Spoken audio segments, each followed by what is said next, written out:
Welcome, West Orange, to the Tuesday, August 11th, 2020 Township Council meeting. Madam Clerk? This is to inform the general public that this meeting is being held in compliance with Section 5 of the Open Public Meetings Act, Chapter 231, Public Law 1975. The annual notice was emailed to the Star Ledger and filed in the Township Clerk's office on October 31st, 2019, and published in the West Orange Chronicle on November 7th, 2019. Councilman Guarino? Present. Councilman Krakowiak? Present. Councilwoman Matute Brown? Councilwoman McCartney? Present. Council President Castellino? Present. Thank you, Madam Clerk, and welcome everyone. It's been about a month since we last met, so we hope everyone is doing well. We hope everyone survived last week's storm. 2020 still packing some punches, and last week was no different. So we like to thank everyone on our OEM teams, our police and firefighters, our public works for all being out there, and our CERT team for supporting our township. We had charging stations last week, so the CERT and OEM have provided. So we want to thank all for pitching in once again for another township emergency. But as usual, we all came together. Starting off the program this evening, you know, it's been a month. The infection rate has gone way down. We're doing great. Everyone keep wearing their mask. We had two folks pass with COVID since then, which we're sorry to hear. And we're looking forward to someday to do a townwide celebration for all those who we have lost. And unfortunately, I just want to recognize, and it wasn't due to COVID, but we had a longtime public defender for a township and our parliamentarian for our Democratic Committee, a dedicated public servant, Jonathan Goodman, who passed this morning. So I just want to give a moment of silence for all those who I just previously mentioned.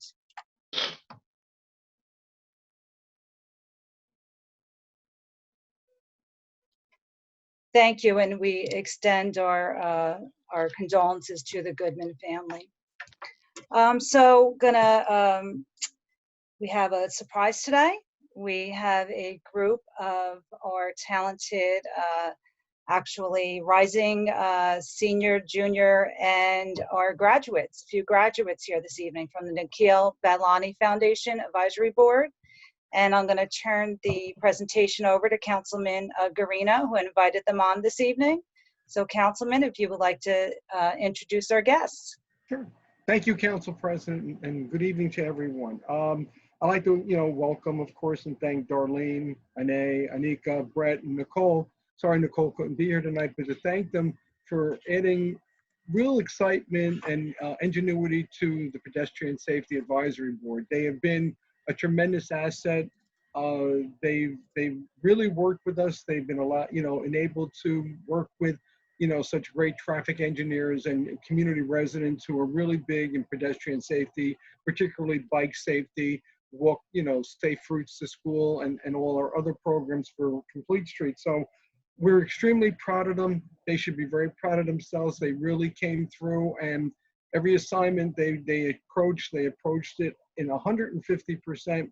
And I hope we have them come back, the ones who, and even the ones who have graduated, we hope you'll do come back. And we hope you'll encourage other youth from the high school to participate and be involved. So not to talk too much, Council President, I'd like to turn over the presentation to the Student Advisory Board. And thank you. Thank you, Councilman.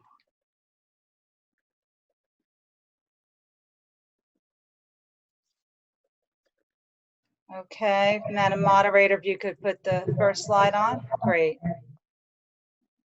Good evening, everyone. I first want to say that I hope we're finding you in good health and spirits, and I hope that you're enjoying your summer during these extremely difficult times.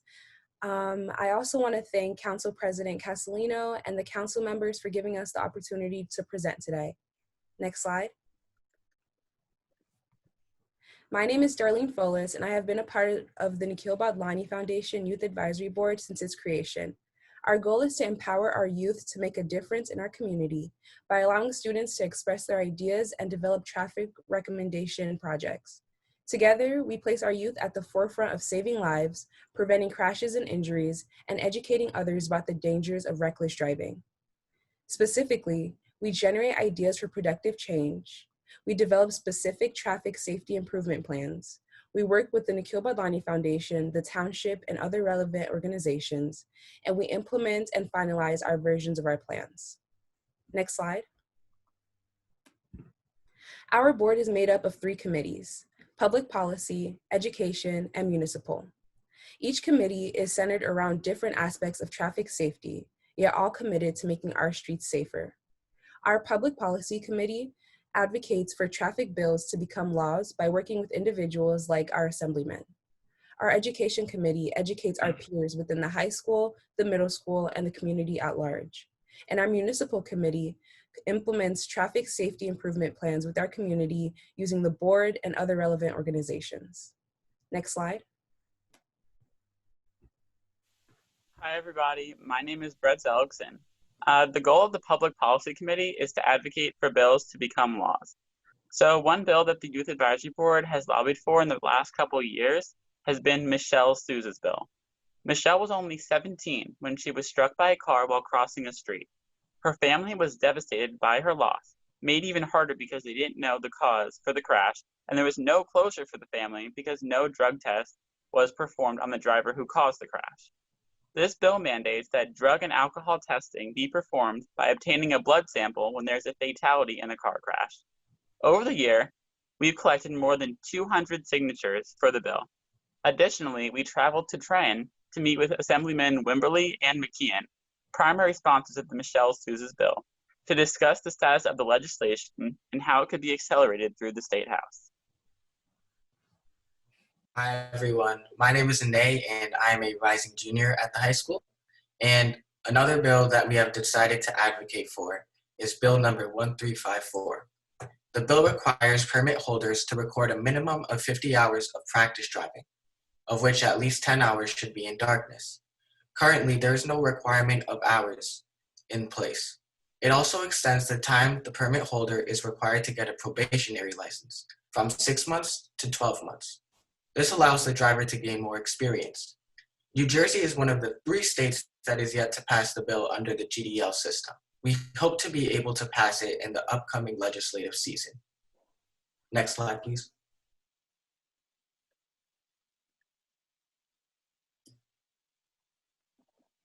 Hi everyone, my name is Anika and I've been involved in the Youth Advisory Board's Policy Committee to help bring change in state policy. In December of 2019, we headed over to the State House in Trenton to learn more about the lawmaking process. We got to tour the State House, learn more about the history of each branch, and even look at the House and Senate chambers. In addition, we met Assemblyman Benson, Assemblyman McKeon, Assemblyman Wimberly, and Assemblywoman Mila Jacey. We discussed the bills that the Youth Advisory Board wanted to help push forward and learned what we could do as our next steps. In the early months of 2020, we continued keeping contact with the Assemblymen and hope to continue pushing for these bills to be passed. Next slide. As part of the Education Committee, we help promote traffic safety awareness by visiting Liberty and Roosevelt Middle School, presenting to over 700 students. We tailored our presentation to deal with relevant safety issues, which were primarily pedestrian and bus safety. Through an engaging presentation and activities calling for audience participation, we helped teach and reinforce some vital guidelines. At the end of our presentation, all the middle schoolers took the pedestrian safety pledge by placing their thumbprint on our pledge poster. We continue to spread awareness at West Orange High School through Traffic Safety Week. Since high schoolers are already beginning to learn to drive, we covered a wider range of topics for each day of the week. These included the It Could Wait texting and driving stand, driving under the influence virtual simulation, I do not drink and drive trivia, writing to local assemblymen for a letter campaign, and pedestrian safety trivia. Along with the activities, there were quiz questions and prizes given out for correct answers. At both schools, we sent out pre and post surveys to measure if our presentations and activities were successful and helpful to educate our fellow students. We were pleased to find a considerable increase in the awareness the students exhibited and want to continue educating our district by targeting a wider audience and having more involved activities. Next slide.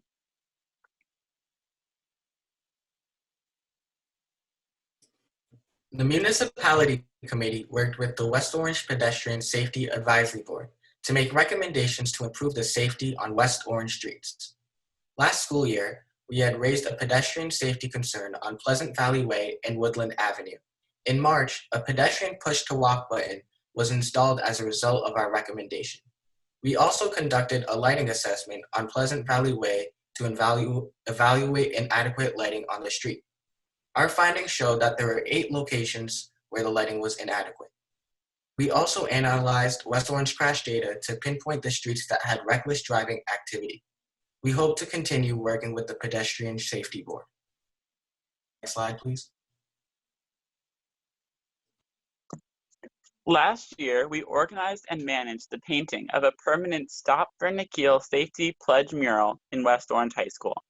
The goal of this project was to reinforce good driving behavior and spread awareness of distracted driving. Additionally, the completion of the project led to changes in the driver's education curriculum at West Orange High School.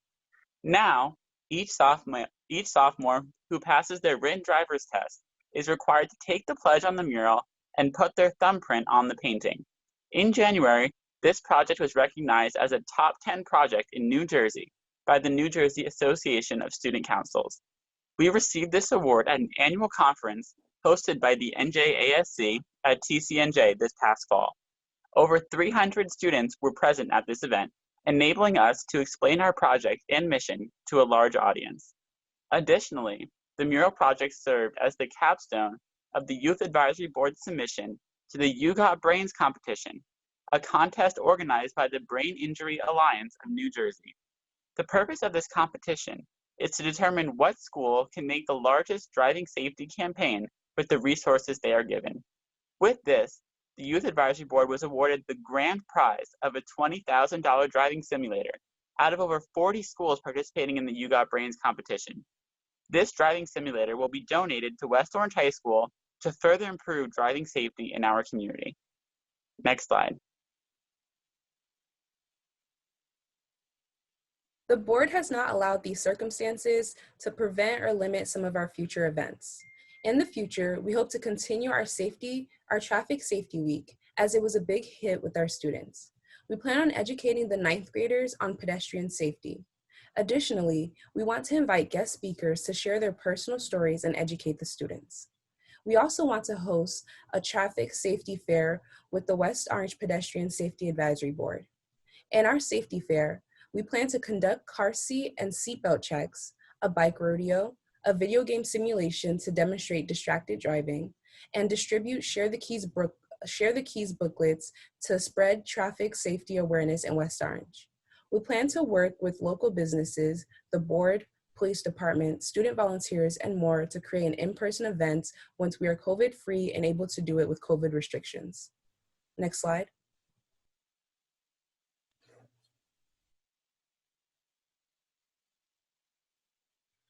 For our future plans, we will continue to advocate for both the Michelle Sue Bill and Bill number 1354 by working with Assemblyman Benson and Assemblyman Wimberly to move the bills forward. We will continue to educate people on safe driving practices. Our new initiative for this year is to advocate for Vision Zero New Jersey. Vision Zero New Jersey is a coalition whose goal is to eliminate all traffic fatalities by 2030 and severe injuries, while increasing safe, healthy, and equitable mobility for all. We hope to establish this program into West Orange. We encourage everyone to sign the petition for Vision Zero in New Jersey, and the link is on the slide. Next slide, please.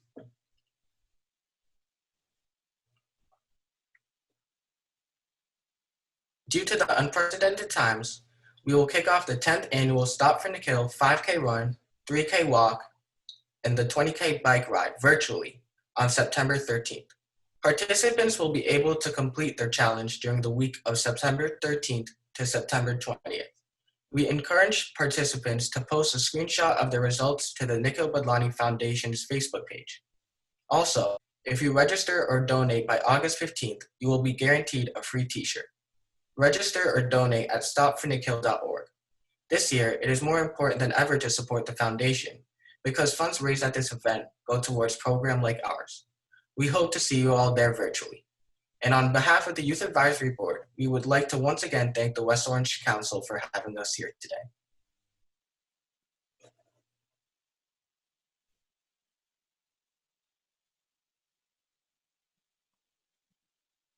Am I on? Yes, I'm just getting your video back on now. Great. For all the council members and panelists, you actually have to start your own video. It's to the bottom left where the mute button is. So Darlene, Anika, Brett, and A, that was phenomenal. You know, your work, your assessments, and recommendations to the committee. I'm sure Councilman Carino, and he has spoken in prior months and years, have been instrumental, you know, invaluable to the community. And we see a lot of your ideas implemented, and that is really great. You'll be happy to know this evening we have a resolution from the Jersey Department of Transportation for sidewalks on Route 10, Mount Pleasant Avenue. So we look forward to the passing of that. And we want to wish you a lot of luck. Congratulations also on the driving simulator. Just, you know, you just keep going. Our seniors, seniors are graduates, Darlene, Anika, and Brett. We wish you lots of luck as you move forward with your college careers. Lots of luck in school, and we hope for you to stay safe. Darlene, I have to give you a special shout out because you spent many, I think a year or two as the liaison from the Student Council on the West Orange Board of Education. So you and I have a special connection there, and I know how tedious those meetings could be. So we appreciate your community service in so many other ways. And to the rest of you, you all have great resumes, and they too, your family has done great work for our community. And thank you for coming on the air today. And we wish you well.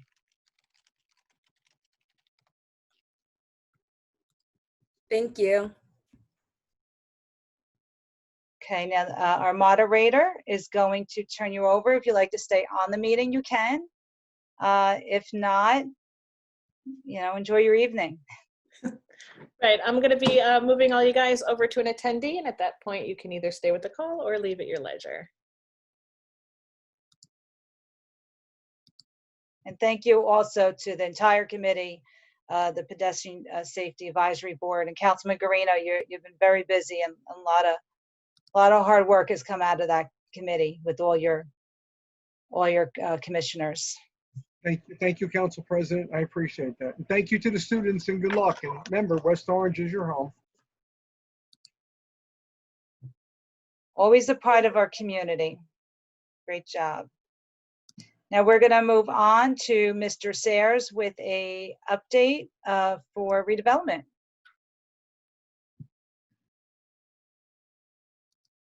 And Mr. Sayers, you just have to unmute yourself.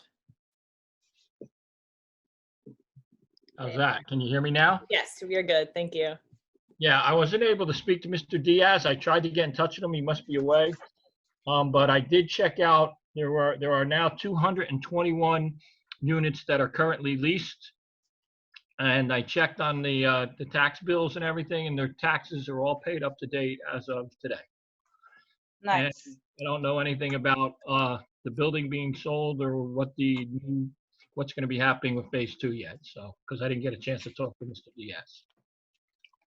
Okay. Well, thank you for checking up on that. Do any of my colleagues have a question for Mr. Sayers, Mr. Councilman Garino? No, I have no questions. Thank you. Councilman Kukoviac? No, Mr. Sayers covered the subject well. Thank you. Okay. Councilwoman Matu Brown? No, but I'll compliment Mr. Sayers for answering all the questions before asked. Thank you for the information. And Councilwoman McCartney. Thank you. No questions, but I do have a comment that just yesterday I received a call looking for contact information for the leasing agent. So people are still interested and still moving along. Good. Thank you, Councilwoman. Okay, we're going to move on to our council liaison announcements. Back to you, Councilman Guarino. Thank you, Council President. Okay, the farmer's market is really doing well.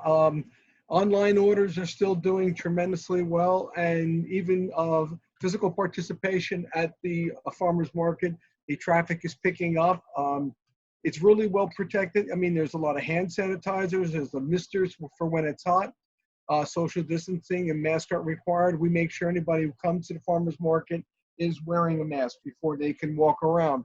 So I'd like to thank everybody who's been participating, and please keep coming down, support the farmer's market, and also support the businesses in the Main Street corridor. They really need us now.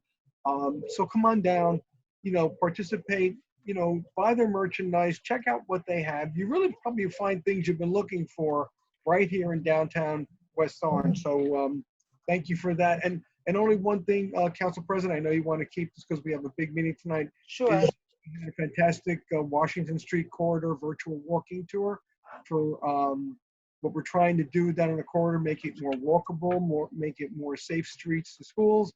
It was really well attended, some good participation. The survey's out there, and if you go to the township website and you go to the Pedestrian Safety Advisory Board, you'll be able to go and see all the presentations, the virtual study, the complete streets, the road diet, and the video on what a road diet really is. So I really encourage our residents to check out everything on the township website, particularly what was done for the Washington Street corridor. It'll be fantastic. It was a great technical advisory, and we'll be getting more information back from Rutgers University, and there will be more virtual walking tours throughout West Orange and different corridors to make it more street smart and pedestrian safe. So we look forward to your participation. And other than that, Council President, I have nothing else to say. Thank you. Great, thank you, Councilman. Councilman Kukoviac? I was unable to attend the most recent meeting of the Historic Preservation Commission, and so I'm sorry I don't have anything more to report except that they are meeting by Zoom on a monthly basis. Nice. Thank you. Great, thank you, Councilman. Councilwoman Chu Brown? Thank you. Just wanted to update everyone on the census response rate. We're climbing. We're getting better. West Orange, we are at 70.5%. Wow. Which is a lot better than New Jersey's total of 64.8. However, we have to keep pushing to make sure that we're all counted. I know there are a lot of events planned for raising awareness of the census. Please, please, please make sure that you reach out to your neighbors and make sure that they are filling out their census. If they have lost their census identification number, they can still fill it out. If you've lost it, you can still fill it out. Phone, internet, or someone will be knocking at your door shortly. So please be sure to fill it out. And that is it for me, Council President. I know the Municipal Alliance has a resolution on the agenda, which are modified numbers from the state, which modify our resolution passed accepting those figures in December of 2019, which we will discuss later. And also Pleasant Valley Productions will present Cabaret Under the Stars. Looking forward to this. I'm hoping I can get out August 14th at 7:30 p.m. The rain date is Saturday, August 15th. The doors open at 6:30. Food and beverage are available. It's a $5 admission, and please remember that social distancing protocols will be observed. Please come out and make sure that you support our wonderful theater, which is OSPAC. That's it for me, Council President. Thank you, Councilwoman. Councilwoman McCartney? So thank you. Just because that slide is still there, last month, the Pleasant Valley Productions had the tribute to Johnny Cash.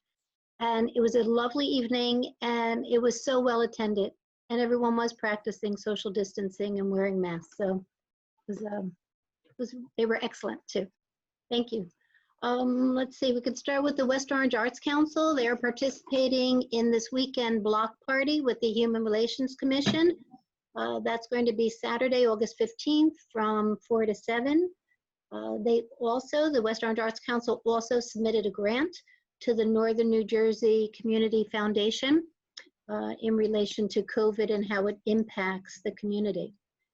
Members of the West Orange Environmental Commission are working with the legal department and the township forester to create an ordinance on requiring residents to use the NJDEP Certified Tree Care Expert List. Information can be found at New Jersey DEP. And this is to protect residents, to protect trees where and when possible, for liability purposes, and most importantly, to ensure safety. West Orange Chamber met this morning at 8 a.m. on a Zoom meeting. I'm just going to ask everyone to visit westorangechamber.com. There's a lot of pertinent information on business information and upcoming virtual events. West Orange Planning Board met last Wednesday by Zoom also. We approved the Green Essex Executive Drive plan and discussed adding sustainable elements to our master plan checklist. And that would include cool and green roofs, solar energy systems, and electric vehicle infrastructure. I wanted to thank DEP also. There's so much debris because of the storm in the streets, and they will continue to pick up the debris until August 16th. I think that's it. Thank you. Thank you, Councilwoman. Okay, we could go back to the slides, Lauren, of OSPAC with the. So Councilwoman McCartney was on the same page as me. I just wanted to show a little bit of what occurred last month with their last concert. Really enjoyable for the community, the social distancing. They did an awesome job, and we look forward to Friday's event. So everyone will stay safe and be able to enjoy a good time. Lots of room at OSPAC to spread out. There was people in the back. It was wonderful. And then on Saturday, this Saturday, the West Orange Recreation will be presenting a movie night. This was last week's movie, Back to the Future. We could see our director with his Back to the Future shirt on, always with the giveaway, and good time was had by all. So we want to make sure we get the word out. The next movie is Little Giants, and that will be at Roosevelt Middle School. Bring a blanket and enjoy the evening. So we look forward to that August 22nd at 8:15 p.m. We also want to give a shout out and a thank you to our police department. This past week, they just had Comb with a Cop, and I don't want to put any, they posted some great pictures, but I don't want to show any kids on TV without the parents' permission, but just a great event, and we want to thank them making efforts in our community. The kids were so excited, and a good time was had by all. So thank you to the West Orange Police Department. I just want to thank John McCann's office. This past month, still people suffering with unemployment claims not coming in, small business owners having a tough time, and Alex in the office has been so instrumental in connecting residents to services and being able to help them out. So we look forward to that. So just, email Assemblyman McCann's office or contact us, and we'll get you connected with them. So we want to thank him for that. And I hope you could all go out and support your local restaurant owners. A few of them, now that this, we thought they would get inside by this point with some capacity. Many of them obviously cannot. So they've been very creative with a lot of their outside cafes. And more and more of them have gotten the tents. And we will be having another business meeting with them by the end of the month before the fall as the weather gets cooler to see what else we could do for them and work together with them. But please go out, as Councilman Guarino said, and go out and support townwide. They've been doing a tremendous job under such circumstances, and we appreciate all of their efforts. And I'm on the liaison to the Board of Education, and Dr. Cascone has been very busy with the school district trying to prepare for September.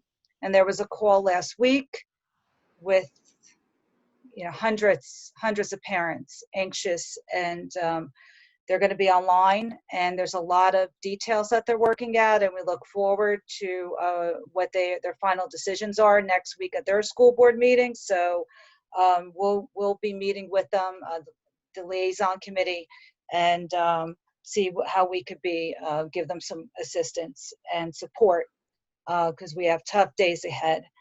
And I just want to thank you to our moderator. She just came back Sunday night, and we have a very long agenda this evening.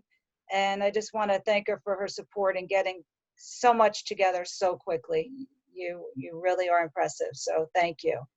And Madam Clerk, if we could go to our public meeting. May I, Council President, before you do that, just quickly, I wanted to say that what's such a productive student advisory, Nikhil Badlani Student Advisory, that presentation, I know it's been 10 years, but it still feels very raw. Yes. It was such a learning experience, that presentation for us and for the students that they have been working on. And I guess this is for Jerry. Jerry, if you can find a model ordinance, a model resolution for us to support the Assembly Bill 1354 and the Michelle Sue bill, I think that would be something that we can help in their efforts. I'll start on that right away. Thank you, Councilwoman. Thank you. Thank you both. Okay, Madam Clerk. This is to inform the general public that this meeting is being held in compliance with Section 5 of the Open Public Meetings Act, Chapter 231, Public Law 1975. The annual notice was emailed to the Star Ledger and filed in the Township Clerk's office on October 31st, 2019, and published in the West Orange Chronicle on November 7th, 2019. Councilman Guarino? Present. Councilman Krakowiak? Present. Councilwoman Matute Brown? Present. Councilwoman McCartney? Council President Castellino? Present. Will everyone please rise for the Pledge of Allegiance?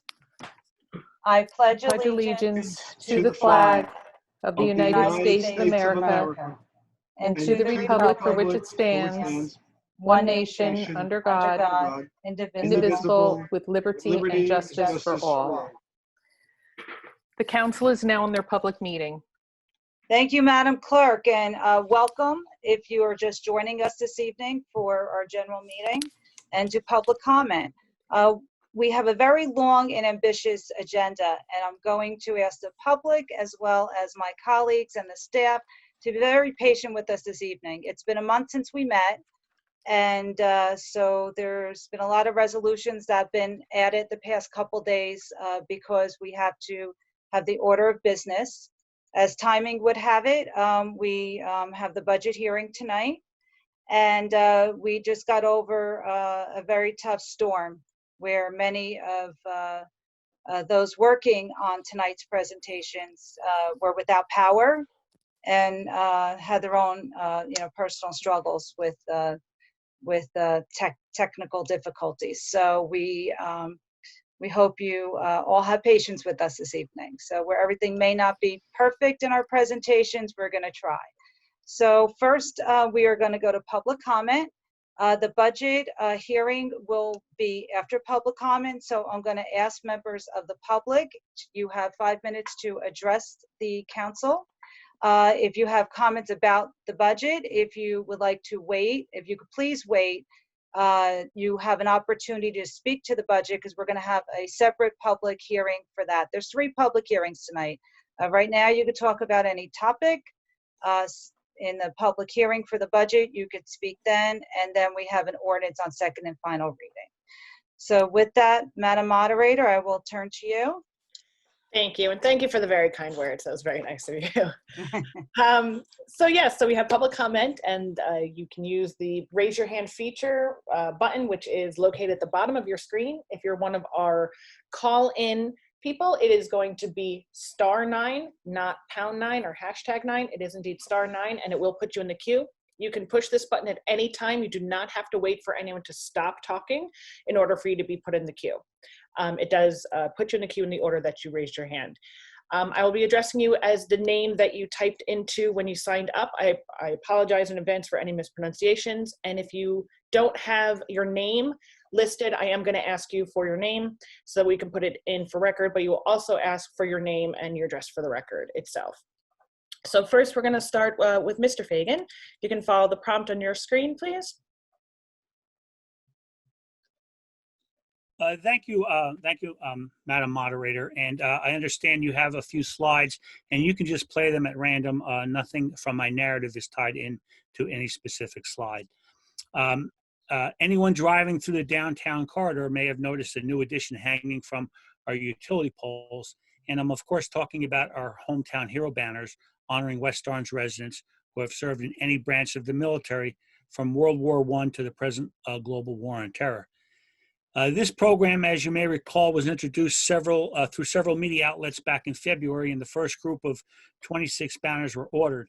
We experienced some delays due to the worldwide pandemic, but those 26 hometown heroes were finally installed this past July 29th.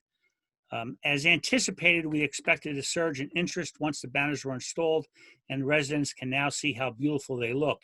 We're getting ready to place a second order. I believe we have about a dozen additional so far, and if anyone is interested in ordering one, they should go to the Downtown West Orange Alliance website at downtownwo.com. I'll repeat that. It's downtownwo.com. There also is a complete order form and instructions online. This is an ongoing program, but we expect to place our next order by this Thursday. Also, if anyone would like to see a short video about the Hometown Hero banners and see them installed with complete visual instructions on ordering one, they can go to the Downtown West Orange Alliance Facebook page and scroll down to my short three-minute video. I think the most common question asked is, can they be placed anywhere in town? And the answer is no. They can be placed anywhere in the downtown corridor only at this time. You can choose your location, but obviously with 26 already installed, not every location is available, and it is on a first-come, first-served basis. So, Madam President, in the interest of time, I would like to yield the remainder of my time in case any of you or your esteemed colleagues have any questions. I'd be glad to answer them at this moment. My comment is just beautiful, Mr. Fagan, and we'll answer you unless my colleagues have a quick question on this for Mr. Fagan. I don't want to really bat out of order. Okay. Great. Beautiful work. They're absolutely gorgeous. Well, thank you, Madam President. And I should point out that it's been a collaborative team effort, and I certainly am not the only one solely responsible for it. But I'm glad to participate in getting this done. Thank you, Mr. Fagan. Okay, thank you very much. Okay, next we have, it's one of our phone callers, and the last four digits are 8294. If you can please state your name and address for the record, please. Hi, it's Michaela Bennett, Old Indian Road. Okay, thank you. Hi, Ms. Bennett. Hi, good evening. Good evening, Council. Thank you for the opportunity to address you all. You'll be happy to know that I have nothing to raise tonight regarding OSPAC and its pending investigation. I really just wanted to address you on behalf of my husband and I to thank you for approving unanimously the resolution at the last meeting pertaining to our property taxes and the refund of nearly $6,000. As you can imagine, it was very welcome and appreciated refund of an overpayment as the result of being overbilled. We did think it was important to advise everyone that Mr. Gross's rendition of what occurred to cause us to pay nearly $3,000 extra for 2 years should be amended. Before that, we thank Councilmember Krakowiak and Councilmember Matute Brown for inquiring into how it occurred and how it came to the attention of the assessor. As Mr. Gross said at the last council meeting, it was a mistake, and a mistake such as this, quote, doesn't happen very often and is such a rare occurrence, so rare that they don't keep statistics on these sorts of occurrences. end quote. He characterized our being overcharged in 2017 and 2018 as a simple human error, a key punch error. So we think it important to make sure that you realize that this very rare occurrence happened not once, but twice, and interestingly, both times to our property. So that you can appreciate just how interesting those two human error events are, I think it important to contextualize. The first error occurred in 2017, and many of you may remember that in 2017, I, along with a couple neighbors, were knee-deep in addressing concerns regarding the superintendent of schools. You'll remember the 2017 text messages that we obtained through Oprah between the superintendent and the mayor, where the mayor, quote, offered to help him with the community. And then the second very rare occurrence, changing of the tax assessment that occurred after the prosecutor was advised of impropriety concerns. So I'm not so certain you should rest so easy that this was merely mistake twice on the same property. Another error in Mr. Gross's presentation and answers was in response to Ms. Matute Brown when she asked how the assessor became aware of the error. He said that we had complained. We did not, or at least not in 2017, not in 2018, nor in 2019, when our assessment was reduced. We called and asked about it because I'd been researching tax assessments at 500 Prospect Avenue and at 10 West Road.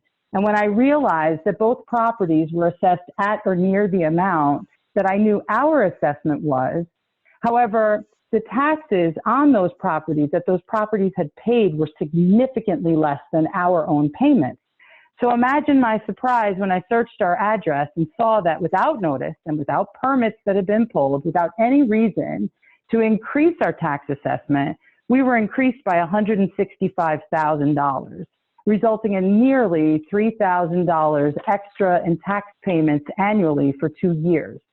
So I did reach out to the tax assessor. I did ask the tax assessor how that occurred. I did Oprah to learn if there was any, communications regarding our property and taxes. And he did do an investigation. And he did respond to us that we had been overbilled and we had overpaid nearly $6,000. And we were happy that he was willing to secure a refund for us and a reassessment for us through an appeal. But I don't want you to rest easy and think that this very rare occurrence that occurred twice without us ever intervening is just a mistake, a mere human key punch error. When you have plenty of evidence, similar to when we also received a visit unannounced by code enforcers who claimed that there was an anonymous call made that we have learned subsequently by a whistleblower from town, that anonymous call never occurred, that they were sent out to give us a violation that we have on our video camera footage that they took off a dashboard, put into our mailbox without ever investigating what they claimed to be an anonymous report of rubbish. I have to tell you that if this just happened and we weren't anticipating, that there would be some sort of retaliation occurring when we were raising concerns about lack of transparency, impropriety, and corruption, you might say, okay, things like this happen. But I have to tell you, I take a very different view. I take a very different view because of the issues and concerns that I've raised, because of how the mayor's son obtained a job. Ms. Bennett, Okay, Ms. Bennett. can you wrap up your comment? You're out of time, please. Okay, I'm sorry. So I just wrapping up very, very quickly, because I know you have a lot on your agenda. I would urge you to look into this and stop ignoring the concerns that I continuously bring to your attention so that you will intervene in a way in which leaves people with confidence. Okay, Ms. Bennett, point taken. You're Thank you. Way over a minute. Thank you. Thank you. We will look into it. Thank you. Okay, next. Okay, thank you. And Cabrera Myers, if you can please follow the prompt on your screen. Yes, good evening. Can everyone hear me? Yes, thank you. Yes, please. Great, thank you. Good evening, everyone. Thank you to the esteemed council for giving me the opportunity to present this evening. First, I want to congratulate the young folks from the Can you state your name and address, please? Oh, I'm so sorry. Kabir Myers of Marion Drive here in West Orange. You're very welcome. And again, just really quickly, I wanted to congratulate the young people for that phenomenal presentation that they gave us at the beginning of tonight's meeting. Now, due to the COVID-19 pandemic, as well as other pre-existing factors, many of New Jersey's renters are on the verge of falling off of an evictions cliff. This is primarily based upon, this is almost exclusively based upon an inability to pay the rent. Hence, it behooves all of New Jersey's elected officials to do all that they can to protect their tenant constituents, especially during this time of crisis. Homelessness exacerbates our existing health crisis. This is why Governor Murphy imposed a moratorium on evictions and foreclosures throughout the state. For all of these reasons and more, I wish to thank Councilwoman Cindy Matute Brown for thinking of our vulnerable renters by getting on tonight's agenda the extension of this town's rent control ordinance. I highly recommend the adoption of the legislation extending our rent control ordinance without haste. I also highly encourage this council to adopt a resolution supporting similar legislation protecting tenants. For example, the City of Newark's council recently adopted a resolution supporting Assemblywoman Timberlake's People's Bill, codified as A4266, S2340, and A4034, which would permit mortgage forbearance and rent payment responsibility reduction during the pandemic. West Orange has the right and the power to legislate for the general health, safety, and welfare of its residents, and should exercise said police power to the fullest extent possible to protect its residential tenants, especially during this vulnerable time, this health crisis. Thank you so much and have a good evening to all. Thank you, Ms. Myers. Thank you. And Cassie Bourne, if you can please follow the prompt on your screen. Hi, my name is Cassie Bourne of Winding Way. I'm here in West Orange, New Jersey. And I would just like to talk a little bit about the Morgan Project, which I am an ambassador for. We're a national organization which works to engage citizens locally in effort to see stronger U.S. leadership go towards improving living conditions abroad. Like many U.S. cities, global hunger rates were cut in half over the past 20 years, and West Orange benefited from this due to the rising number of consumers worldwide, which has opened up new markets for the West Orange companies.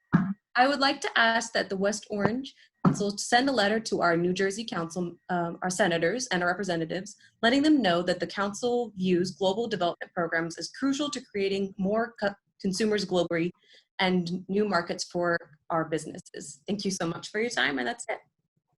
Thank you, Ms. Warren. Thank you. And we have another call in with the last four numbers 0775. If you can give us your name and address for the record, please.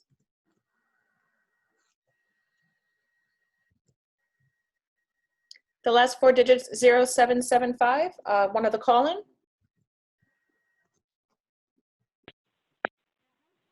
Are you there? One last time, calling. Last four digits of your phone number 0775. You had used the raise your hand feature. Okay. Okay. I will see if I can get back to them. Before we get to Mr. Puglisi, do we have anyone else in the audience? Raise your hand button at the bottom of your screen, or if you are a call-in, it's *9. I'm just going to ask one more time with the last four digits 0775. Okay, I'm going to mute. And here we go. Ms. Williams, if you can follow the prompt on your screen.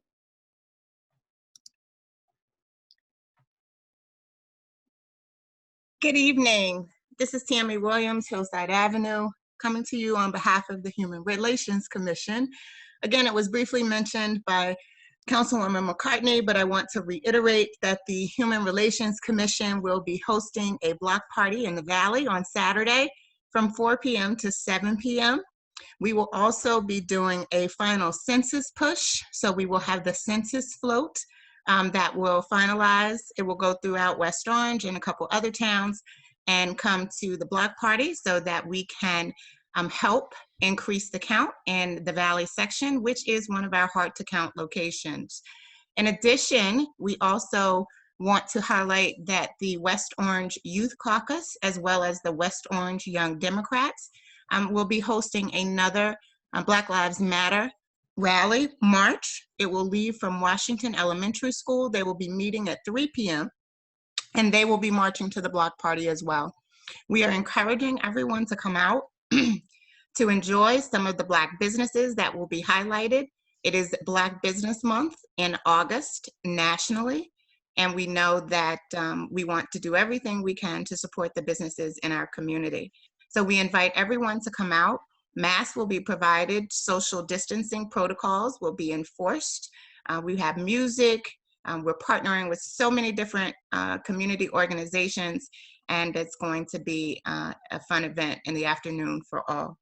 In addition to that, I just wanted to also highlight and switch gears. Next week on the 18th from 12 to 1 p.m., the West Orange Stop Suicide Advocacy Coalition will host a lunch and learn, and the topic is policing mental health.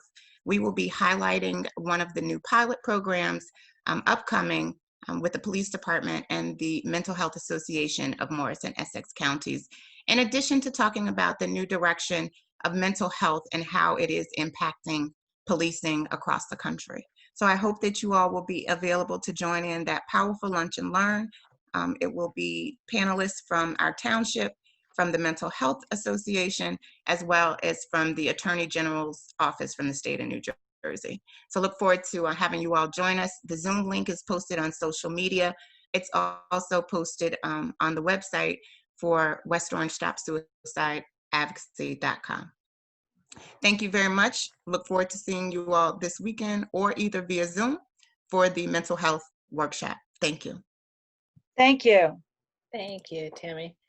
And I'm going to try one last time with the last 4 digits, 0775 on a phone call. I feel like I can hear you clicking in, but unfortunately we're unable to.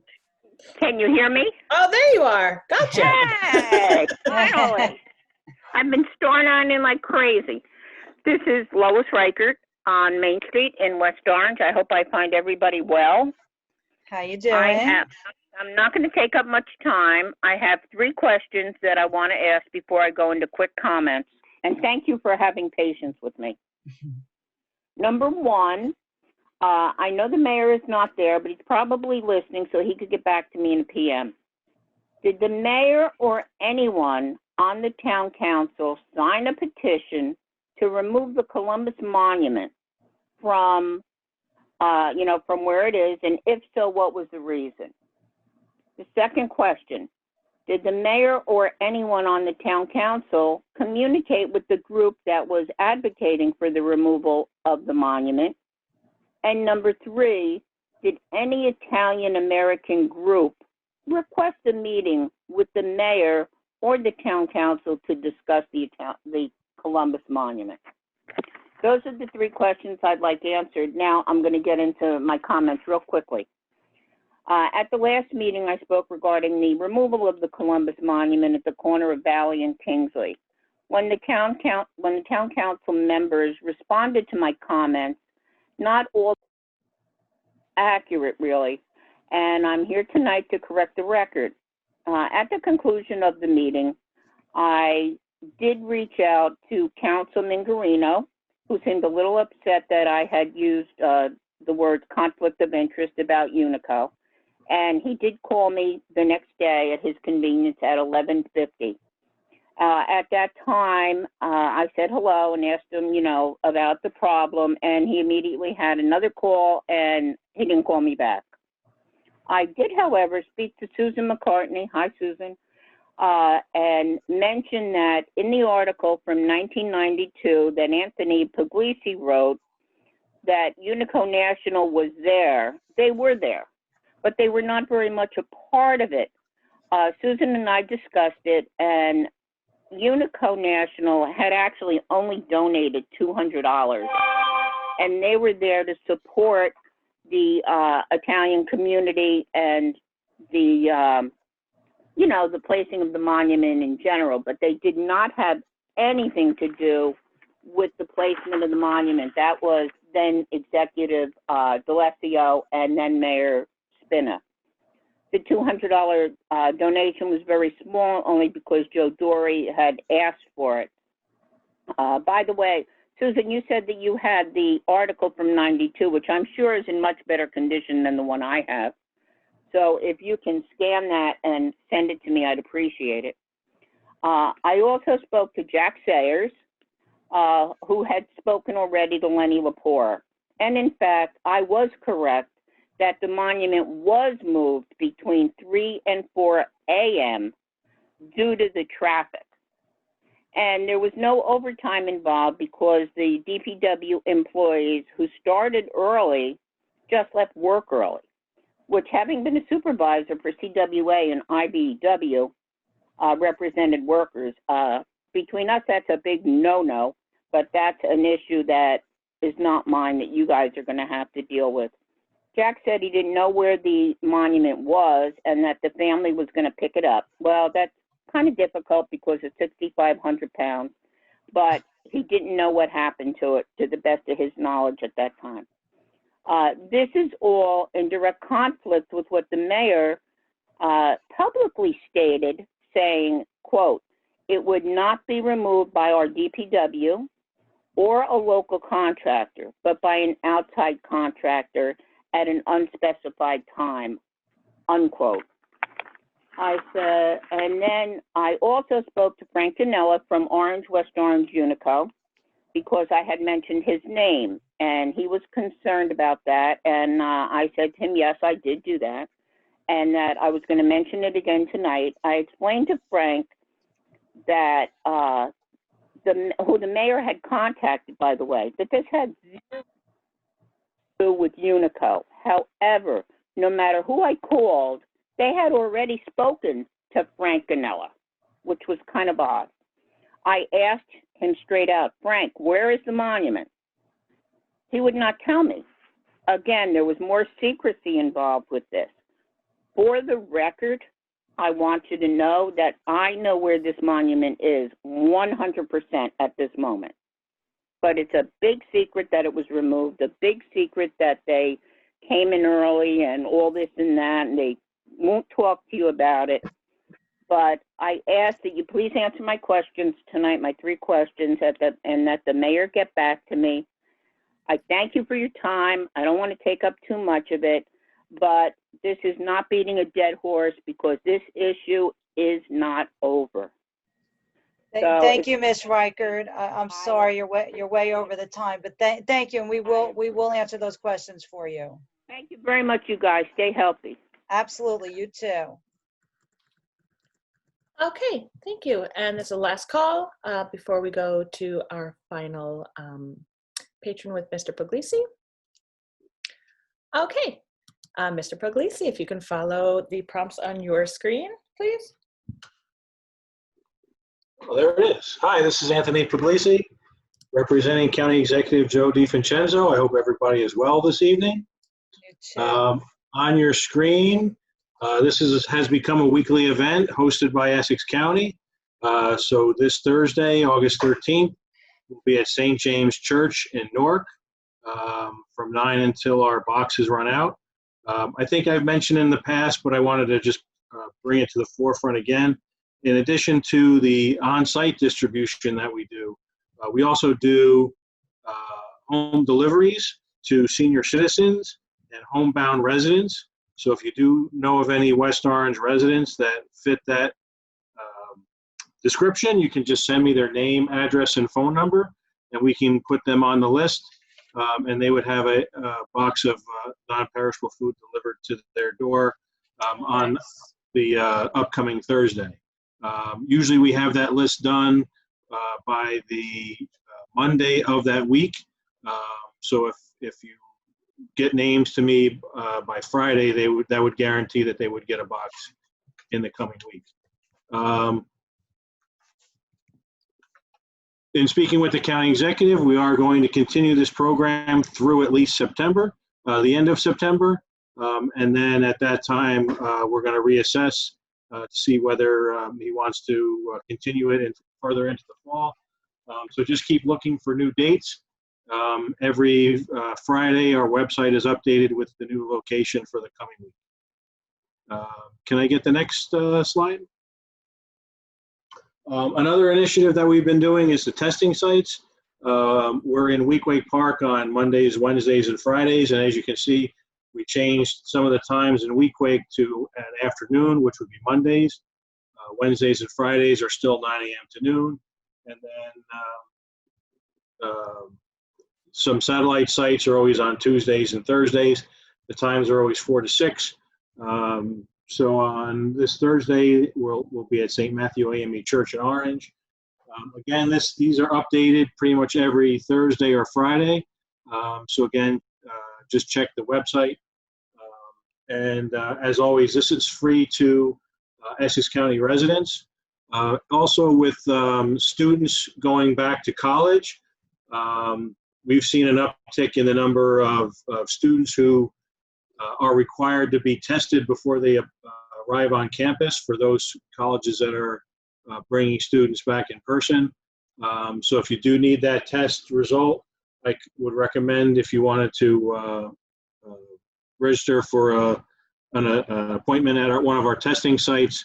Our return for results has been improving. At one point, it was about a week. This morning, our health officer said that's been shortened to about 3 days, 3 to 4 days. And I believe that's, and then Council President, you had asked me to comment on an upcoming project at Turtleback Zoo. That is the renovation to the otter exhibit. Thank you. That exhibit was first renovated probably back in 2003 or 2004, because that was probably the first exhibit that the county executive updated when he was elected to his first term. And that otter exhibit was the basis on how we encouraged other corporations to join our zoo family and give donations so that the facility could be modernized. So like I said, that puts that exhibit at about 18 years old. There are some issues with the pond and some of the infrastructure there. So we wanted to give that exhibit a little facelift. It's not going to be enlarged at all or moved. It's going to be in the same location. There will be extensive landscaping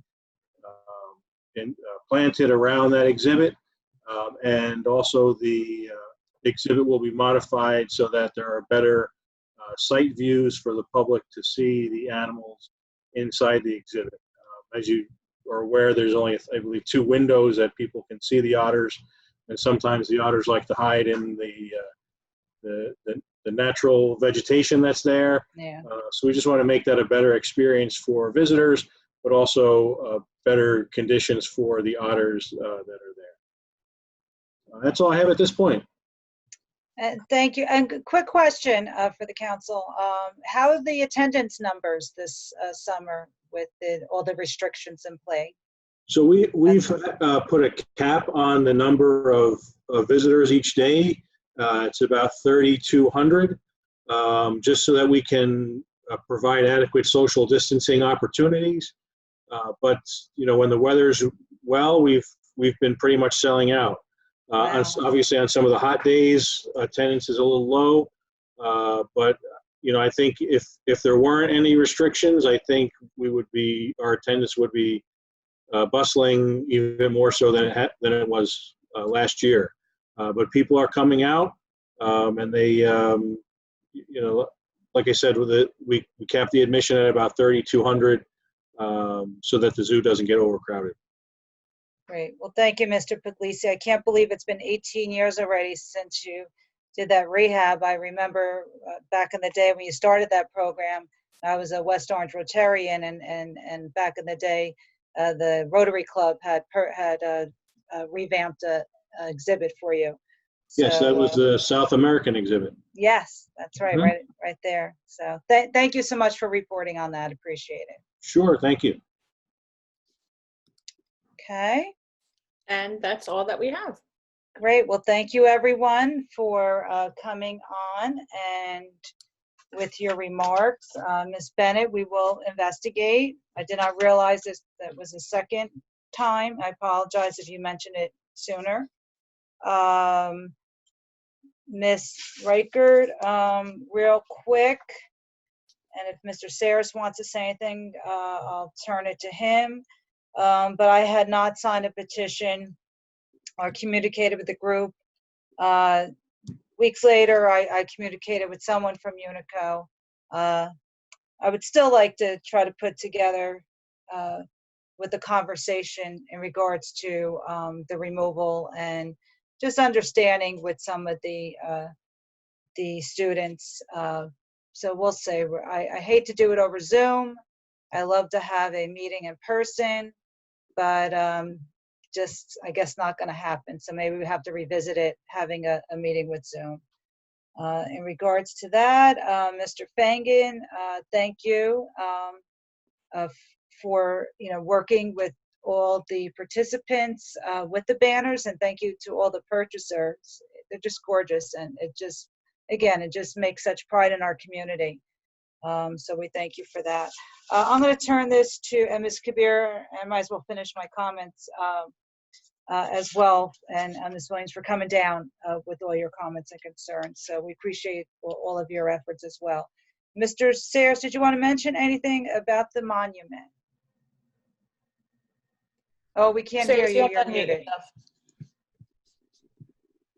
Can you hear me now? Yes, thank you.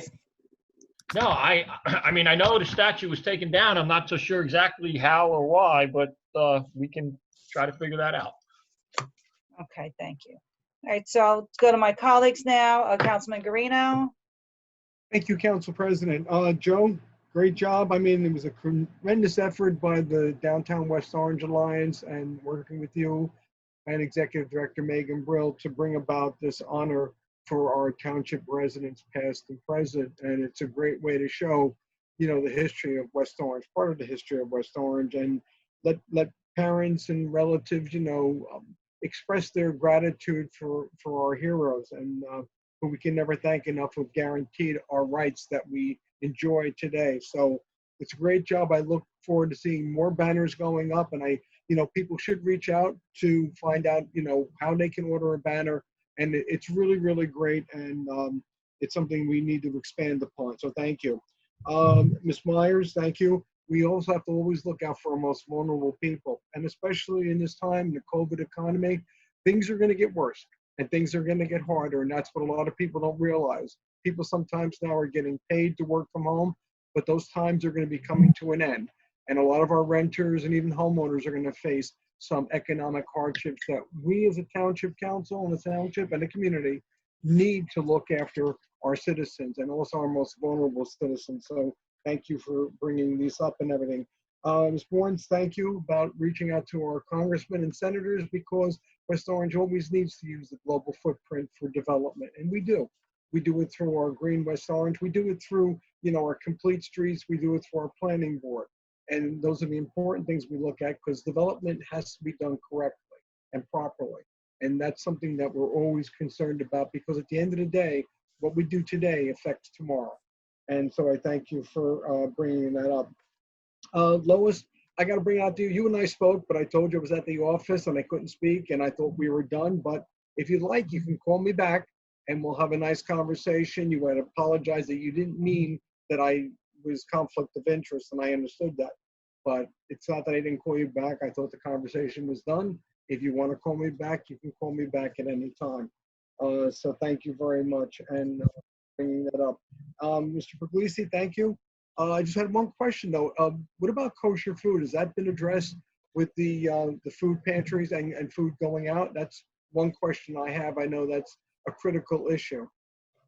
So that's my one question to Mr. Puglisi. So. Thank you, Councilman. Mr. Puglisi, do you want to answer that real quick for us? Just give me 1 second and I'm gonna get him back on there. Mr. Puglisi, are you there? If you can follow, there you go. Yeah, I'm still working on that, so I really don't have a response at this time. Okay, and also I just want to thank the county exec and the board of freeholders for all the assistance with all our pedestrian safety, particularly on Pleasant Valley Way, and we look to do additional things. And my board has been very, very appreciative of the accessibility that we get from the county. And also to Tammy Williams, looking forward to the block party on Saturday. And Council President, that's all I have to say. Thank you. Thank you, Councilman. Councilman Kukoviac. Yes, thank you, Council President. I want to say thank you to all of the people who spoke tonight, raising some pretty important issues. I have to say that hearing the details of Ms. Bennett's experience with her assessments and the taxes she's paid is pretty disturbing to me. I realize everything that she's saying is, not proven in terms of just talking at a council meeting, but I would be very much in favor of using the council's powers to actually conduct a formal investigation to find out more about what happened here. And I note Council President Castellino said that we were going to look into it. I don't know what we would need to do to actually enter into a formal investigation. Perhaps Mr. Kaiser could provide us some of that information, but some of the things that Ms. Bennett was pointing out, particularly the visit by the code enforcement people and what she was describing in the video is very disturbing to me. And it would seem to me that if Council President Castellino and Councilwoman Matute Brown would be also interested in moving forward in this way, that we would have a majority vote of the council. But I would like to defer to Mr. Kaiser to find out more about how we might go about using our investigative powers that we have in the Faulkner Act, as well as our municipal code. Ms. Myers, thanks very much for coming. I'll note that this is not the first time that you have advocated on behalf of people who may be facing challenges with paying their rent or their mortgages, and I salute you. I would certainly be willing to, again, enter into a longer-term study about what we might be able to do, because there are a lot of ramifications and perhaps even unintended consequences of somebody who's not able to pay the rent or pay the mortgage, because it's, as we're seeing in a number of areas with the economic challenges that we faced in the pandemic, inability at one part of the chain to pay rent or mortgage has implications all the way up the value chain, because if a renter doesn't pay the property owner can't pay his or her mortgage, and then in turn the mortgage holder can't get paid as well.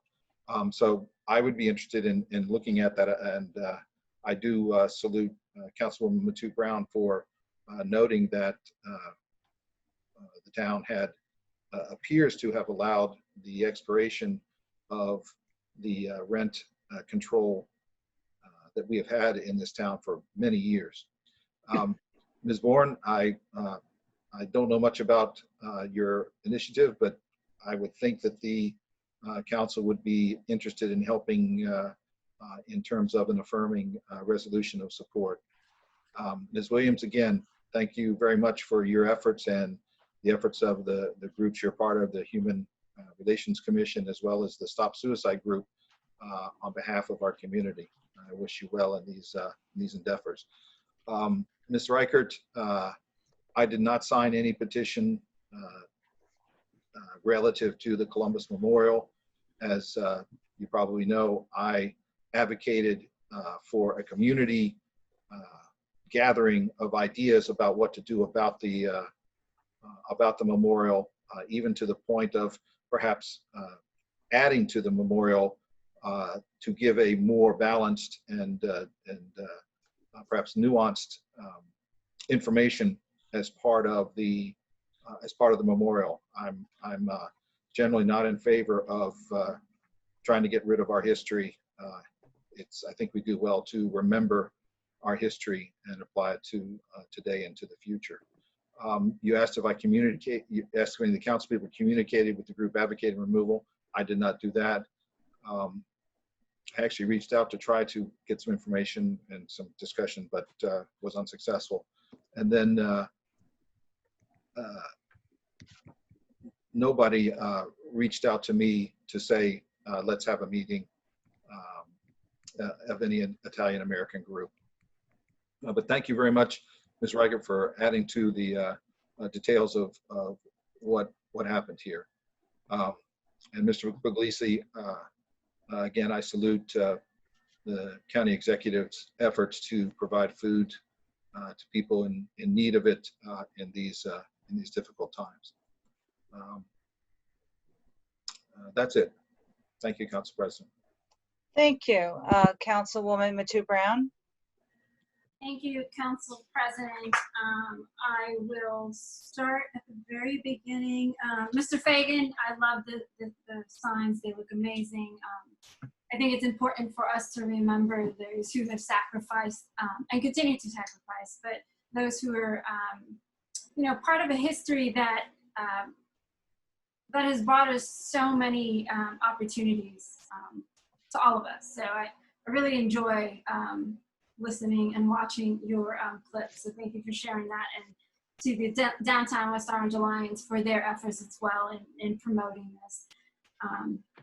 It's a wonderful display for our heroes. Miss Michaela Bennett, it is concerning. I can see something being in error one time, a second time. We have to do better. And by doing better, the only way we can do that is by looking into it and finding out exactly how an error was made 2 consecutive years. I don't have any answers for you. I am concerned. So I would support looking into this as well as Mr. Councilman Krokowiak mentioned and Council President did. That doesn't mean that I am making any allegations or supporting any allegations, except for that we have to make sure that this doesn't happen again, and the only way we can do that is by finding out how it happened and making or taking measures to make sure that it doesn't happen to any other resident, because that is quite concerning. I'm sorry that did happen to you. Human error does occur, but 2 years in a row is a little concerning. So it is concerning. So I support looking into how this happened and how we can remedy and prevent it from happening to anyone else. So Councilman Krokowiak, I support your efforts as well. So we can continue to have this conversation, whether under new business later or as Council President decides how to have that discussion.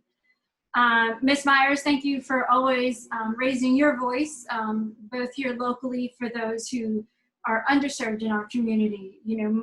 We live in a very diverse community, both in race, culture, but also socioeconomic. And I feel that, looking at our codes, and that's how I came across the expired rent control ordinance, in doing some research, understanding that, there are going to be so many residents who are going to face eviction.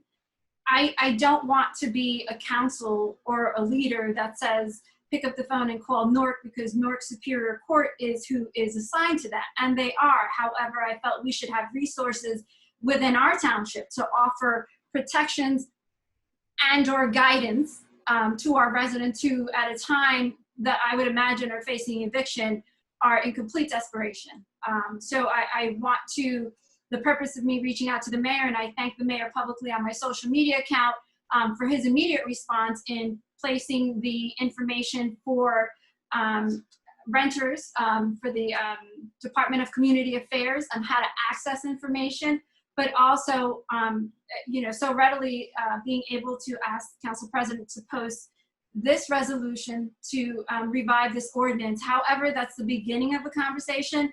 I do see in an ordinance later that we will talk about a tenant relations employee for the clarification of salaries. I have a question about that. If we have tenant relations staff, we should be able to have a program. And I will be, and a couple of personal things happened, so I wasn't able to follow up, but I do want a meeting with those who are appointed to our rent control board. I think, and it's no offense to anyone on the rent control board, but I think just like with the Municipal Alliance, we need to revive it. So this is the beginning of a discussion, and I look forward to having that continued discussion with you. And Councilman Krokoviac, thank you for your supporting that as well. I look forward to seeing what other things we can do to support our tenants in this space and time that we're in, which is unprecedented, but however, we should be supporting them always in this regard. So thank you again for your comments. Ms. Byrne, if you could email the council any information, because I was listening, I was trying to write down, and I do agree the global hunger rates, and that, you know, it is something that impacts us all. So I think that I would like to learn more about what it is your organization does and what support exactly you're looking for to be able to move forward and support that. Thank you for your comments. Ms. Reichert, did the mayor or anyone sign the petition? I'm going to say I don't know if the mayor signed a petition. I'm not sure if I even did. I'm pretty sure if it's on change.org, I can go back and look to see if I did. I did sign the petition that the West Orange Youth Caucus put forth with respect to the ordinances for the police use of force. That I know I signed, but I will look and get back to you. Did I communicate with any group? I did not. Did any Italian American group ask for a meeting with the mayor or council? As far as I know, I am not aware of a meeting that was asked. And the reason that I supported the removal, as I stated during the last council meeting, is that while I think history is important, I think accurate history is more important. I think that glorifying an individual who represented a lot of hate and represents today, and at the time when he was alive, oppression, and represents today a very divisive position. When we're talking about rectifying race relations in this country, it's important that we address everything. So while I agree with Councilman Krokoviac that, you know, it's not getting rid of history, I think it should be preserved. However, glorifying or honoring someone, an individual who was an oppressive person, is not something that I support or have supported. So I support the mayor's decision in removing the monument, because it is time that we have discussions and be intentional about addressing things that represent injustices and oppression, hate, and divisiveness in our community. So I hope that answers your question, and I will get back to you on whether or not I sign that. I will look. I don't think so, but I do support it. Ms. Williams, thank you for coming on and sharing the insight with the HRC. I'm hoping to be able to make it. I look forward to be able to attend. And for mentioning the BLM Black Lives Matter Youth Caucus rally in March, along with the Young Dems, I think that they're in the right. They're headed in the right direction to make sure that we keep this movement relevant and in the face of everyone who is intentional about correcting systemic injustices. So thank you for mentioning that. Council President, that's it for me. Thank you. Thank you, Councilwoman. Councilwoman McCartney. Thank you. Thank you. Starting with Ms. Bennett, we often have resolutions about duplicate and overpayments of taxes. Yours is a little bit of a different circumstance. And my question really would be for John Gross to ask if any measures have been put in place, or are they in place to avoid this so-called mistake. Kabir Myers, thank you always for your advocacy, particularly this one about protection of evictions. We'll follow what the governor is doing. It is a very, very timely topic and continue to support those efforts. Ms. Cassie Bourne, I agree. I would like to find out more information, and if you can send what you have to council@westorange.org, I would like to see more about your initiative. Tammy, chock full of information there between the block party and the census float coming by. We have been working on that. And August as Black Business Month. And I really do how timely this is also to have a Zoom meeting on the mental health pilot program. So I already put that in my calendar, so look forward to that. Lois, we did speak on the phone. You know, I did support that removal of the statue. I do believe, and you know that I do appreciate the preservation of history. I did support that decision to remove it. I think we can find a more suitable and respectable way to recognize the efforts of Italian Americans in the Valley Corridor. I did not sign a petition. I spoke to the mayor. I didn't speak to anyone individually. No one reached out to me. But I did speak to the mayor, and I know that he was doing all the legwork and he was making all the contacts with organizers, the original organizers of that project. I will send you the 1992 article. And I had been sending the mayor different articles too, to help with the decision to remove it, because I did support that. And to Joe Fagan, thank you. The hometown heroes are so well received, and the banners are so well received. And as we continue to post the pictures, I know I have been receiving requests to find out more information about it from residents. So much more getting the word out for people to get involved. And thank you to Anthony again for the food distribution and for the added food delivery. Thank you for all of the efforts that we're involved in. Thank you, Council President. Great, thank you, Councilwoman. I commented before. I just want to add, I miss Ms. Bourne. I just want to thank you and to echo my colleagues' comments to please forward us any information that you would like for us to look into. And we'll get back to you on it. And I just want to thank Councilwoman Matute Brown for your work with the Rent Leveling Board. We do have a great large rental population here in the township. It's huge. You know, our all down the downtown corridor.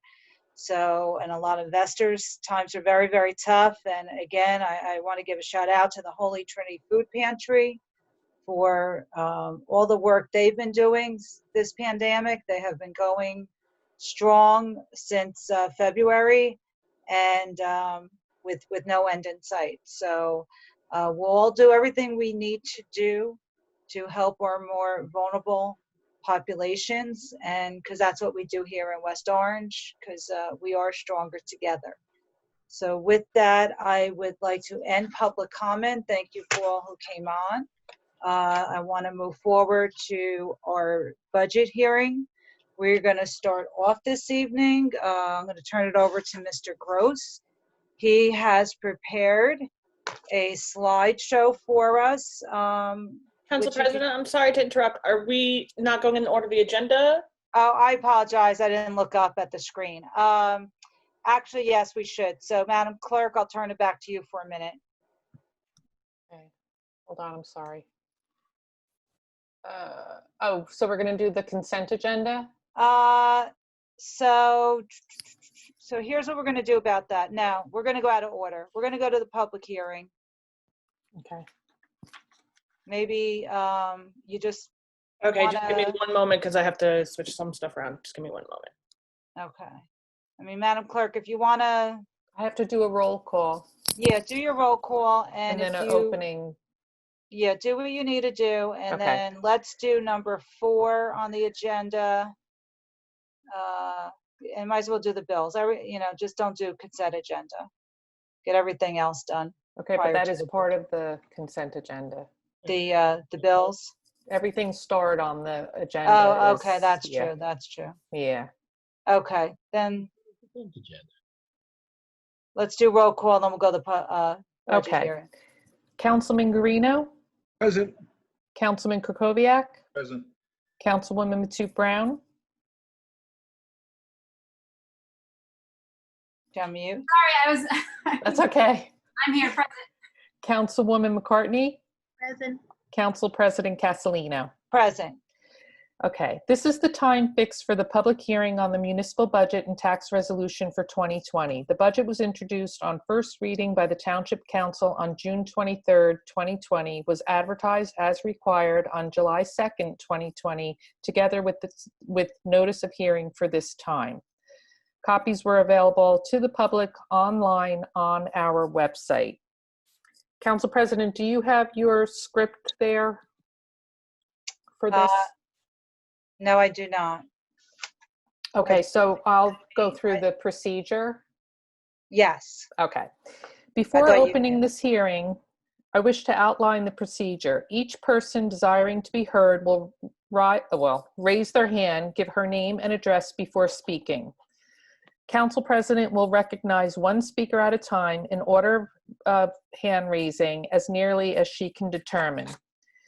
Address all questions to the chair. Where necessary, they will be referred to individual members of the governing body or municipal officials. Questions must be confined solely to the municipal budget before us. School or county matters are not proper subjects of this hearing and cannot be discussed or answered here tonight. Is there a motion to open the public hearing on the municipal budget and tax resolution of 2020? So moved. Second. Councilman Guarino, Yes. Councilman Kukoviac, Yes. Councilwoman Matute Brown, Yes. Councilwoman McCartney, Yes. Council President Castellino. Yes. Okay, the motion is carried.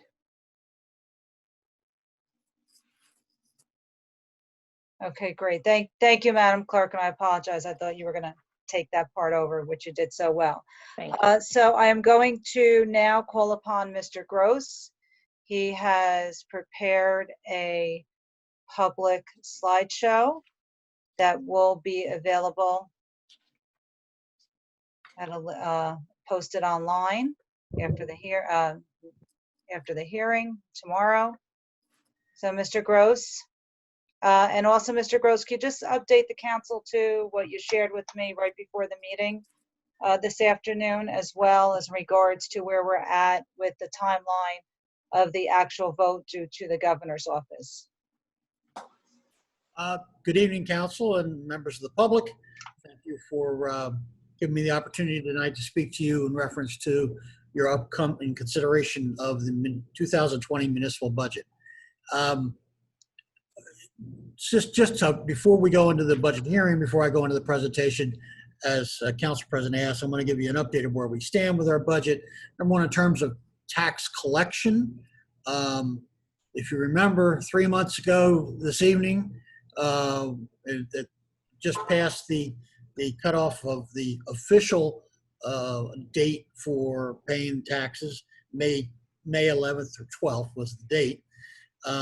We stood at around $12 to $13 million short of our collection. And we extended, based on the governor's action, the governor extended the date an additional month, and we ended up coming much closer to being paid in full. Today is the first day after the close of the collection period for the third quarter. And as of today, we stand about $6.8 million short. That $6.8 million is, not quite half, or a little bit more than half of what it was 3 months ago. So that certainly is an improvement, but it is certainly not comfortable, certainly not where we need to be.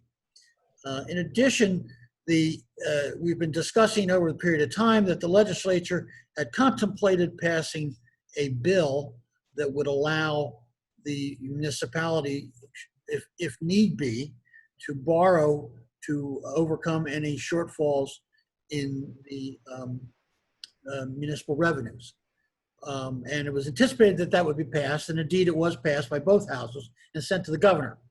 This past week, the governor vetoed the bill provisionally, and the provisions of the bill was basically to change the how it was done, not whether it should be done.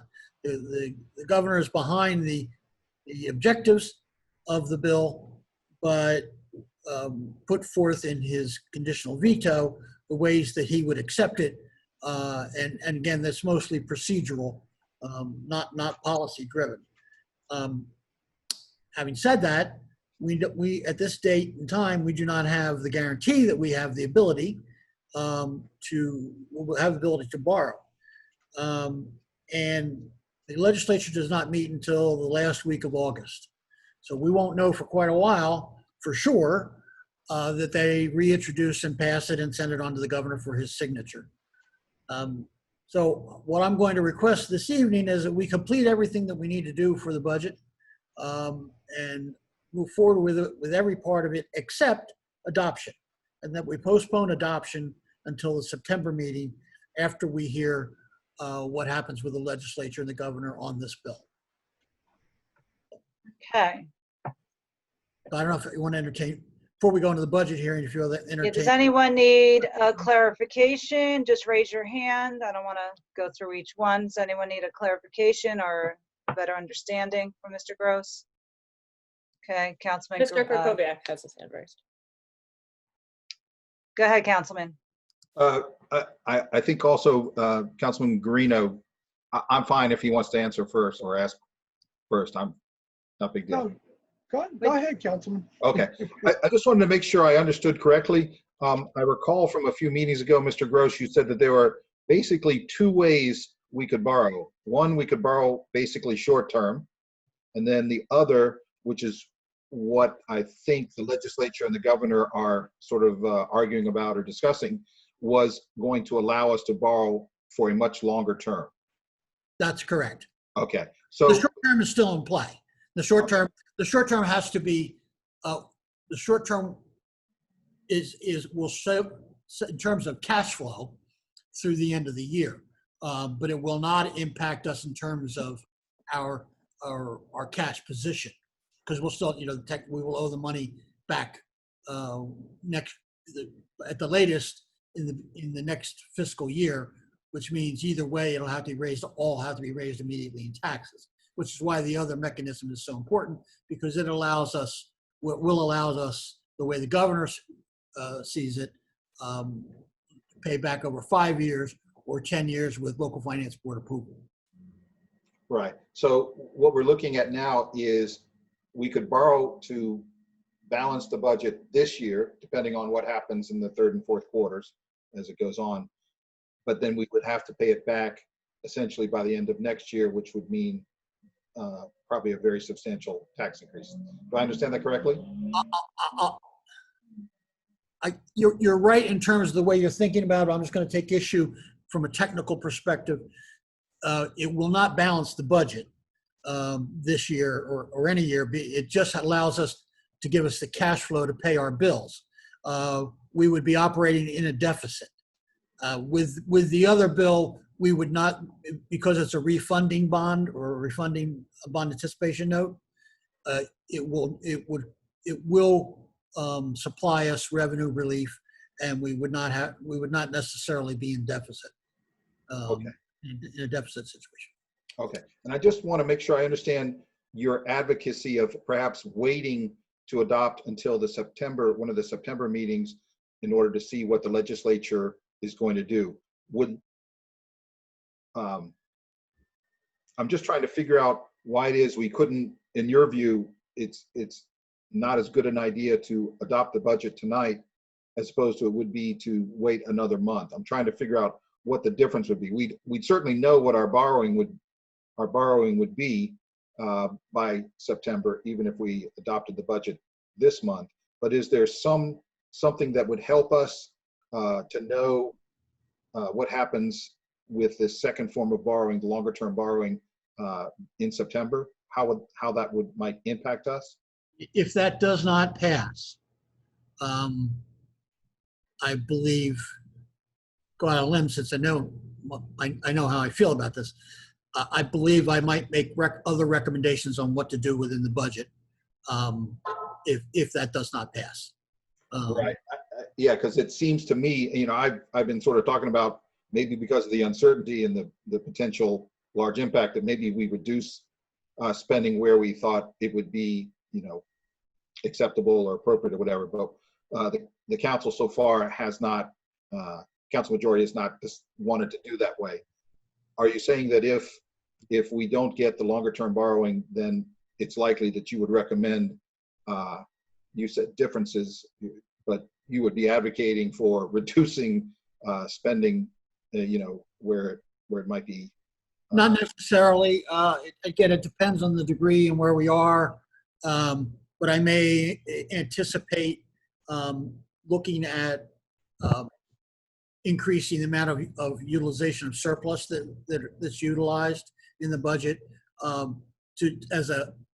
which would only really be a buffer that right. If you know, because it comes out the same at the end, but it's a technical whether or not, you know, we want to avoid at any possibility, if we can, of being in a deficit. And so if we can't guarantee the borrowing, we probably want to anticipate more surplus and maybe reduce anticipation of other types of income as an offset for that, and allow us to have that buffer, because we know, you know, the surplus is in hand and the other revenues aren't necessarily. So it's just we need to take a look at that. You know, I have a rough idea. Again, I don't want to use the word only, but we're $6.8 million behind. That's not. I mean, that's not even. We know that's more than not insurmountable, because we've come back from 12. So, you know, this is just it is part of this trek through COVID world. I think that we have to learn to live with and how to maneuver through. So yeah, just one more thing, and I appreciate your answer. I agreed with you when you were saying you thought that maybe the third quarter would be worse than the second quarter, simply because there would be more time for the economic challenges to trickle through the local economy. So this sounds like a more positive situation where we stand just today than we did 3 months ago today. I think absolutely. Well, again, like I said, we're maybe at 60% down or 40% down, you know, from where we were, you know, or better, I should say. So yes, it's definitely good news, just not the best news yet. Right. So. Okay, thank you. Council President. Councilman, yeah, I saw you, Councilman Guarino. Hi, thank you, Council President. Mr. Gross, I have a question for you, sir. And it has to do with percent ratios and thing about the receipts that we received. I know you probably may not be able to do it tonight for me, but I'd like to get it. Of the receipts of the 6.8, you know, how much of that was commercial receipts and how much was residential? That's my first question. My second question is it possible to be able to get the council the idea of how much in arrears, how much of a shortfall do we have or running forward is going to be commercial and how much is going to be residential? Because that's going to be critical in forecasting how you're going to land. And, you know, if it's more commercial, that's, you know, one way of looking at it. But if it's more residential, that's a serious way of looking at it.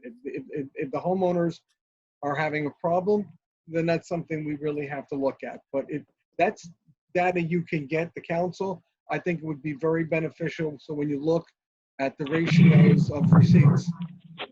Yeah, I can answer that as of yesterday. Yesterday we were down 7.6 million. So today we're at 6.8 million. So that's a very good improvement over one day. But yesterday was 7.6 million, 7.6 million, 1.7 was commercial, and the balance residential. So it's far by far. I'm sorry, Mr. Gross. I'm gonna have to interrupt you. I don't know if someone has something in the background going on. Yeah, someone has something. Yeah. I'm just checking with everyone here. TV, radio. We got it, yeah. Someone who is one of the participants is on a phone call only, and it was an open line. Okay. Okay, thank you. Sorry about that. I'll start from the beginning. As I told you, as of today, we're down 6.8 million. And I don't have a breakdown of that from today for the commercial and the full, but I do have it as of yesterday. Yesterday, we were down 7.6 million. Of that 7.6 million, 1.7 of that was commercial, and the vast majority of the remaining was residential. And so that your concerns about residential versus commercial is warranted. I can tell you that is pretty much the same breakdown that we've had all along. That's been the ratio. It's also probably a higher number in terms of, if you look at the total ratables for the town, the commercial properties are further behind than the residentials. There's just a lot more of the residential. So I'm not particularly, again, based on what we've seen, the recovery from last quarter, I'm not particularly concerned about that spread. But, you know, any more than I am about any other. I mean, I'm obviously concerned about being behind the cash. So. Okay, thank you. Thank you, Council President. Thank you, Mr. Gross. Councilwoman Matu Brown, did you have any questions? I saw your hand. Yes, thank you. Actually, Councilman Marino asked that question, that I was concerned about how much of it was commercial and residential. So, because that is something that is concerning. Also, my other question was to reducing the surplus. Should we have to do that? And you also explained that it kind of works out in the end the same, right? Because we'll be making it up later. Right? We're either going to hit it later on because we run out of cash in the budget, or we put it in the budget now, and if we don't spend it, it'll go back to surplus. So it's just a better way of budgeting, you know. So. All right, and I do support your line of thinking to not adopt and wait and see what the governor decides. So thank you for that forethought. Okay, thank you. Councilwoman McCartney, did you have any questions before we get started? No? Okay. Not really a question, just interesting to point out that the 5.1 million as of yesterday, when the third quarter taxes were due, are residential, which is glaring, that is the shortfall. It's obvious that residents are having a very difficult time making their payments at this time. It's just an observation. Thank you. Mr. Gross, when I asked you earlier today, one of our many chats, just out of that residential number, how many of those residential properties are multifamily units that have renters in there? Can we get a breakdown on that? I can tell you that the units with 5 or more, that's negligible. They're pretty much up to date, and the large rental units, there's probably maybe $100,000 amongst all of them. Okay. They're not down. We can't tell the difference between whether it's a single family home, a duplex, or a threeplex. Yeah. I can't tell you that, because Okay. they're all the same classification. Yeah, they all come in as residential, so, okay. With that being said, I'm just gonna, just to have you point out one thing in regards to the capital budget. So obviously we, when Mr. Gross gets to that in the presentation, there is a lot on the capital budget this year. So there'll be Mr. Lepore will be here next meeting to go over that in more detail. The hearing for that will be at our next meeting.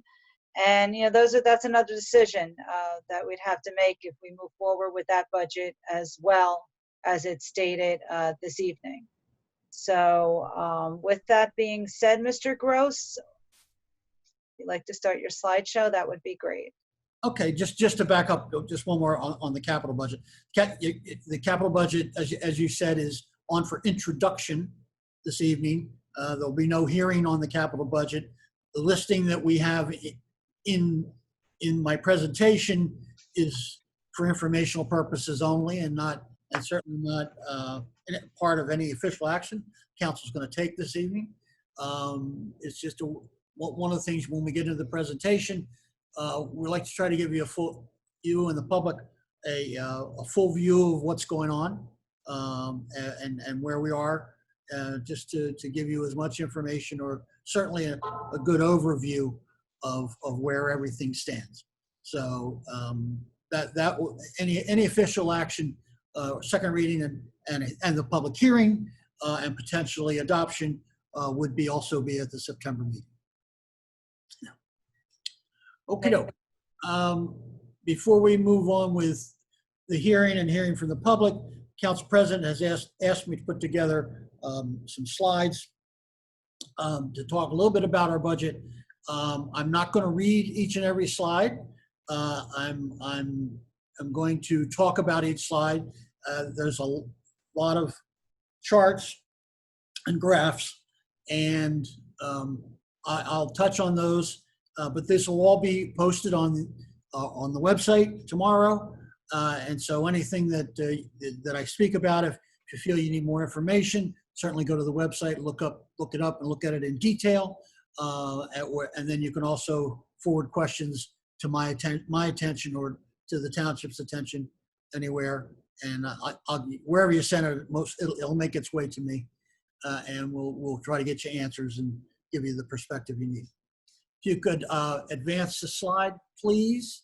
The budget. What is a municipal budget? Well, a municipal budget really is the governing body's plan for operations for any given year. It is a plan where we fund based on the services that are going to be provided, the quality of those services, what it costs. And there's a real balance that goes into that. What concerns that residents have, which ones can be addressed directly, which ones can't, which ones can partially be addressed. And this is all accomplished with a professional workforce right now of about 300, a little over 300 full-time employees, and at any given time up to 150 part-time employees.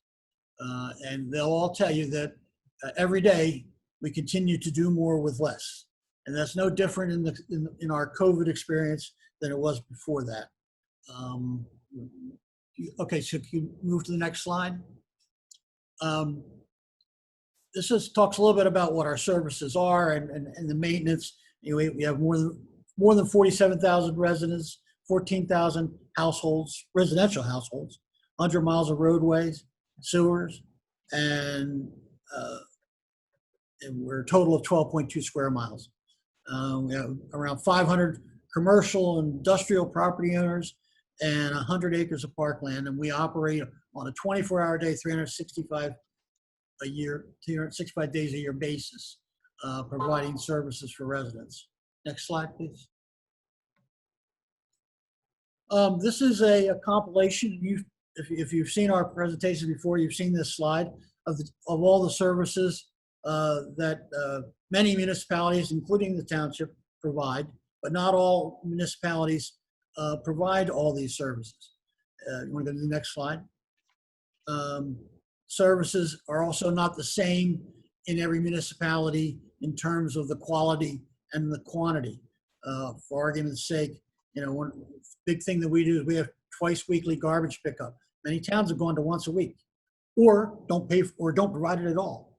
We have the free jitney service. Again, something that some towns charge for, we do not. We have a full-time senior citizen staff. Again, not all towns have that. And of course, our commingled, hopefully back to commingled recycling at the recycling center. Next slide. This is a list that shows taking all those characters, all those services from a survey that was provided last year of what services we provide versus other towns. And you can see that the Township of West Orange provides all of those services, and not all the towns provide some as much as half of those services, and others, not near it or up to it. The lesson here is that West Orange is a full service community. And if you go back to my beginning comments about what we do is we make determinations in our budgeting about what services we're going to provide and at what cost. And the fact that we provide all these services directly leads to the cost of running the municipality. Next slide. Our objectives when we do a budget is the first thing is to stabilize municipal taxes. We all understand that everybody is contributing at already as much, or maybe not, maybe more than they can afford. So we're cognizant of that, and we try to do that in terms of providing value in our services, and in terms of trying not to collect one more dollar than we absolutely is necessary at any given time to keep the municipality running. Next slide. Now, some of the challenges for us doing that is obviously we have government mandates. The state and federal government require us to do things whether we think they're a good idea or not, or whether they're required or otherwise required. We have contractual obligations, and those contractual obligations are impacted by governmental mandates.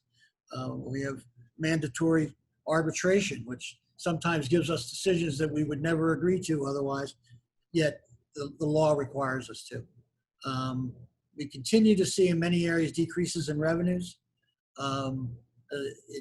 This year's a very good example of that. We were just talking about how our tax collection is down, and it is anticipated that our miscellaneous revenues, we're going to struggle to meet our objectives there as well. We have decreasing revenues, and you have appropriation increases, which increase in cost. It becomes much more difficult to operate and maintain the budgets, and the budgets that we've maintained over the past 10 years or so. Next slide.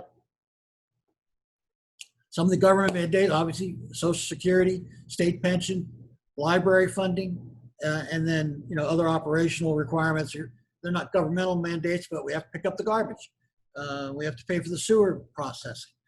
So there's things that we just don't have choices on. And we'll talk about the scope of that in a few minutes. Next slide.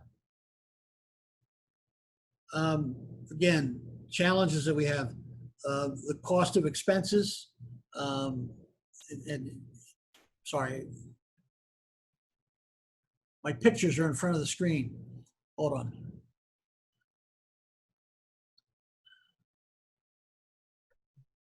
Yeah, again, I talked a little bit about the fact that our costs increase faster than our revenues.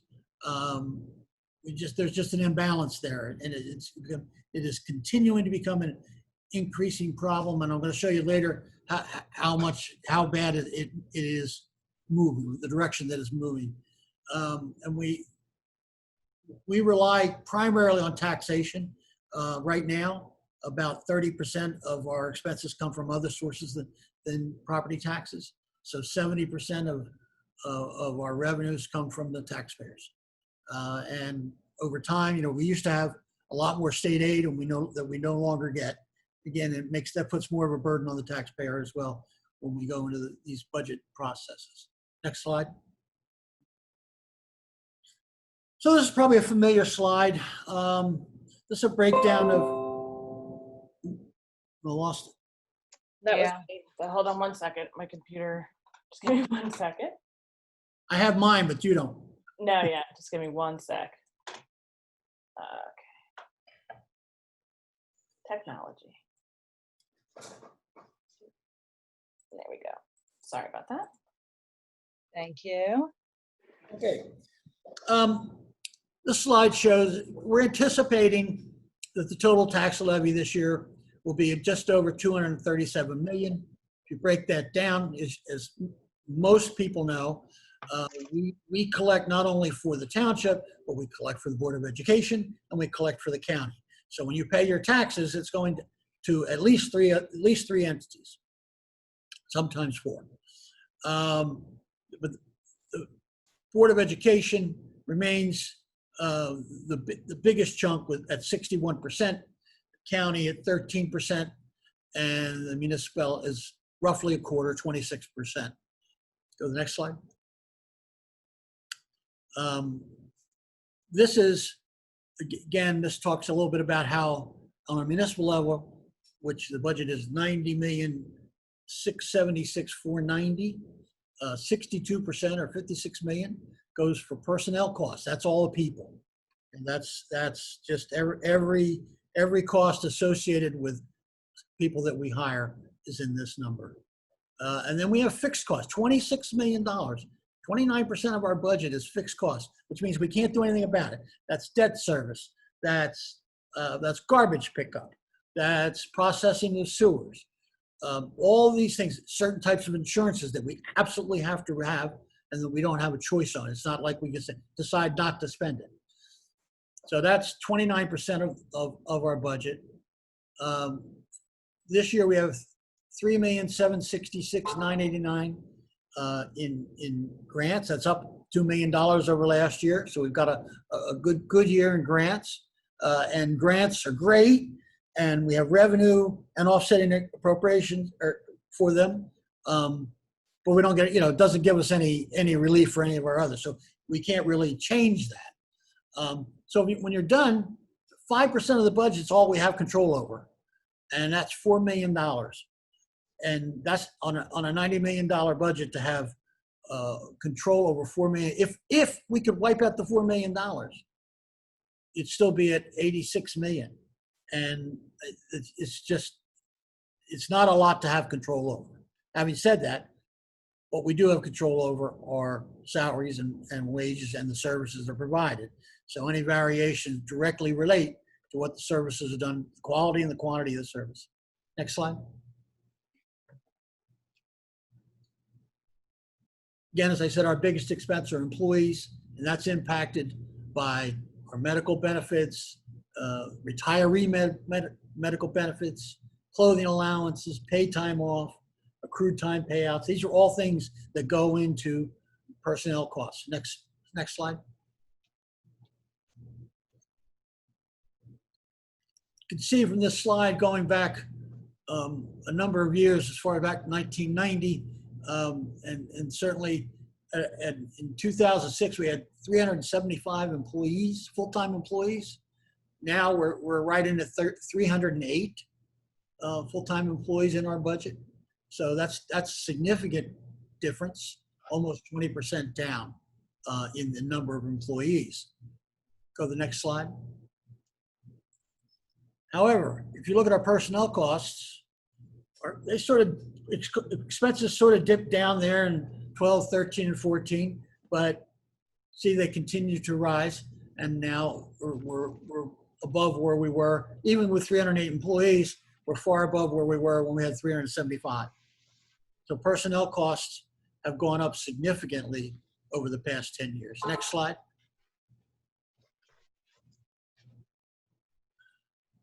If you look at this, the deep blue is salaries and overtime, and in terms of the cost of an employee, 71% of it is in the blue. What I want to point to is if you look around to the purple is retiree health benefits, and right below it in the green, that's employee health benefits. That represents 19% of the total cost going to health benefits. 11 of that 19 is for employees, and again, you can see it's higher to pay our retiree benefits than our employee benefits. And later on, I'll show you a slide how that's evolved over time. Next slide.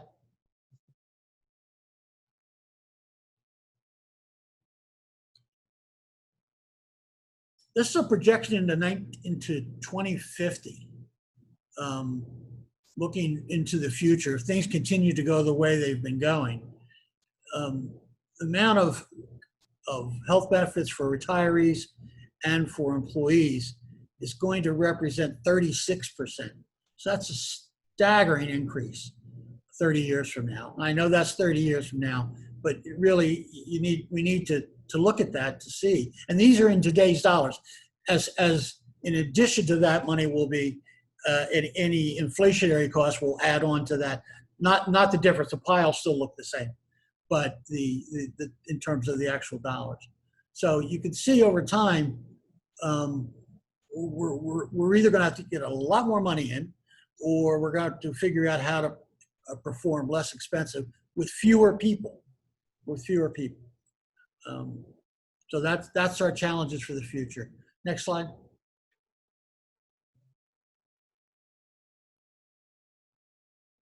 This is a slide of how employee medical costs have evolved over the past 10 years. The dark green on the bottom represents the employee contribution. The medium green in the middle represents what active employees pay for health benefits. And the light green on the top is what our costs are in those particular years for retired employees. And you can see the gap, the difference is wide. You go back to 2009, employee and retirees roughly the same. A little dip in 2012 in the employees because of some significant changes there, because there was an increase in the amount that the employees paid or contributed. See, over time, you see that the retiree coverage is expanding tremendously. Next slide.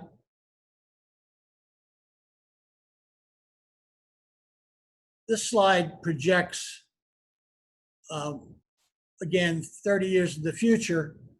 If you look at the last one, using the same concepts, that would represent the differences in 30 years. And again, those are in today's dollars, not in future dollars. So again, the cost of health benefits is having a staggering effect on the future of our budgets. Next slide.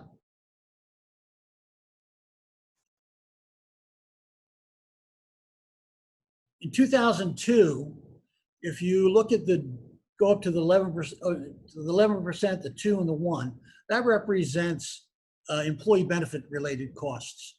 And in 2002, that was roughly 14% of the budget was going to that. In 2020, we're at 26% of our budget is in employee related costs. Go to the next slide. The 2020 is the same slide as I told you before. 2050, 30 years from now, it's going to be 39% of related costs to budget employee benefits. So as you can see, these last series of 6 slides is showing the trend lines for where we're going in the future and our challenges that we have to meet. And we are working and taking steps to try to meet them now. We're not waiting for 30 years or some other. We're trying to at least start the groundwork now for that as well. Next slide. Other employee related costs, pension costs. You can see over time, back in 2001 and 2002, there was no pension cost. It was all being picked up at the state level, or not charged anyway. And it rose significantly till 2011, and then that's when we had the employee count started. The impact of the employee count started to hit, and we started to drop because we went from 375 to 308, and they're at the low. And then you can see it's trending back upwards as salaries increase. So the leveled off a little bit this year, but the trend line certainly is upward. Next slide.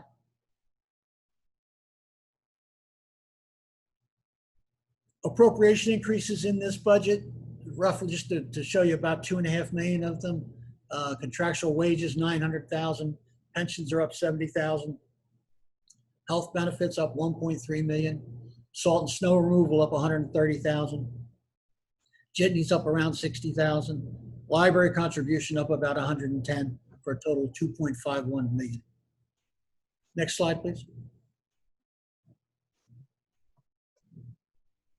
On top of all that, we're budgeting $2.7 million for tax collection in case for taxes that we don't collect. So right now, you know, I said earlier we were short 6.8 million, and if that ends up being where we if we were to end up there, we'd actually be 4 million in the hole because we budget $2.7 million to cover for uncollected taxes.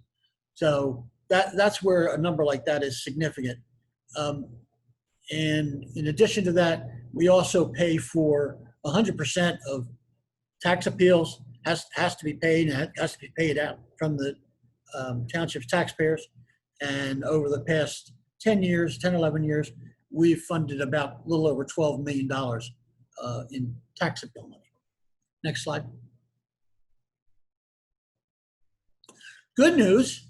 The last about 4 years, we've been working with a time management system. That one of the problems that we have, or one of the issues that we've had over the years, is that there have been payouts when people retire based on accumulated time, paid time off that wasn't taken for various reasons, gets paid out at retirement. And now over the past 6 years, well, last year was over 5 years, we were down 14%. Now we're in our 6th year in the past, measuring from the last 6 years, which we've been dealing with since 2017. So it's really 3 years of operations. We're down now 22% from where we were. That's a tremendous number, and that's a really good news that we're looking at in terms of our time management system. So my big applause out to staff and everybody who's involved and everywhere, every employee for participating in this program. It's really helpful to the township, and it's good for the employees too, because instead of not taking vacations, they're taking vacations. They're taking their time for the most part, this year notwithstanding. Next. So we were talking pretty much about expenses other than taxes. This is revenues, just to give you a sense. Again, taxes are lion's share, they're 68%. We utilize surplus, right about 15,000 in local revenue. State aid, which is pretty much flat now at $4.7 million. Delinquent taxes at 3% of 2.6 million. And then the grants. And I spoke a little earlier about having a really good, this year, particularly a really good year in grant at 3.7 million. Next slide.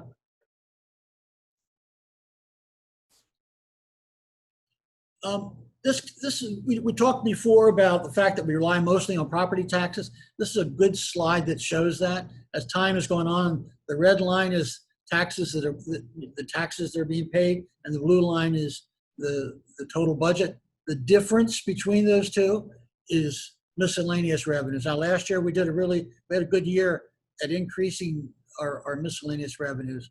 You can see that the difference widens there.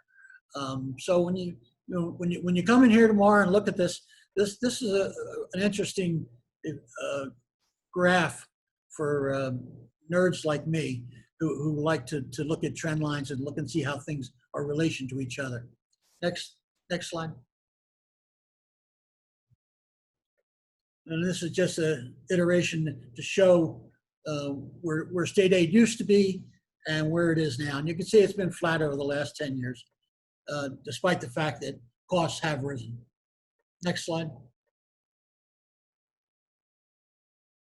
This again showing, this is another one showing the miscellaneous revenues, and you can see how it goes up and down, and it's different every year. Some years we get more in, some years less. You can see that 2020, which is a reflection of 2019, we're anticipating significantly more this year. Next slide.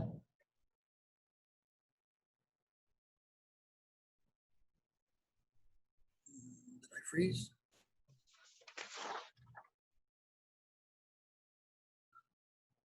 Okay. And we've gotten pretty creative in trying to generate miscellaneous revenue. We have a hotel tax now, and our ambulance billing is very significant. Cell tower rentals, as well as income coming from the recycling center and other types of rentals that we do. Next slide.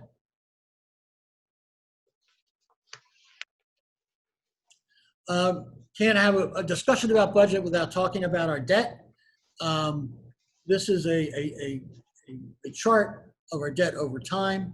And if you look at last year, 2019, at the end of 2019, we're up about $13 million than we were over 2018.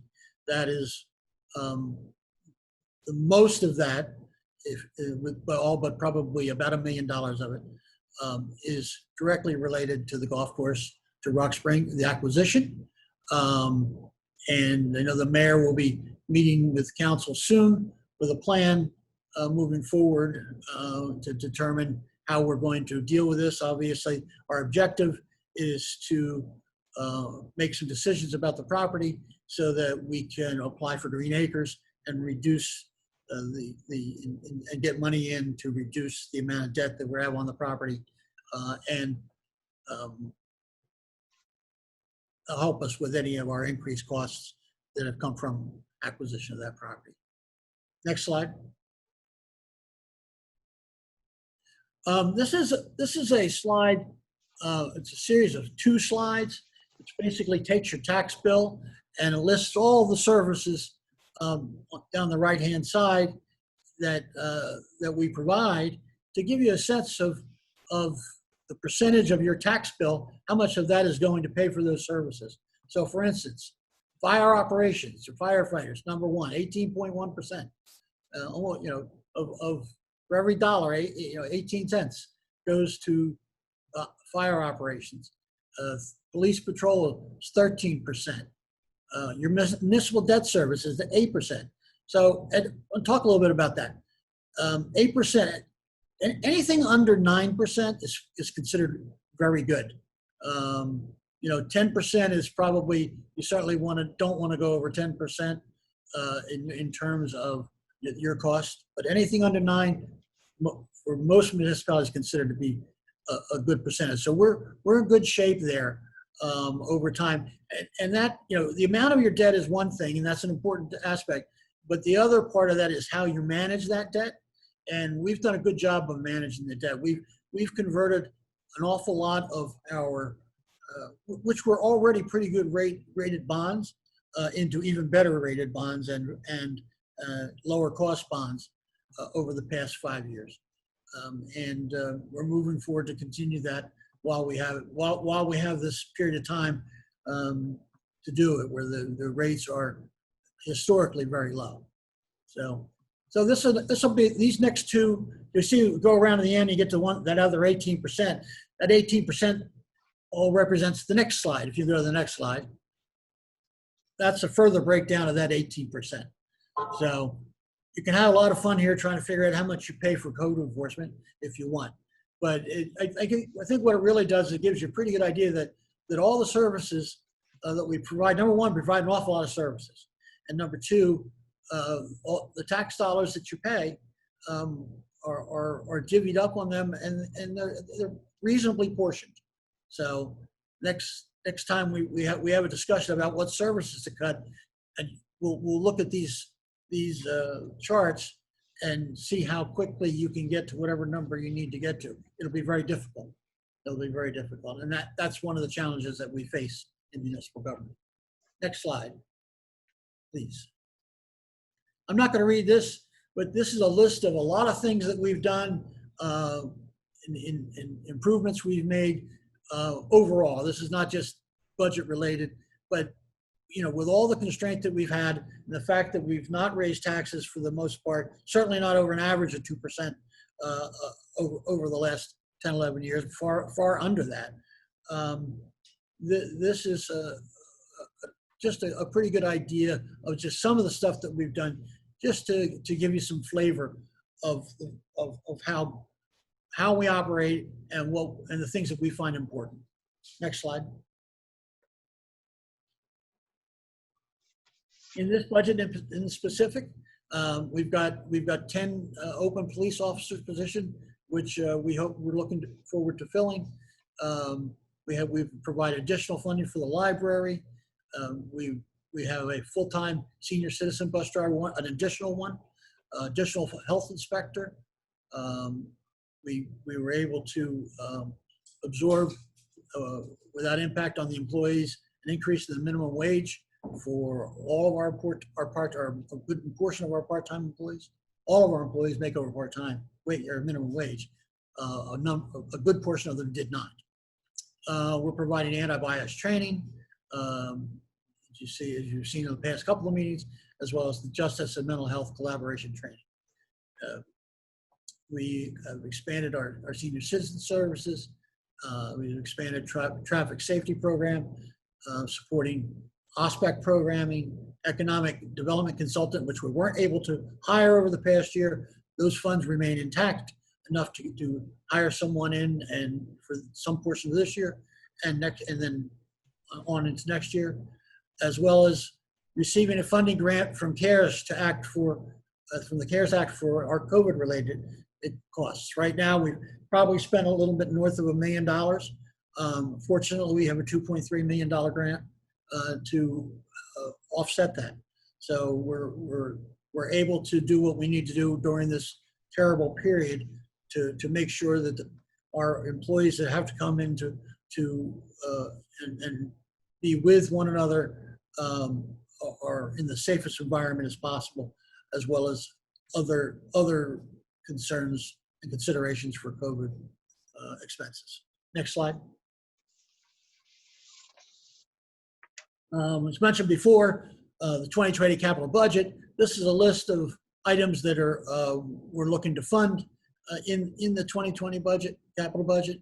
And again, this is, you can take a look at it and we can have a discussion about it at the public hearing at the next meeting in September.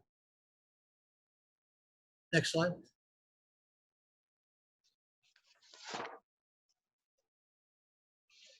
All in all, in New Jersey, as I think everyone has a pretty good idea now, we have New Jersey has a 2% tax levy cap. It limits increases to 2% of the taxes paid in the previous year. There are some exemptions to that. So it isn't, as we know, that there are times when it has to be over 2%. That's only one time in the past, since the inception really of the 2% cap, that the township has ever had to go over more than 2%. This year, we're pleased to report that the municipal increase will only be as introduced and as it will be amended to an increase of 1.76%. Next slide. Thank you for your attention, and we'll entertain any questions that the council has. Obviously, we will try to respond to any concerns raised by the public during the public hearing. And Council President, I turn it back over to you. Thank you, Mr. Gross, and thank you for your time. Just so my colleagues know, Mr. Gross has been working on this as well as many other items. I didn't get a chance to see it till 5 o'clock this afternoon. There's some edits that need to be done. Like I said last week, people without power and resources and storms and things of that nature. So there's a few edits, Mr. Gross, I think, before this gets posted that with spacing and things of that nature we need to clean up. So, but I appreciate. Madam President, that might have been a conversion from his copy to my copy. Oh, okay. Okay. So yeah, so we can just make sure. Yeah, because it looks like, I know earlier the copy that I received, it was all different kind of lettering. It didn't even make sense. So yours was a PDF, and that happens with the PDF. Okay. All right. So we'll go over it in the morning. Yeah. So we'll go over and we'll make sure that what we post is a little bit clearer. But thank you. Thank you. Thank you. With that, I am going to, before I give it to my colleagues, I'm going to open it up to public comment to see if any members of the public would like to make a comment or have a question. You have 5 minutes, and we will, Mr. Gross or us will answer your comments at the end of the public comment. So please state your name and your address and raise your hand for the moderator. Okay, at this time, if anyone would like to speak, you just use the raise your hand function located at the bottom of your screen. If you don't see it, if you're on a tablet or so, if you just move your mouse or if you just touch the screen, you'll see it. And if you're on a phone call, it's just *9. And we don't have anyone raising their hand. Okay, I guess after 2 workshops, people have hung in there. Okay, so seeing that, I'm going to open up comments to my colleagues at this point. Any questions, Councilman Guarino? Council President. Thank you, Council President. To Mr. Grosser, my question really is, it's basically, what if-thens do you have? What risks are out there besides personnel costs? What other risks are out there to the township financially of things that are possibly could happen and maybe are being considered to happen? And what I mean is repair, infrastructure changes that have to be done. So I'm trying, what risk does the township and does the administration anticipate hitting us within this year and next year that could throw your budget out of line? And not talking capital, I'm talking about emergency expenditures. The risks, well, if you'd asked me this question last year, I'm pretty sure I would not have come up with a worldwide pandemic and the impacts of having to close down every business for a period of months, and whether the schools, it's probably schools, and so it's hard to project past this type of a calamity and the impact of it, that anything else would be much different than this. Now, having said that, it's funny, I used to have an expression, we'd be sitting around talking about things and people would come up with something that would be really bad. And I'd say, well, if that's right, if that happened, there would be these other reactions to that would be far worse. We wouldn't be worried about your problem. We'd be worried about, how bad it is on other things. You'd have bigger problems than what you're concerned about. And I think we're into one of those now. I mean, we're down $6.8 million, probably because there was a response, slow may it have been, but a response from the federal government with the $600 a week unemployment, which allowed the people to have disposable income during this period of time. So those people, if you have disposable income, presumably you're probably paying your taxes too. So it's difficult if you want me to comment on the unknown. It's difficult to go far beyond this, except that when there's big problems, eventually I think everybody gets in and rows. Now, something a little bit more centric that would be on a township level, in terms of some large scale event that would only impact the township. I don't know that we're at any more risk than anybody else. There's always risk. The question is the probability of those risks and what you do if you get hit with them. I don't think I've answered your question, because I don't think that, given where we are, we whizzed right past where you were aiming. I mean, what we're experiencing now is far beyond anything I've ever experienced in my career. Almost, I'm pretty sure everybody says that. you got to go back 100 years to even read about something similar. So I've been through hurricanes, and I know, in terms of that, those types of emergencies, we've learned how to handle those. And, we've had millions of dollars of expenses, and we've lived through them, and we didn't get the money, back from FEMA very quickly. We found ways to manage through it. And, there are mechanisms that we have for declaring emergencies and doing emergency spendings and financing that over a period of time. So I think we're pretty well equipped for run-of-the-mill emergencies, run-of-the-mill risks. And we've not had to go to the local finance board for help, which is one of the things you can do. And we've never had to do that in any of the towns I've been in, but there are towns that do that regularly. You don't want to be in that situation, but if we got thrown into it, it would have something that we would have that would allow us to be able to ride the wave through the problem, whatever it would be. Okay. Thank you, Mr. Gross. Thank you, Council President. Thank you. Councilman Kukoviac? Thank you, Council President. Just a few questions, and I do appreciate the recognition that the deck, the presentation, while of course very good, has a lot of issues with I don't know whether it's the conversion or to Zoom, but a lot of the explanation and definitions were cut off on the right side of the. Again, I'm just going to clear on this. That's actually not Mr. Gross's fault. That's the conversion going into Keynote. We just didn't have time to convert it properly, so I did the best I could. His version doesn't have that, so will ever be on the website, won't have those issues. Oh, great. Yeah. That's excellent. Did I heard that Council President Castellino got a copy of this ahead of time. Was that something that was sent to the entire council? Did I just miss that? No.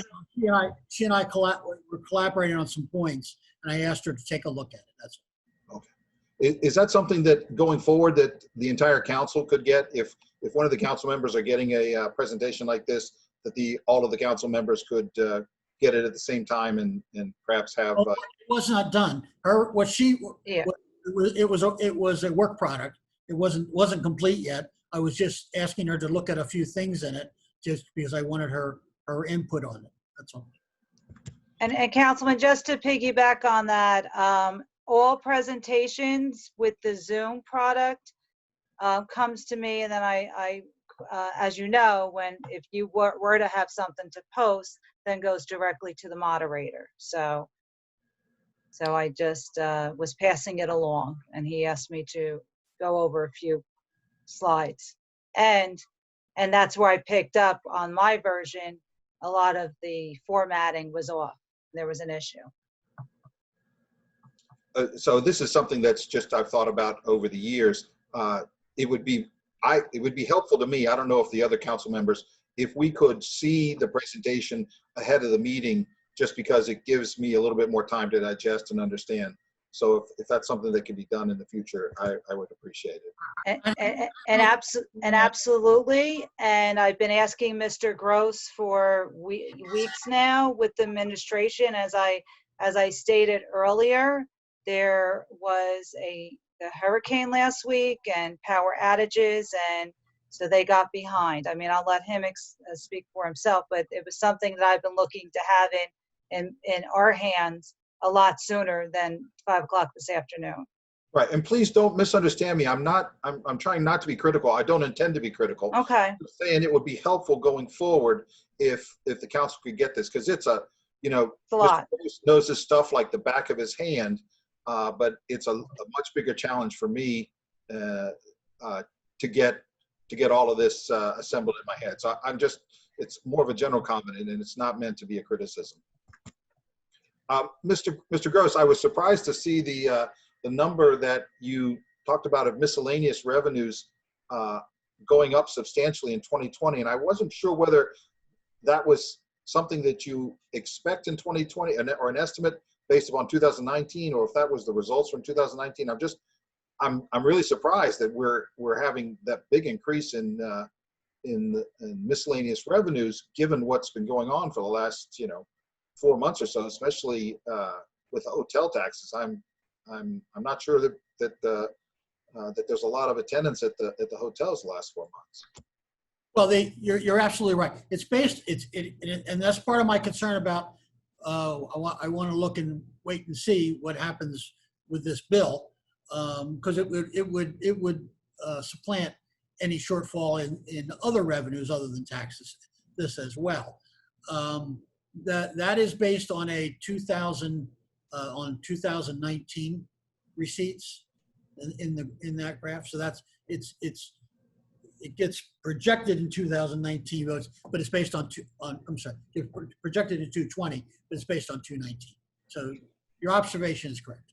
So, but you're still confident that we can hit that 2020 projection? No, I didn't say I was confident. Okay, I'm sorry. That's what it's based on. And if I was confident, we wouldn't be waiting to introduce the budget. So.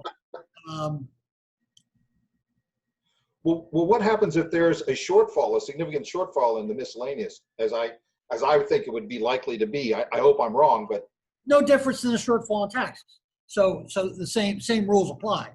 So if we end up having a shortfall and we can borrow in the short term or the long term, whichever made sense for that, we can.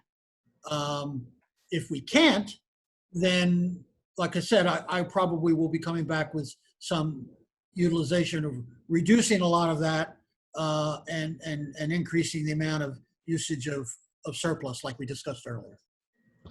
You had on one of the slides about there are 10 openings of the police and you're hoping to fill those soon. My understanding is, based on previous conversations in council meetings, is that it's going to be a long time before we can actually get any of those positions on the ground working as provisional officers. Has that changed, or are we still looking at towards the end of next year? Well, the answer is I don't know if it's the end of next year, but there's the training time. I mean, they'll be on the force, and whatever, so whenever you start them, that's when we start paying them, and that's when they start. But as far as getting them on the ground, there's training, and there's they have to go to the academy. That's usually about 6 months, and then when they come back from the academy, there's the local training that goes on before they actually release them. So certainly, I think it's safe to say it's about a year from when you hire them. Okay. Excuse me, Councilman. There's a class that is in September, early September. There's a class. Right. For the academy. Have we hired 10 officers and they're going to be in that class in September? I don't think we're going to make that class. Okay. I don't, again, that's not my call. The mayor has to make a final decision on it, but I just don't think that we're going to be in a position to have knowledge to do that. Okay. Yeah, I just yeah, and it's not meant as a criticism. I just thought maybe something had changed because you had it in the deck, and we've actually got a very low number of officers on the force right now. So I was hoping you were going to say, "Oh yeah, things changed. We're going to move them early," but it's still, the situation is pretty much status quo. That they're going to be actually getting on the ground, actually doing work sometime towards the end of next year. I'm not telling you that the answer is no. The police department's preparing and going through and trying to determine who would be the next in line candidates from the list. And things can be done very quickly sometimes. The academies, if they have openings, can be filled the day before. So I'm not saying the answer is no. I'm saying right now, I don't feel confident, as you asked me before. I don't feel confident that we're going to make that deadline. That doesn't mean we might not. Okay. Yeah. Could you just, you or the chief could just keep us apprised about whether we can get anybody in the Sure. academy for September? Sure. Please. Thank you. I want to just talk a little bit about debt, because I know you and I see things a little bit differently. And I just want to get a better feel for this, or maybe some context. I just did some rough calculations, and based upon the sort of supplemental debts debt statement that you passed along to the council today, that it looks like we're gonna, if the council majority approves the bond ordinance, that we're gonna go over, I think something close to $104 million, which is the first time I think we've been over 100. And that represents roughly, in the last 9 years, about $47 million increase in outstanding and authorized debt, which is about a 6% compounded annual rate. I just want to get your feel that you still seem to think that that's a pretty good situation now, especially if we can get a lot of the golf course to qualify for Green Acres and get those grants and reduce significantly the debt there. But as you know, we've had some really low interest rates the last several years, but we're really, getting a lot more debt here, and the actual annual debt service is up, I don't know, 50, 60% over that time period. Are you still feeling good about both the debt levels and the debt service levels at this point? I'm not feeling uncomfortable. I mean, in a perfect world, none of us would owe any money, but this is whether you use debt or not is a philosophical question as well. I mean, there have been towns, I'm sure how many are left that don't use it at all, but there have been towns that have decided that instead of funding debt service, that they're just going to use that money and pay as you go, which sounds great, and it can be, but it's philosophically people that live in a town like that today are paying for improvements that are going to last the next 20 years. So when they move out after 5 years, they've paid for 15 years of streets and roads and you name it that they're not using. So they won't enjoy the benefits. They won't enjoy. So the other side, so the flip side of that is that when you use capital and to make your improvements, and you use debt to fund them, and it's paid out over the useful life of the improvement, the people that are paying the debt service on that during that useful life each year are paying for that year's service of enjoyment, and the next year and the next year and the next year. So as people come and go, they all participate equally.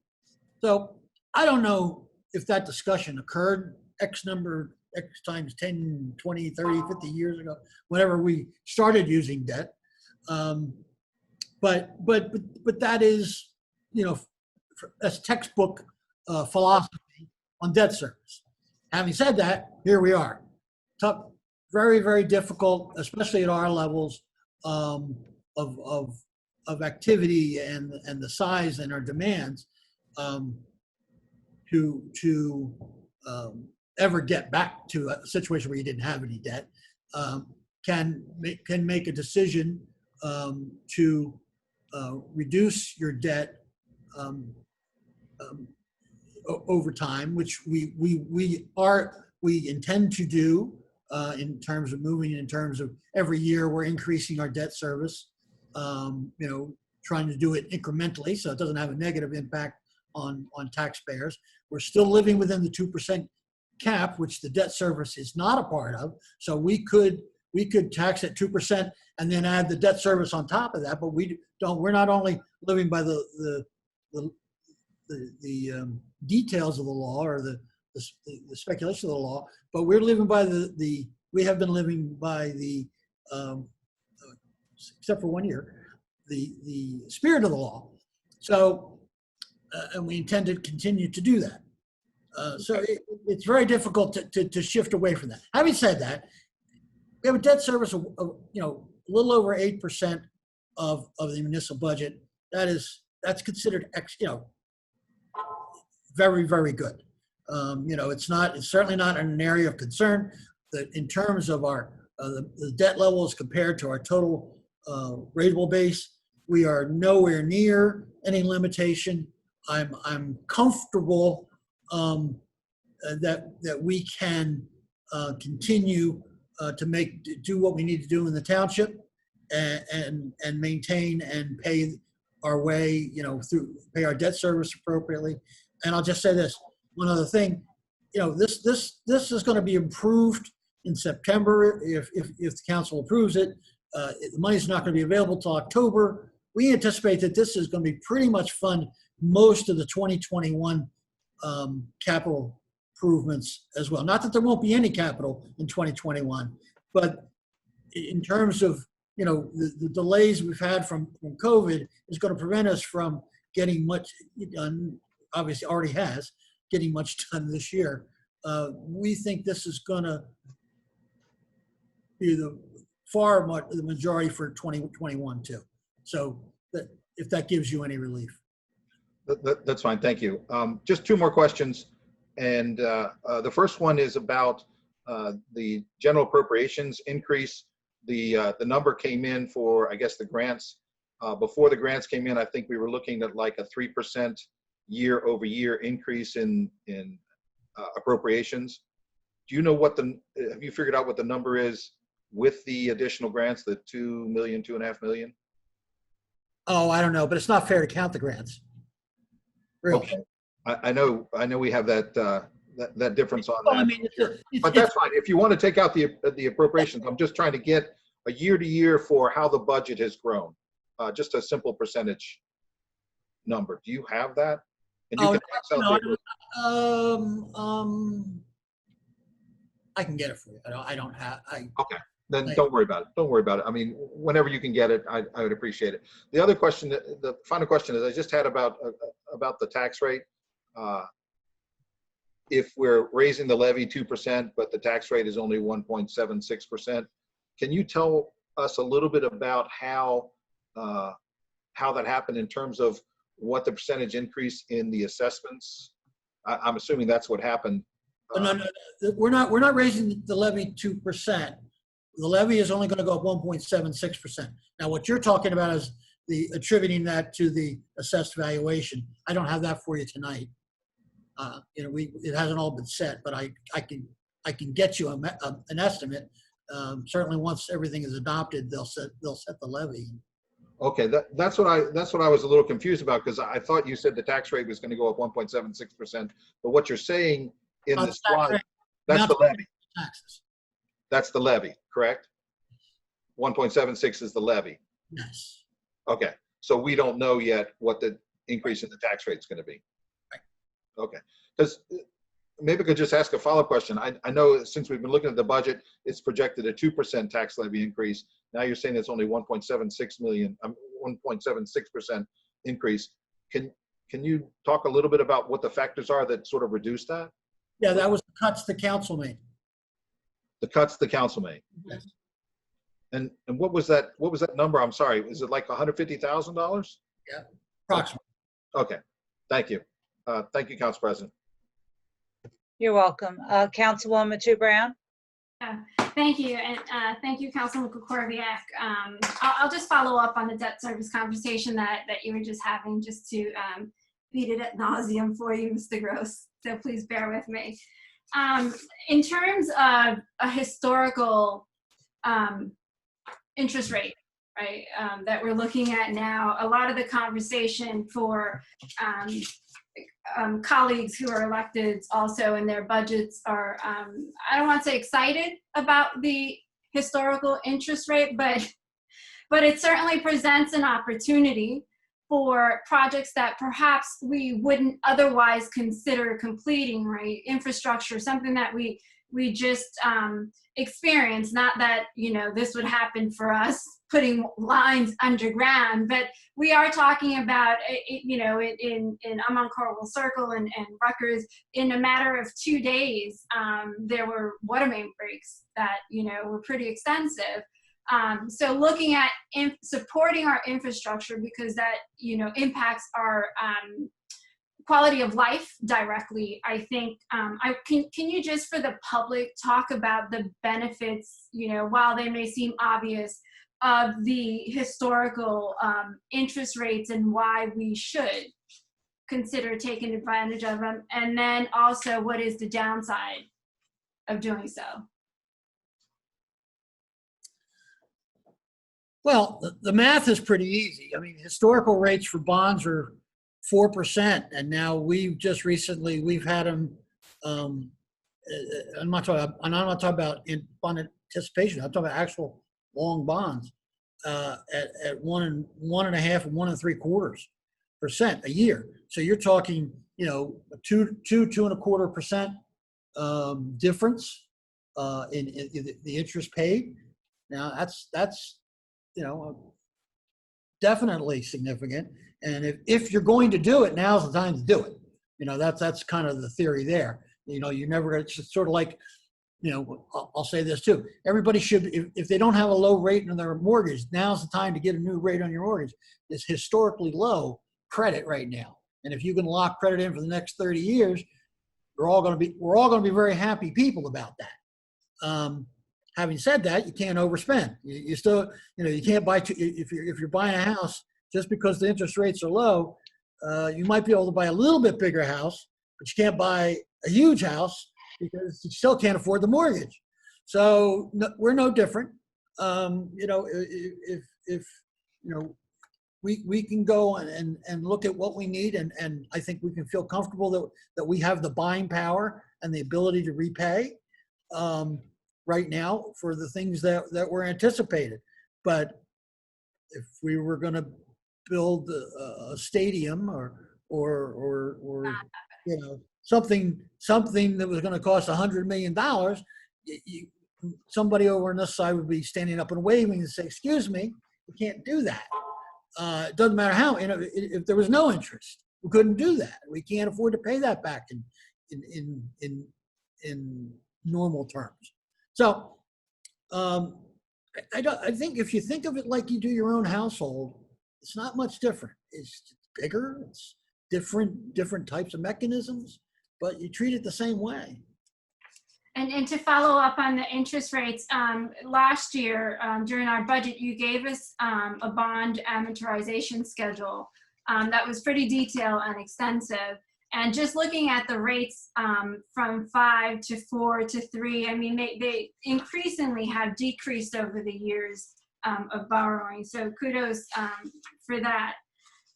But also, I think it's also important when we're talking about incurring debt service, it's also important to talk about, as I'm looking at this amortization schedule, how much debt we've decreased as well over the year, because it's not, you know, just an increase. And I say this more, obviously this is something that, you know, I'm preaching to the choir with you, Mr. Gross, but more so for the public to understand that it is an increase in our debt service, but there's also a lot of decrease in that debt service. And I think that, you know, when we look at the infrastructure that we need to maintain, it is important to consider that. To be honest, when I looked at the bond ordinance, I was like, where's my fan? Because I got a little hot. But understanding and looking at now the capital improvement budget that you introduced, I'm not saying I agree with all of it, but I'm happy to hear that the interest rates are so low. It certainly gives me a different perspective in moving forward with the capital improvement budget as I dissect it. Also wanted to talk about the personnel costs. I know that's everyone's issue, right? Whether you're a municipality or you're a small business owner, right? With employees and staff, healthcare costs is just astronomical everywhere. It's a big problem. I'm a huge supporter of Medicare for all. I know the mayor is not. It is a discussion that I'd like to have with council colleagues at a later time. However, when I looked at the analysis, and thank you for setting up the Zoom that we will have that discussion with on Thursday, I believe, just to go through the questions that I asked. But in the analysis, when I was looking at that you sent, there are a large number of retirees, as you indicated in your slides. And those retirees in the paid contribution column is there is no paid contribution column for them. And there's over, and this is just pulling from the top of my head because I can't find the email right now. There are about 300 employees, as you said, but there's almost as many still retirees benefiting more benefiting from it. 345, I think. Which is astronomical, and I did some research looking around to other municipalities that are like ours, who don't have that many retiree employees. They don't have those benefits, and those districts do benefit from the Chapter 330 because they participate in the state health benefits. So when I look at Montclair and they have 27 retiree health benefit expenses, quite envious. So it is, I understand, something that with the negotiations that just happened with several of our union contracted employees, that the township, and I want you to talk about this, the township is now going to incur the cost of 100% paid retiree benefits for existing employees, not new hires. So that means that everyone who is here now, and please correct me if I'm wrong, my understanding, everyone who is here now hired in the township of West Orange, when they retire, there is 100% paid benefit. Those are for the full-time employees. Anyone hired after those negotiation contracts do not benefit from it. But we have employees that may not retire for another 25 years. So what is the expense that we're looking at? If the retiree benefits are already astronomical and the township is willing to pay 100% of those contributions, it just seems to me that is an expense that we don't need to burden our taxpayers with. So I want to better understand how, if we're looking to, reduce the personnel costs in healthcare until that time that there may be some sort of universal healthcare, why are we asking our taxpayers to pay 100% retiree benefits? Looking at that pie on that slide is quite shocking. And looking at the analysis was quite and I will. I've actually done some more work on it because I know we're going to have discussions about this. Yes.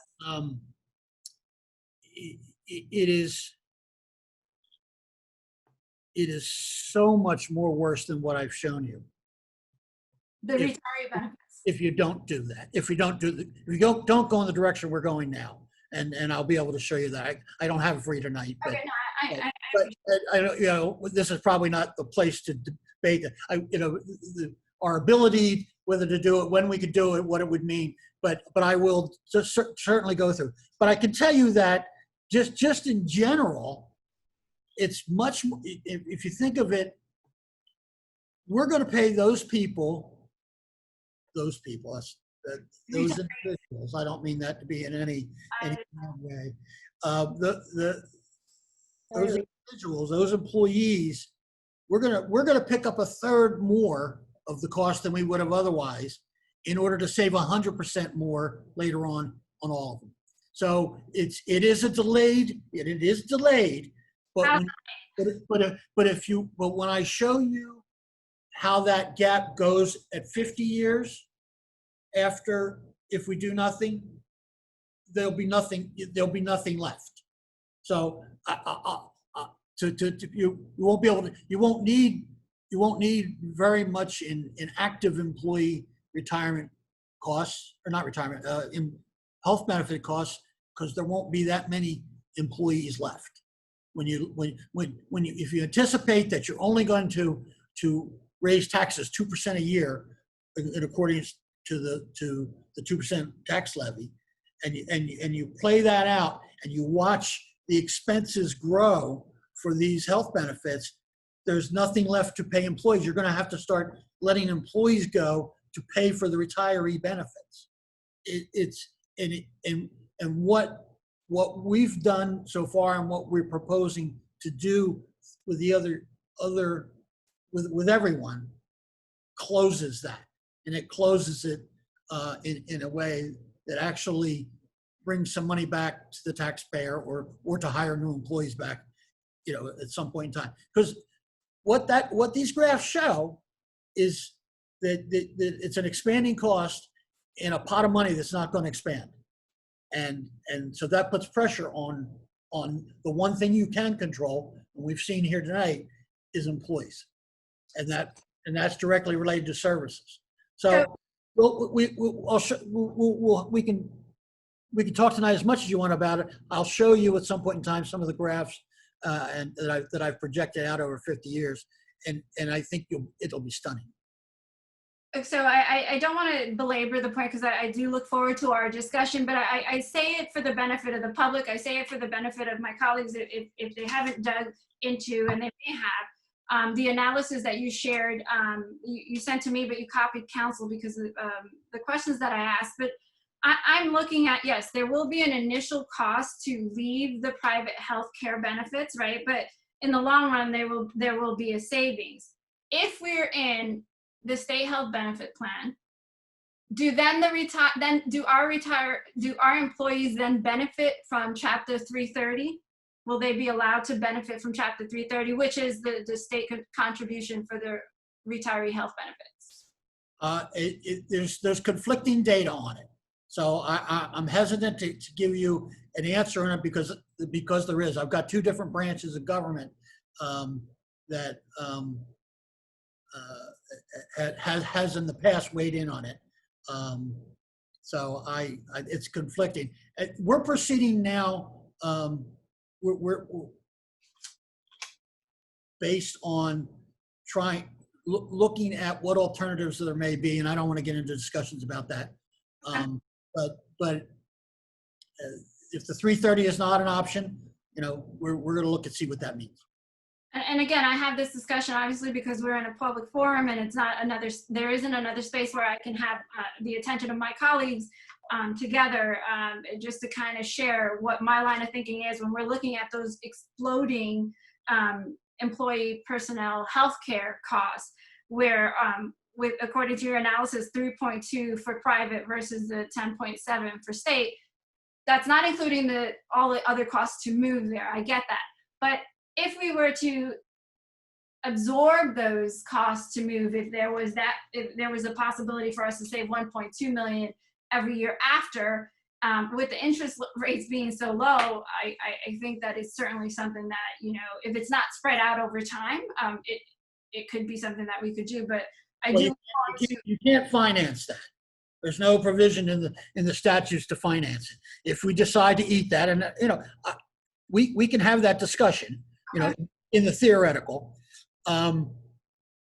If you choose to do that, taxpayer has to pick up that cost somehow. You either have to find some place to cut it, or you have to raise taxes to offset it. It is outside the cap, so you can do that. But if you do, and I haven't done it yet, but I've looked at it conceptually.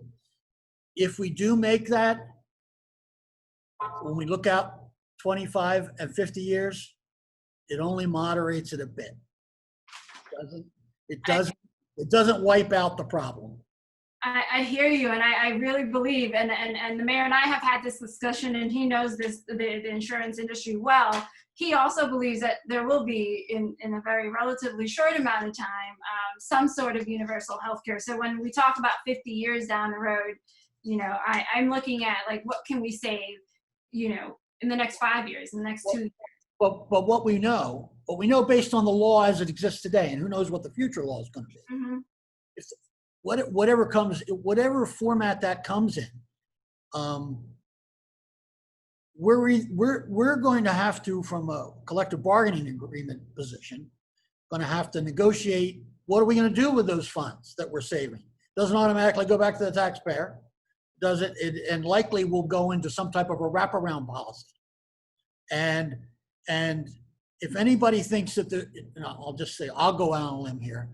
If anybody thinks that the federal government is going to allow the people that are paying for the expenses today not to pay for those expenses in the future, I just don't think that's a realistic viewpoint. That if we're the $15 million we're paying for health benefits today, the federal government is going to say, okay, employer, you don't have to pay that anymore. We're going to pick that up. They're going to get that from us one way or the other, and we're not going to be exempt because we're a municipality. They're going to get that $15 million and they're going to figure it out because they're not going to come up with that money anywhere else. So we have a philosophical difference in that, but I respect that. And again, I bring it up to the public. It is an expense, a large expense, as we all just witnessed on the pie charts and just looking at where to cut. My next question was going to be with respect to the additional funding for the library. Are we still on track as far as proceeding with the construction and the move with the library? We are on track. We're on multiple tracks. For that project, yes. Yes, we're on multiple tracks. Yes. Okay. I was just wondering if the expense for the library at this point, the additional funding was necessary in this budget versus next year's budget. Well, that's a question I guess you need to hash out with the library executive director.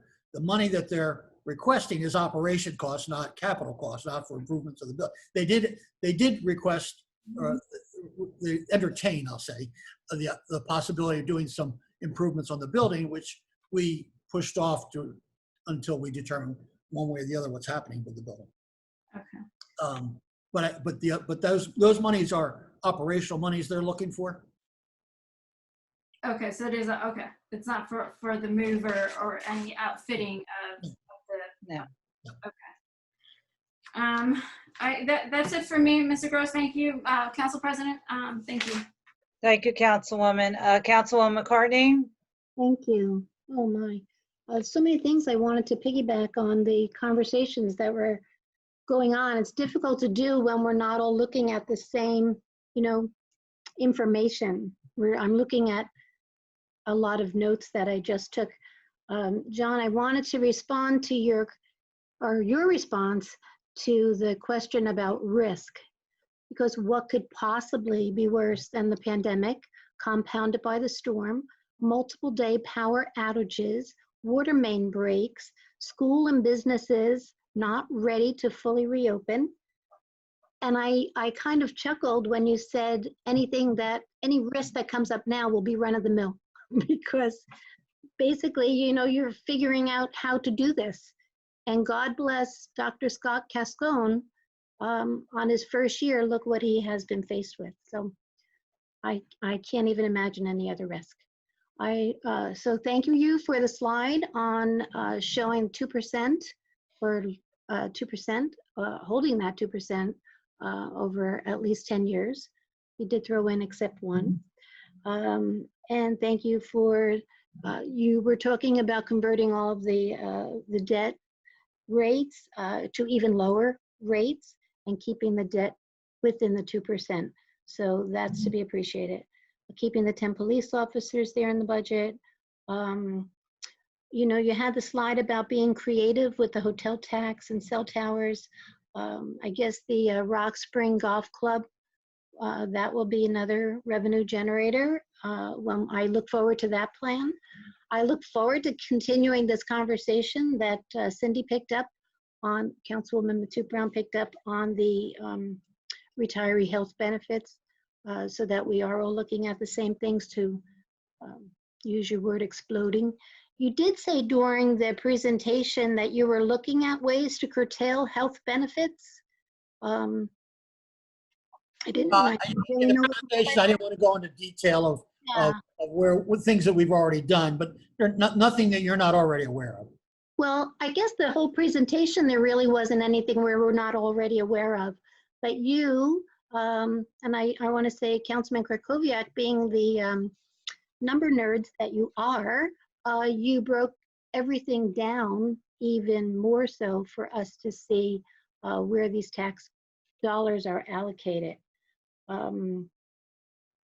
I don't know the track for the library. I think there are pending contingencies on the library on that track or that plan. We did not talk about relocating DPW. There are other things that are contingent on this move.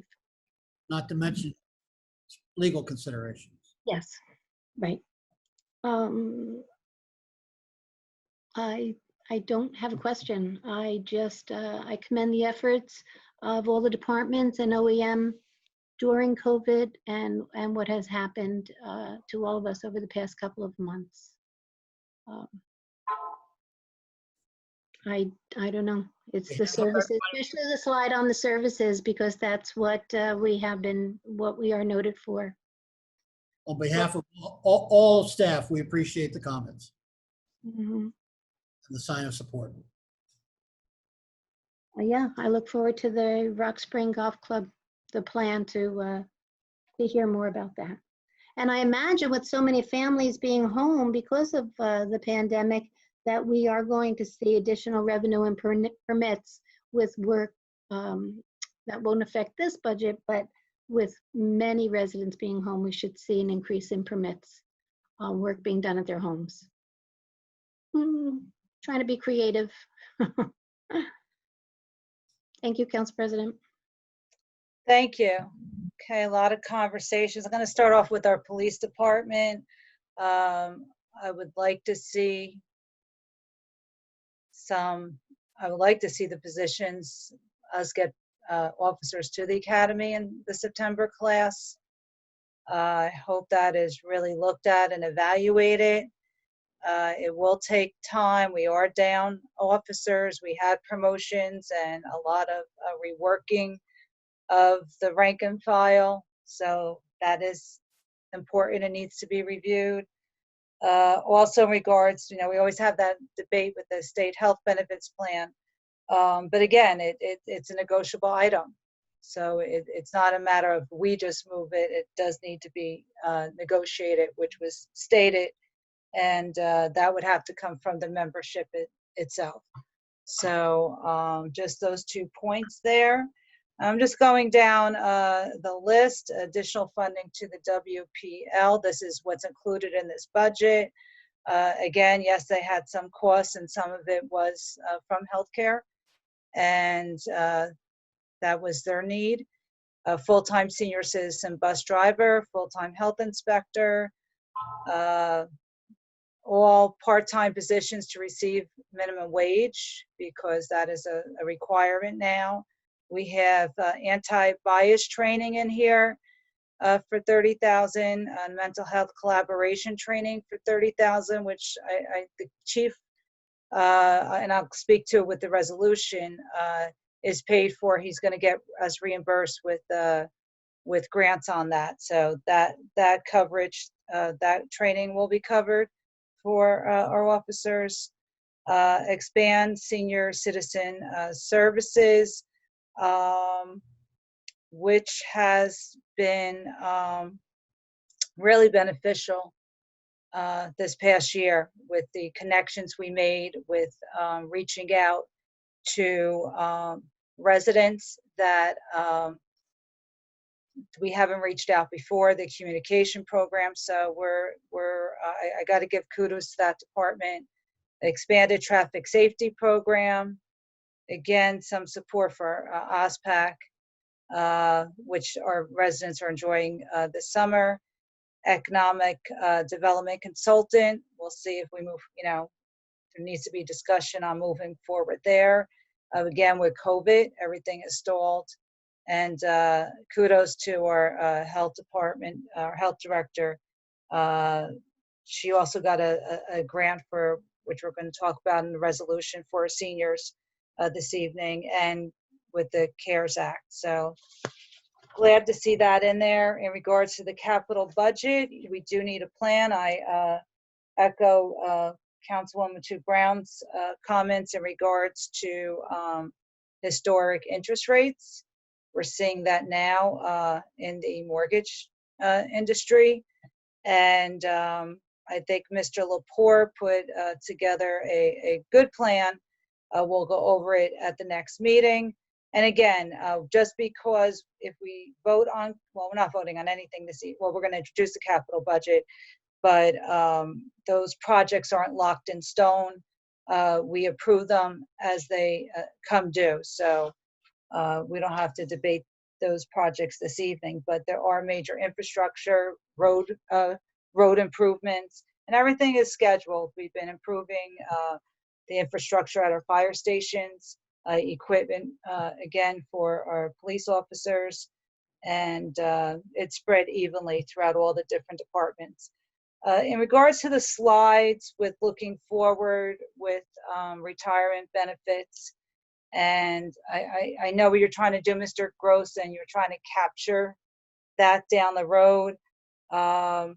I just don't want our staff to feel that, they're burdensome to us, because, I mean, this is just a fact with healthcare in our nation. It's a discussion that needs to be had and fixed, because we keep debating it and having angst over it at the local level, and we're seeing that now with our community. So again, thank you for the slides and portraying it, but that doesn't reflect on the need for our municipal employees and their worth to us, especially because we have been doing with retirements. Mr. Gross, how many retirees do you have in this budget? Or there was some breakage, correct, since we met last time? Yes. Okay, so there is breakage there. And the Citizens Advisory Board, did they have any recommendations in regards to amending this budget any further? There were none when we met with them a few weeks ago, and I have not heard of anything else. Yeah. They met with you 2 weeks ago or a month ago. Okay. And there's been information that I've sent to my colleagues through this past month. So we will be scheduled to, I guess, a matter of process this evening with the resolutions put before us. I guess we'll get to that right before we pull the resolutions. Mr. Gross, how do you want to proceed? Well, the next thing that we need to do after this, there is an amendment. You have to read, and yeah. I have to read that. The amendment has to be voted on. Then the other resolutions can be part of the consent agenda, and the adoption resolution will be pulled. Okay. And at this time, I'm just going to ask my colleagues if anyone has a motion to amend this budget any further. Okay. I see none. Okay, Mr. Gross, why don't you proceed? I just want to check one other item. I think my colleagues covered some of the points I too wanted to make. And again, with the debt service levels, I know the state looks at 3.5%. We've been staying under that recommendation.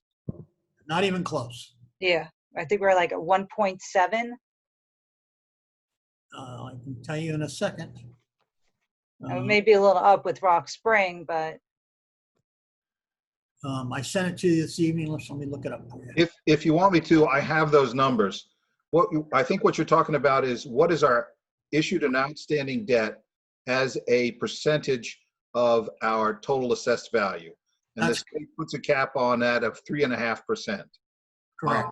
What we've got on the SDS today, the supplemental debt statement, is that ratio is 1.376%. So just for some context. You cut out for a second. Could you repeat it? Yes, it's 1.376%. That's what in the supplemental debt statement that you issued. Let me just, if I can, for some context. Sure. When I joined the board, joined the council in 2010, that ratio was 0.87%. So it's gone up 58% in that time period. So it's gone up 0.506 percentage points. So our usage of that 3.5% limit has gone up 58% in the 10 years, the past 10 years.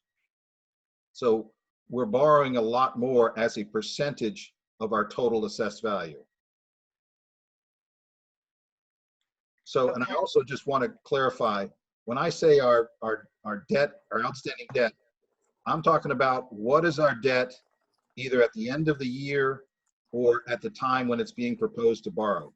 And what the numbers say is that it's a compound annual increase of a little more than 6% a year. And if you want to just put that in context, the inflation rate during that time period has probably been at most 2% compounded annually. So I just wanted to sort of put context in it. I know I'm a nerd, but the debt really concerns me. And fully taken, and as it does the rest of us, we also pay down our debt. We've been refinancing our debt. We've also had multiple infrastructure improvements throughout the years with our roadways, our facilities, our parks. So again, we've been on a schedule to provide, and a responsibility for us to keep our infrastructure in order, intact. But again, we still being responsible about it. Councilman Guarino, I see you trying to make a point. Yeah, Council President, thank you. What's not being discussed here is when you talk about debt, we're just talking about this big number, and it is a big number. But what it needs to be looked at is the components of the debt over the years, as Councilman Kukovic has said, from when he started on the council 10 years ago.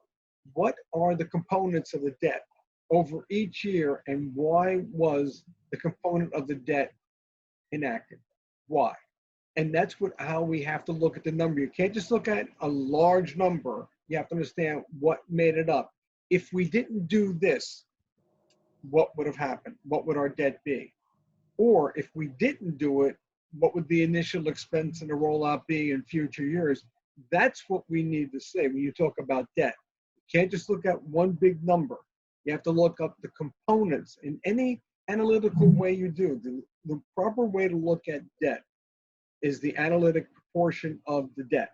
What makes it up? And that's something we as the council should ask for. I know it's the additional work of the administration and Mr. Gross, but to fully understand the number is the analytic components of the debt. And that's all I'm saying. Because you can go back and forth, how much it's been in 10 years. And other than Rock Spring, don't even, that's a part of a component.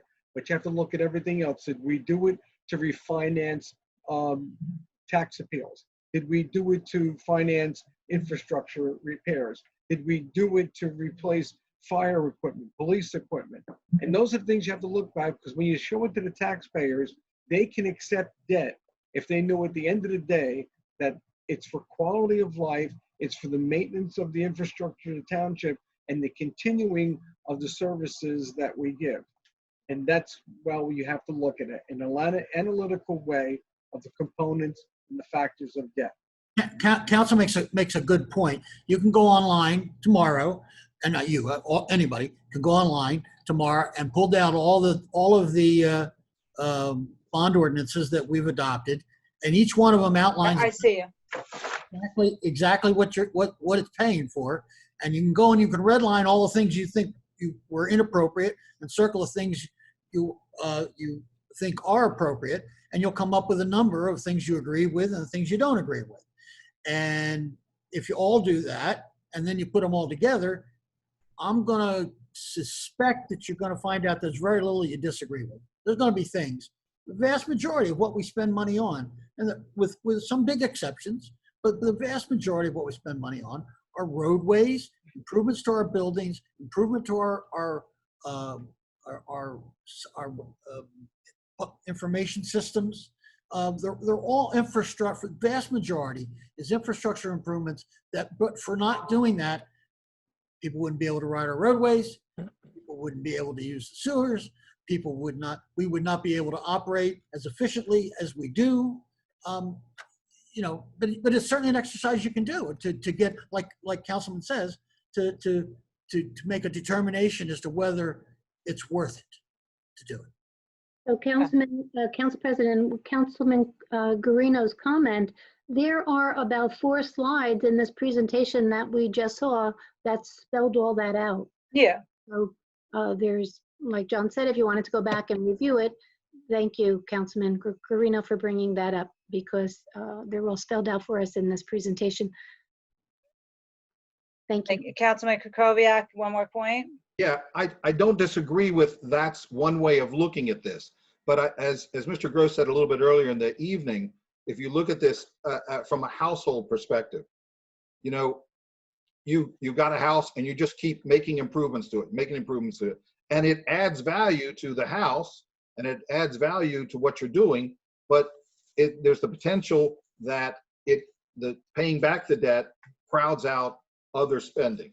That's sort of the context that I'm looking at. So in that 10 years, we've raised the debt by about 90%. When I say raise the debt, I'm talking about the net outstanding. You know, every month you can pay down your credit card debt. You can pay it down, but if you spend more, you have a higher level of debt. And at some point, you begin to wonder whether you're crowding out some other spending. So we're spending about 50% more in debt service. We're about 7.4 million. I'm just trying to pull them out from my head, Mr. Gross. When I got on the council, it was about 5 million. Councilwoman Matute Brown makes a very good point. And Mr. Gross says this all the time, that we're borrowing this money in historically low interest rate environment. And that's absolutely true.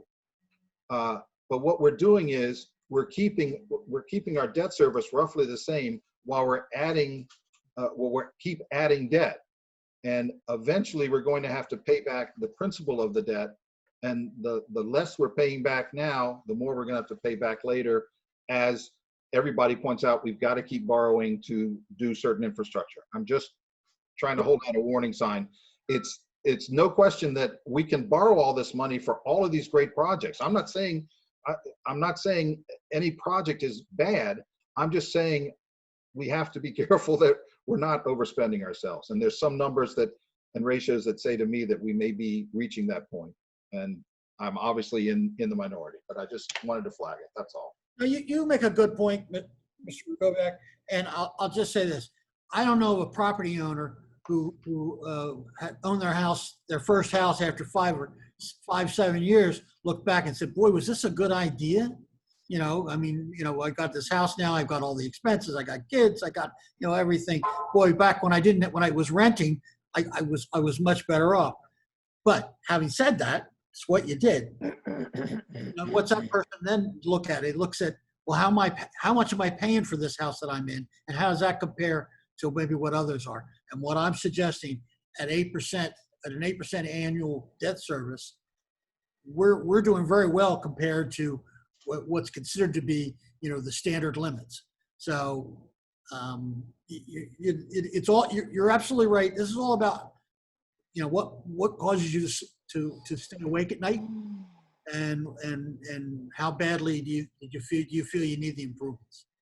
So.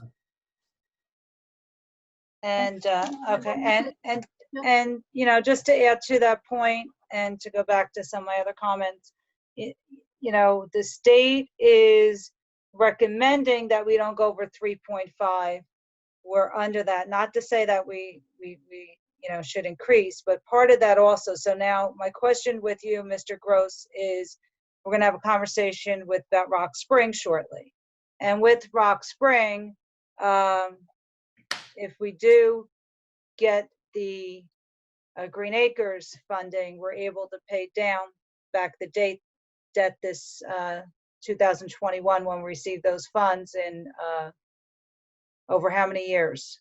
Yeah, I was going to say, it's not, depends how much money they have available. In other words, we'll get a commitment for a figure based on its market value, not what we paid for it, but its market value. And based on that, we'll get a commitment. And then every year, depending on what their demands are or how much, you know, how much is funded, we'll get paid to do the pay down. So, you know, it could be, you know, I don't know, making up a number. It could be $1 million a year, or it could be $500,000 a year. You know, there's no way to predict that. Okay, and then just looking at our revenues too, because we do have debt, but we also have revenues. A lot of some of these projects, you know, we put out the money and then we get paid back with grant awards. Going back where the awards were stagnant and the revenue was stagnant from 2011 to almost 2015. 2016, we were around 10 million in revenue. Then it jumped up in 16 to over 11 million, close to 12 million, and it's been pretty much staying there. It rose this year because of the CARES Act, but we were looking at 12 million there, and that's thanks to the great work of Millennium Strategies, our grant writer. They have been phenomenal in our grant writing, and the awards definitely have been beneficial. So where we have increased the debt, we had also increased the revenue, and we're going to continue working with them this next year to see what other monies are out there. With that, I like to close. Council President, there was a last Yes. late email that did come out. John, we just talked about this budget amendment, and it is about revenue. Can you talk more about that? Yeah, All I saw was a grant. Well, that was the increase in the grants. Go ahead, Mr. Gross. Okay.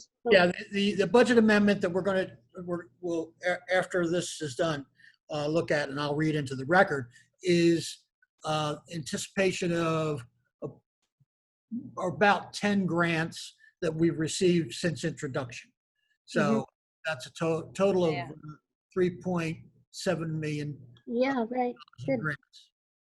Additional 2.5 million. Yes. Thank you. And thank you, Councilwoman. You're always working with the grant writers, so thank you for all your efforts all the time as well. With that, I'm going to close this portion and turn it back to Madam Clerk,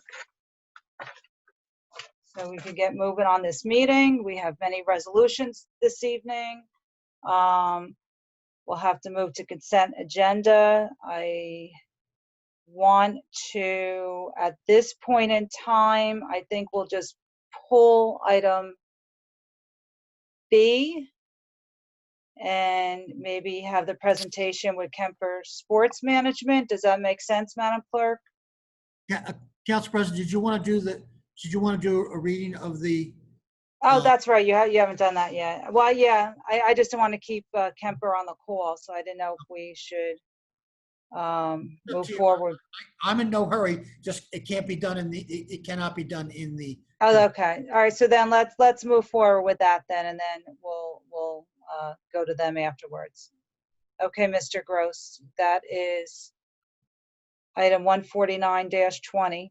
And this is being pulled from the consent agenda, correct? And voted on Yes. separately, right? Yes. Okay. Okay. Be it resolved that the Township Council of the Township of West Orange does hereby approve this amendment to the 2020 introduced budget. General revenue surplus anticipated from $2,397,988.90 to $2,402,754.05. Miscellaneous revenues, section F, Municipal Alliance on Alcoholism and Drug Abuse, from 0 to 19,000. Sustainable New Jersey program from 0 to 2,000. ANJAC from 0 to 1,500. Essex County Open Space from 0 to 150,000. CARES Title II grant from 0 to 25,000. Nacho grant from 0 to 34,142. Essex County CARES from 0 to 2,264,0584. And census grant from 0 to $10,000. Total miscellaneous revenue, section F, from $1,260,116.57 to $3,762,224.41. Total miscellaneous revenues from $21,326,599.79 to $25,828,707.60. Subtotal general revenues, items 1, 2, 3, and 4, from $26,354,068.05 to $28,869.41.04. Total general revenues from $88,169,617.44 to $90,676,499.43. Total appropriations. A, operations excluded from caps, public and private program offsets by revenues. Partners for Health match from $0 to $2,000. West Orange Municipal Alliance from $0 to $19,060. 19,000. I think I misread it up above. Yes, I was just about to flag that. It's the very first. It's the Municipal Alliance revenue was 19,060. So. And there was also a vocal typo on the new number for total general revenues. You added an extra $9. Okay, I subtract that $9. I don't know whether this matters. If what you read has an impact rather than what's in the document. This is archaic, you know. Yes, it's literally ancient. It's literally ancient. Yes. But if the numbers that you speak don't matter, I won't. Well, I'm not sure that they don't matter, but I don't know who's watching. I don't. You know, okay. Hopefully I don't misspeak. Like I say, I'll catch it when I get back because there's an offsetting transaction. So I apologize. Wait, before you go on, I recall a $10,000 New Jersey American Water grant as well.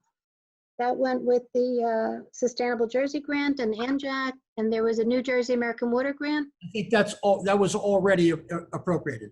Okay. Well, this is the amendment. Okay. Yeah. Okay. West Orange Municipal Alliance, 0 to 19,060. West Orange Municipal Alliance match from 0 to 4,765.15. ANJAC from 0 to 1,500. Essex County Open Space from 0 to 150,000. CARES Title II from 0 to 150,000. Nacho Grant from 0 to 25,000. Essex County Cares from 0 to 2,264,584. Census Grant from 0 to 10,000. Total public and private programs offset by revenues from 635,116.57 to 3,141,989.56. Total excluded from caps from 6,404,887.99 to 8,911,760.98. Detail other expenses from 6,310,235.72 to 8,817,108.71. Total general appropriations for municipal purposes excluded from cap from 15,686,467.28 to 18,193,340.27. Total general appropriations excluded from caps, same numbers, from 15,686,467.28 to 18,193,340.27. Subtotal general appropriations from 85,249.53 to 87,802,922.52. Total general appropriations from 88,169,617.44 to 90,676,490.43. And I did miss one at the top. As far as a general revenue, surplus anticipated from, I think I forgot this, but I'm going to say it again anyway, 2,397,988.90 to 2,402,754.05. That's it. Okay. To approve the amendment. Second. Okay, Councilman Guarino, Yes. Councilman Kukoviac, Yes. Councilwoman Matute Brown, Yes. Councilwoman McCartney, Yes. Council President Castellino. Yes. Okay. So now with that, Mr. Gross, let me ask you now, these other resolutions now with the the budget itself. We're requesting that you officially hold the budget adoption resolution until the September meeting. So we need amendment to table it. Motion? Motion to table. Motion to table. I'll make a motion to table. Second. Okay. Councilman Garino, Yes. Councilman Kukoviac, Yes. Councilwoman Matute Brown, Yes. Councilwoman McCartney. I'm going to say yes, and if we're waiting till September, that's the time the legislature looks at the governor's budget as well, because both senior programs, the homestead rebate and the senior freeze, have both been held indefinitely. So if that budget gets reviewed in September, maybe that might be some more good news. Let's hope. Some good news. Council President Castellino. Yes. Okay, and then the last two items could just leave on consent because you read the Sure. budget. That's right. They can be in consent. Okay, beautiful. Okay, with that, I want to pull item B, 144-20, resolution authorizing the extension of the contract with Kemper Sports Management to manage and operate the Rock Spring facilities through December 31st, 2021. Is Mr. Trank on the call? Yes, I am. Yes, I am. There he is. How are you? And I understand Mr. Parker's been patiently waiting. Yes, let me bring them on for you. Great. Thank you, gentlemen. Welcome. Mr. Parker, if you can follow the prompt on your screen, please. Are you there with us, Mr. Parker? I am here. Oh, great. Thank you very much. You still awake? I am awake. Great news. Great news. I know you get up early to manage the course for us, and we really appreciate all your hard work. And I know you've been rather busy there. So with further ado, I'll let Mr. Trank begin.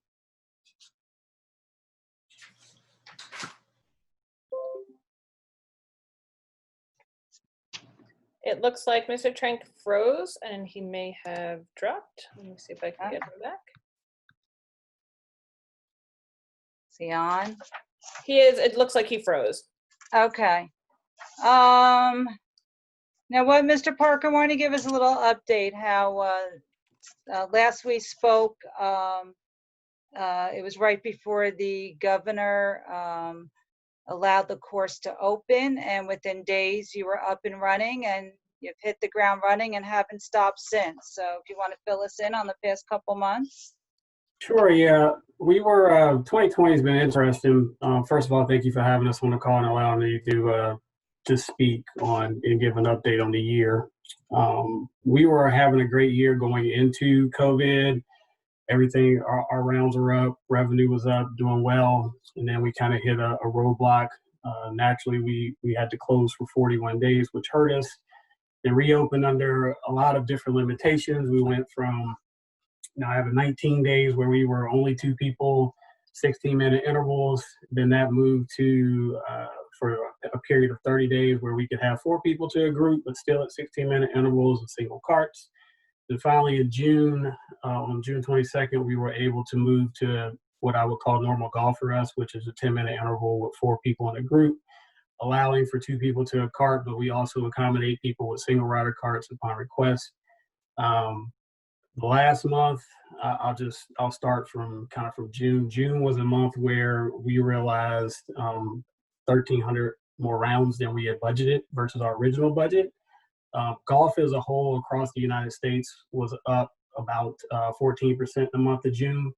We were up 35% at our property. So the golf course is really doing very well right now. And if we take that and jump into July numbers, we'll get to you pretty soon, but we were up 47% versus what we originally budgeted. Oh, wow. So the golf course is doing well. We've seen an increase in resident rounds as well, so that's a good thing. Resident rounds are actually up by 26% this year versus last year, which is important to us, and it's definitely important to the township. So your residents are definitely taking advantage of a beautiful property that you have and capitalizing on it. New Jersey, just to kind of give you a market update, New Jersey, New York, Pennsylvania, is up about 22%. So as I give you these numbers saying we were up 35% in June and then up 47% versus our original projections in July, that speaks volume as to how well the golf course is being received. We've had a couple small events over the last couple months. We're actually gearing up for the New Jersey State Golf Association Pub Links Championship, which will be next Thursday. Oh, nice. So to kind of give everyone an idea of what that is, the State Golf Association holds 25 championships throughout their calendar year, their tournament season, and Rock Spring was selected to host one of those. So there's 3 qualifiers. After the 3 qualifiers, there's about 40 to 50 participants. They play 36 holes of golf, and then someone will be crowned the champion of the public links, which is open to public golf facilities in the state. And we will be hosting that 16th annual championship on next Thursday. So good things going over at the golf course. People are happy. We're doing the best we can to keep everyone safe and giving them a good guest experience. The team has done a great job. I'm just I'm thankful to have them working for me and for them to deliver that great service. And we're just looking forward to continuing building on things. We're actually, even with the 3-day closure from the tropical storm, we're actually pacing ahead of what we originally thought we would do for August. So August is starting out strong also. And I commend you with the having to deal with the COVID and keeping the courts clean and having the patrons the golfers feel safe. We appreciate that. And question for you in regards to food. Now, are you serving food? We are offering packaged goods in a limited menu at the halfway house. We do have a beverage cart that goes around the golf course, so that's helped also. And we've opened our patio window for some limited menu items just in the higher volume time. So we do that Thursday through Sunday. Okay. You have that beautiful patio that they could sit outside and eat then. Yes, ma'am. Okay, beautiful. Mr. Trank, do you have, are you on the call, Mr. Trank? Unfortunately, no, he has not come back to the call yet. Okay. All right, let me text them. Do any of my colleagues have a question for? Yes, for I Mr. do, Parker? Council. Go I ahead, have a question. Go ahead, Councilman. Thank you, Council President. And thank you very much for keeping good hands on our great asset in the Township of West Orange. Let me ask you a question. With the events that you spoke about that you'll be hosting, is this the first time that Rock Spring has ever been selected to host these type of events? This is the first time. I'm sorry. This is the first time that Rock Spring has hosted the Pub Links State Championship.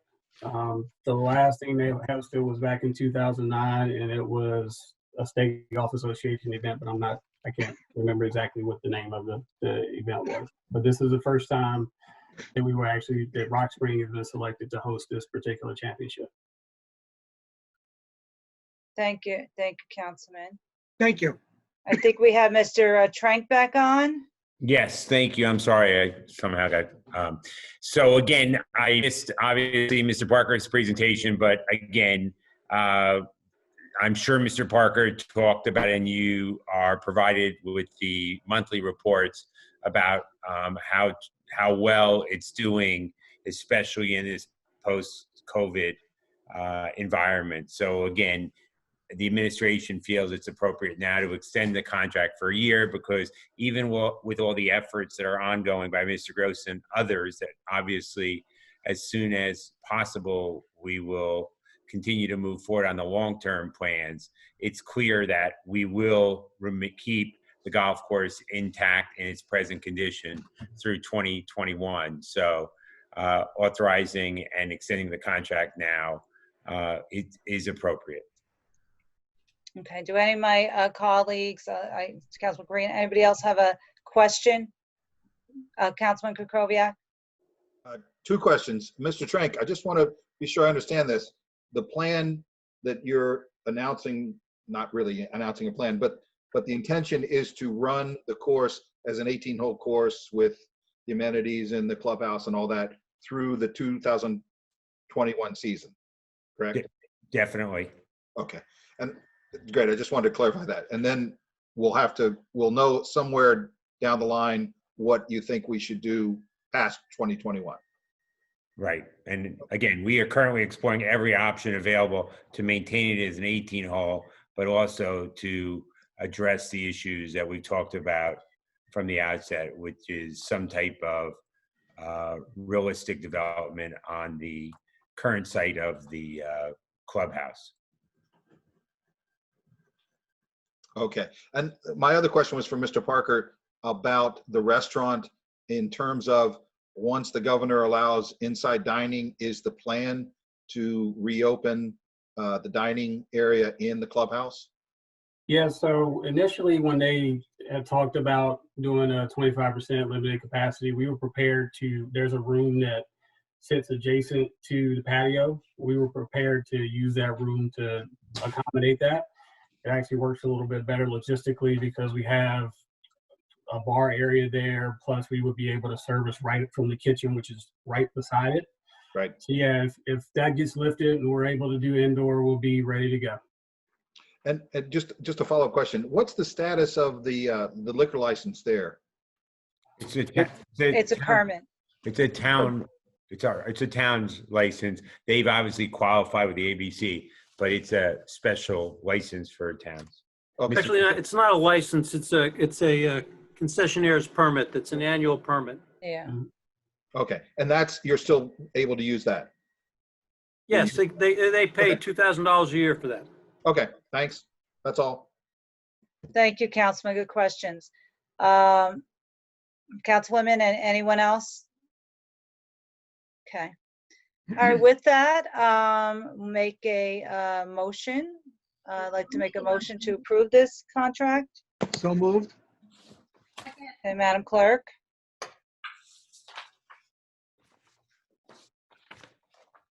Oh, you're muted. Sorry. Yeah. You're muted. Councilman Guarino, Yes. Councilman Kukoviac, Yes. Councilwoman Matute Brown, Yes. Councilwoman McCartney, Yes. Council President Castellino. Yes, and thank you, gentlemen, for waiting this evening. Mr. Parker, again, our gratitude. You've done a phenomenal job up at Rock Spring, and we continue to see what occurs the rest of the season, and stay safe. Thank you. Thank you. We look forward to continuing to build on things, and we thank everyone for all the support. Yeah. Thank you. And we look forward to hopefully the mayor coming back with some kind of presentation in the fall for us moving forward. Thank you, gentlemen. Okay, with that, we are going to continue with the pulling of the resolutions.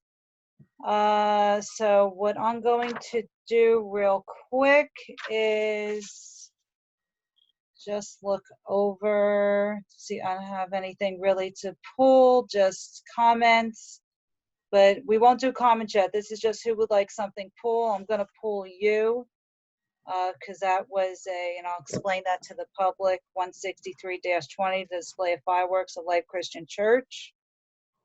Councilman Guarino, do you want anything pulled? No, Councilwoman, thank you. Councilman Kukoviac? Yes, thank you, Council President. I'd like to pull agenda item A 143-20, resolution regarding forgiveness of WO rehabilitation program. Sure.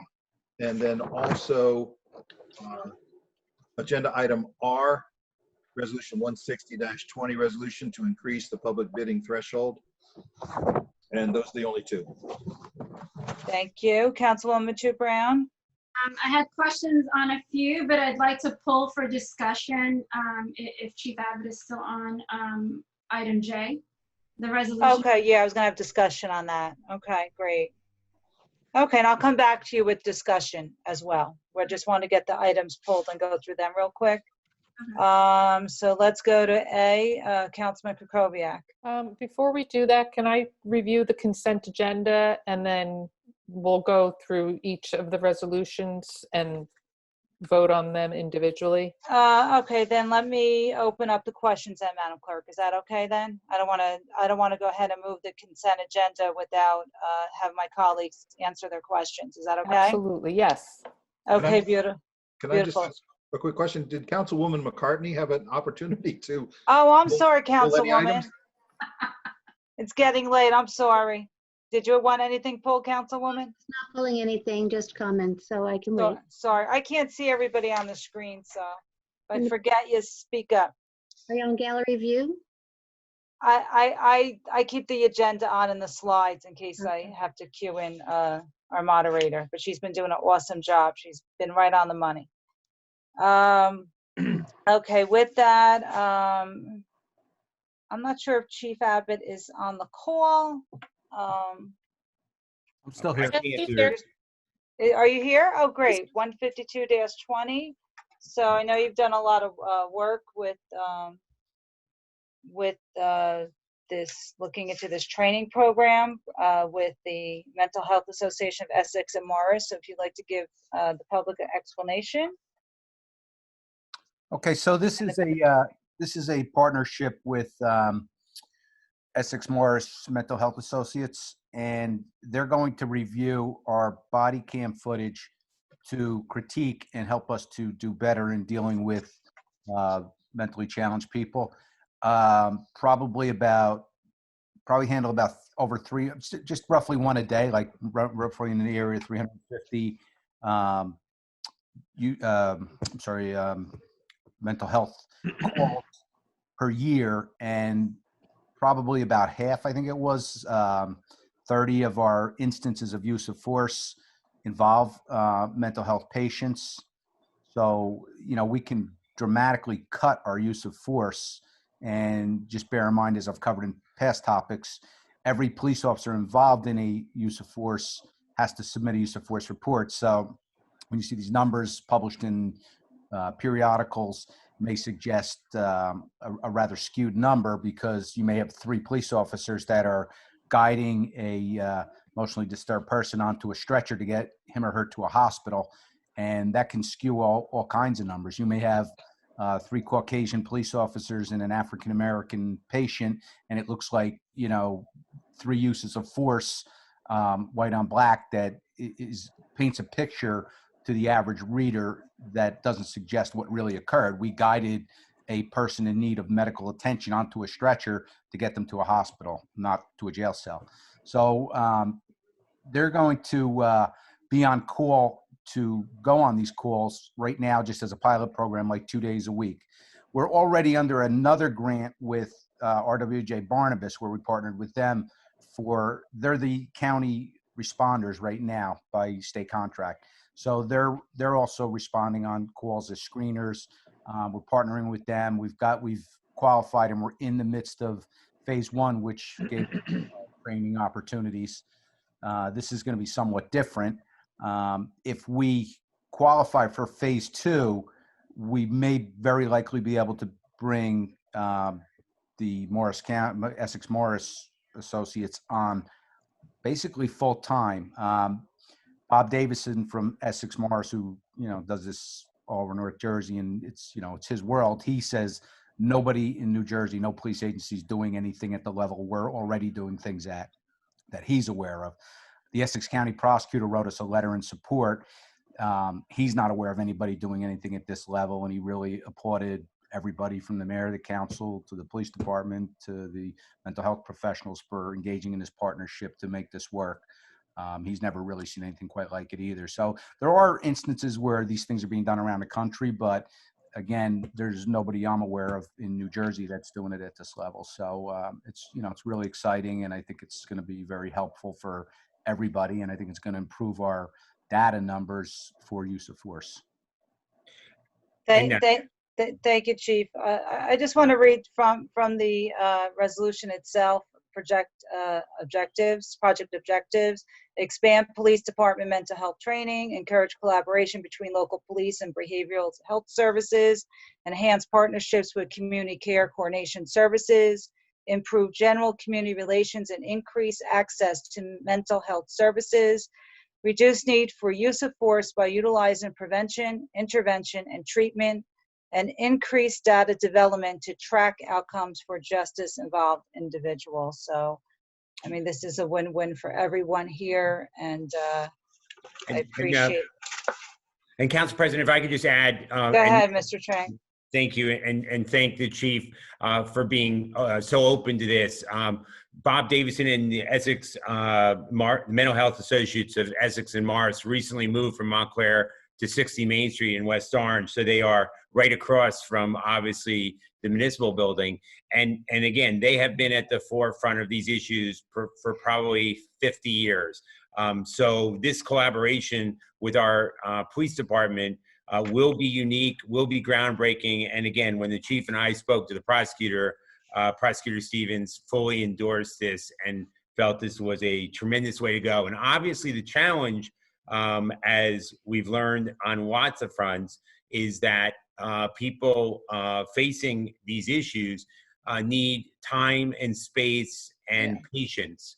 And so the last thing you want necessarily is there to appear to be an authoritarian presence, and then it escalate beyond any of what anyone wants. And again, all I can say is specifically with regard to homelessness issues, when the Mental Health Association has been involved, they've helped get services for people, which is really what it's about. It's not about doing anything other than try to get services for people in need. And so by the police kind of stepping back on some of these calls, and as you can imagine, over time, the police department does have a good sense of sometimes where some people reside who have issues from time to time. So that's why if we can get to the point when there is a mental health specialist either available during certain shifts or are available all the time, then the police can respond but not be in the forefront and only be there to keep the peace and the safety of everyone involved. So I really do want to applaud not only the chief, but all of his department for being willing to try this. Thank you, Mr. Trang. Do any of my colleagues have any comments or questions? Council President? Absolutely. Go ahead, Councilwoman. Just wanted to also thank the chief and his department for engaging in something that is groundbreaking and so quickly. Looking forward to hearing more updates as the pilot program progresses and its success. Happy to hear that there will be mental health professionals assisting, in shifts with the police department. So thank you, Chief, for pursuing this collaboration. It's really something to look forward to. Thank you. Thank you, Councilwoman. Okay, with that, I'd like to make a motion to, oh no, this on consent agenda, sorry, guys. With that, let's see here. Does anyone else have any questions on the consent agenda? Councilman Guarino? No. Okay, Councilman Kukoviac? Going to have mercy on the meeting and not asking. Okay. Councilwoman Tu Brown, any other questions? No, thank you. And Councilwoman McCartney? In general, or just on this, or on this? Just on the consent agenda. Did you need any clarification? You good? No, yeah, just I wanted to make the comment. I wasn't sure if Cindy was going to talk about the resolution about the Municipal Alliance grant. Just again, another initiative from our police department with the Operation Hope, which also seeks treatment for, I wanted to make sure that there was some type of collaboration between the two, with the Municipal Alliance and the police department with Operation Hope. And again, I do want to say, I do commend the chief. Again, you talk about groundbreaking work. And you, Council President, you read the resolution. The chief made mention of the acting prosecutor, Mr. Ted Stevens' letter. Yes. I was thankful that you shared that with us. Thank you. Thank you. Great work, Chief. And thank you to our department for, and I know many of them are looking forward to this training. So we appreciate that. With that, Matt. Council President, just one more comment, please. Sure. On resolution 153, I just wanted to make mention, since Mr. Trank is here also, as a resident as well, I am grateful for the challenge to postpone the revaluation of this year in West Orange. Mr. Trank, do you just want to briefly give an overview, please? Sure. Thank you, Councilwoman. So basically, as you are aware, and again, time flies, but about a year plus ago, we were ordered, like most towns in Essex County, to begin the reval process. And the mayor was adamant that we attempt to delay that and fight that based upon a multitude of reasons. We did do that, and about 4, 5, 6 months ago, we had a settlement conference with the board and with the deputy attorney generals, and basically they were willing to push it off, as you can see here. So again, our last reval, and Mr. Gross can, I don't have it right in front of me, but I think it was 2011, if I got the date right? Yes, it is. That's the date. Yeah. So again, some towns, as you know, can be forced to do them even more frequently. So I think by the time we do this, it'll be like, 12 plus years. So it will, as I think was one of the questions I would ask, when we do get to that point, a reval process, as everybody knows, means that every single entry is evaluated, appraised, and whatnot. So when we get there, there will be an expense involved in that process, and there will be, the typical process that we've seen play out before. So we'll keep, obviously, everybody posted as we get into that process. Thank you, Mr. Trank. And it's delayed, the revaluation order is for November 1st, 2024. So Right. Thank you, Mr. Trank, and your firm for working on this, and to the mayor for being adamant in postponing this. I'm sure this is quite a welcome relief on any given day, but particularly now in the time of COVID, this is quite the relief. So thank you. That's it for me, Council President. Thank you. Thank you, Councilwoman. Okay, Madam Clerk. Okay, I'm going to review the consent agenda. Approval of minutes of previous meeting, public meeting, July 14th, 2020, June 23rd, 2020, public meeting revised. Consent. Report of township officers, none. Reading of petitions and communications and bids. Correspondence from Mayor Parisi appointing Dawn Donahue as municipal judge of West Orange for a 3-year term commencing on September 15th, 2020 and ending September 14th, 2023. Consent. Bills, are there any questions on the bills? Consent. Okay, we already reviewed the resolution, so is there a motion to approve the consent agenda? So moved. Second. All in favor? Aye. Any opposed? The consent agenda is implemented. Okay, so we have a few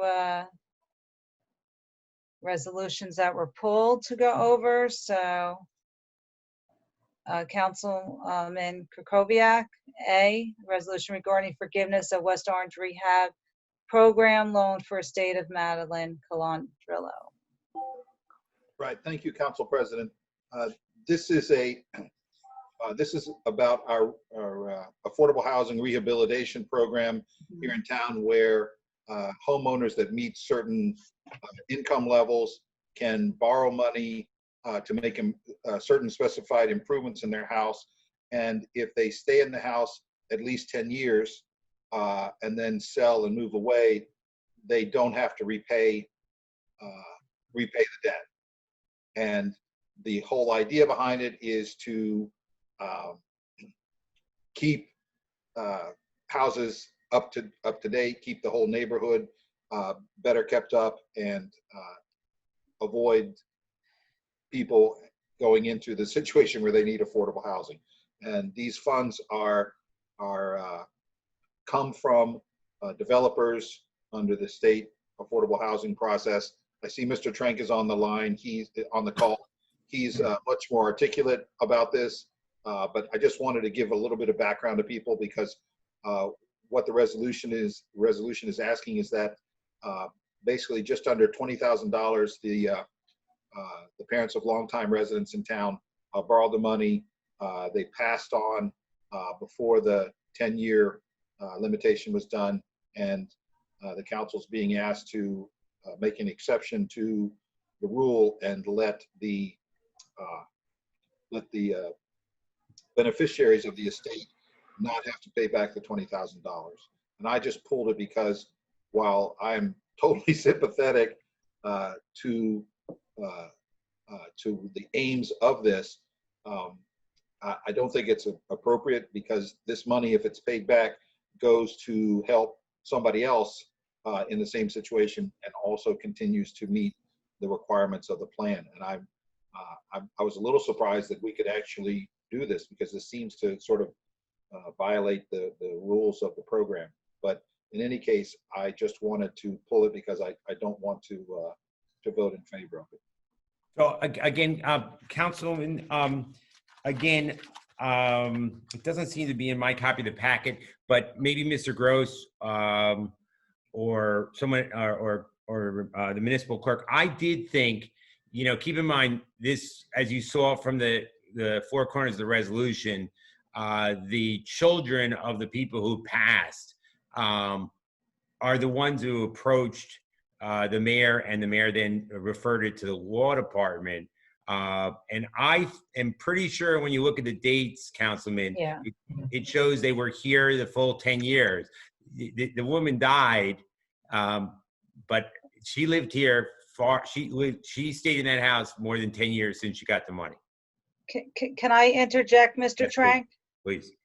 Yeah, because I have it in front of me. So basically, from how I understood it, in 2009, the loan was taken out, and she passed away in February 2020, which exceeds the 10-year mark.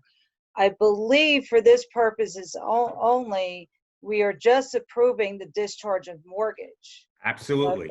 I believe that the discharge is warranted, and it's just a formality so it could come off the title record. So this is just to prove the discharge so it could come off the title. The 10 years have come and gone. Right? Yes, so I believe within the contract, it's, you know, they could challenge this. Yeah, no, I think, Council President, you're absolutely correct. And I think Councilman Krakowiak, the Council President, has articulated it accurately. She was there for the full 10 years.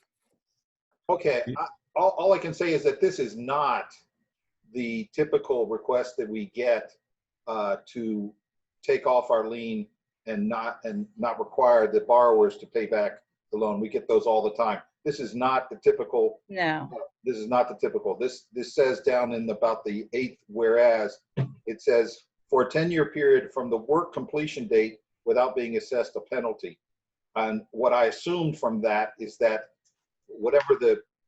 however the date the money was borrowed, that there wasn't a continued residency for the 10 years following the work completion date, because this is literally the first time in 10 years that I've seen a resolution like this. So right, and it's because, I understand, and it's because, as the Council President said, the title company for some reason did not allow the four corners of the loan document to govern the discharge. That they wanted a separate discharge. So the closing occurred, as the Council President said, they escrowed this money. And then when I looked at the language of the mortgage that I think you have, because I gave you everything, it says 10 years from the date of the loan, and the loan date is 2009. So to me, it was not a close call. The ones you're thinking of, Council President, often occur when there's a short sale. Then we are asked to compromise, or when somebody does a refi, they ask us. Exactly. Yes. Yes. Yeah. That's when I bring those all to you. Normally, you would never see this one at all, because the title company would just say the four corners of the mortgage govern, and therefore it evaporated basically. But this title company did not want that. Well, the whole situation with the title company was not included in the resolution. Yes, the title company is not. The title company is just, as you know, the insuring entity. Sure. It's the borrower. It's everything you have was approved before the title company, because I wasn't going to go through this and have the title company hold it up further. So we made sure they approved everything before it was submitted to you for consideration. Yeah, it could, excuse me, it could have been she didn't hand, I mean, you could get more of a background, Mr. Trank, but it could, could have been she didn't sign off, which happens quite frequently, and send it into the county clerk's office to discharge the mortgage. I mean, that happens a lot. But wait, can I ask a question? It says from the completion of the work, 10 years from the completion of the work, not 10 years from the onset of the loan. But we don't, as Mr. Grosso, we don't loan the money until the work, it all occurs at the same time. Because we would never loan somebody money and then them Not to the work. No. I'm just saying, so it's the way it's written and the way it was said. That's where the confusion is coming in. Okay. Council President, I have a question. Go ahead, Councilwoman. So the resolution, the way I understand it, there is a balance of $19,995 that we are asking to forgive and not be recaptured. So that balance does exist. It's an open mortgage. So when they have these loans, again, Mr. Trank, I mean, No. Mr. Kaiser, you don't have the details? No, but of course it's an open mortgage, but it's going to be discharged.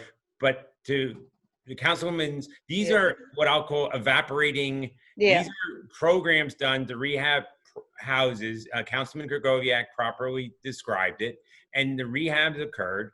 And as long as you stay in the house and don't, it can't be used for purposes of flipping. You have to live there for an additional 10 years. That's the whole program on the rehab. But if you live there the 10 years, which this woman did, then the bottom line is the loan is automatically forgiven. And that's all we're being asked tonight to do, is just authorize the mayor to sign the discharge. And that's what we're obligated to do. So there's no need to repay this type of a loan. Not as long as you live there for 10 You live years. there. You got to stay 10 years. Right. If she'd lived there another year or two, we wouldn't be having this conversation. I got it. Well, okay, I don't know. I disagree, because the 10 years have come and gone. Yes. No, I mean, if she lived past the 10 years and sold the house or passed on or whatever. Oh, yeah. It would have gone away. She's entitled to the forgiveness under the loan program. It doesn't, she did live there 10 years. Right, so the point that you're making, Mr. Trank, is that the, I'm sorry, I'm running out of It's like we get to make this decision. It's in the contract of the mortgage. So the 10 years passes, and now we're just releasing the debt. Okay, and I understand that that's what you're saying. I'm just saying I've never seen it in this form, but if you're saying that they've met all the requirements, then I'm fine with it, but that's not how I was reading the resolution.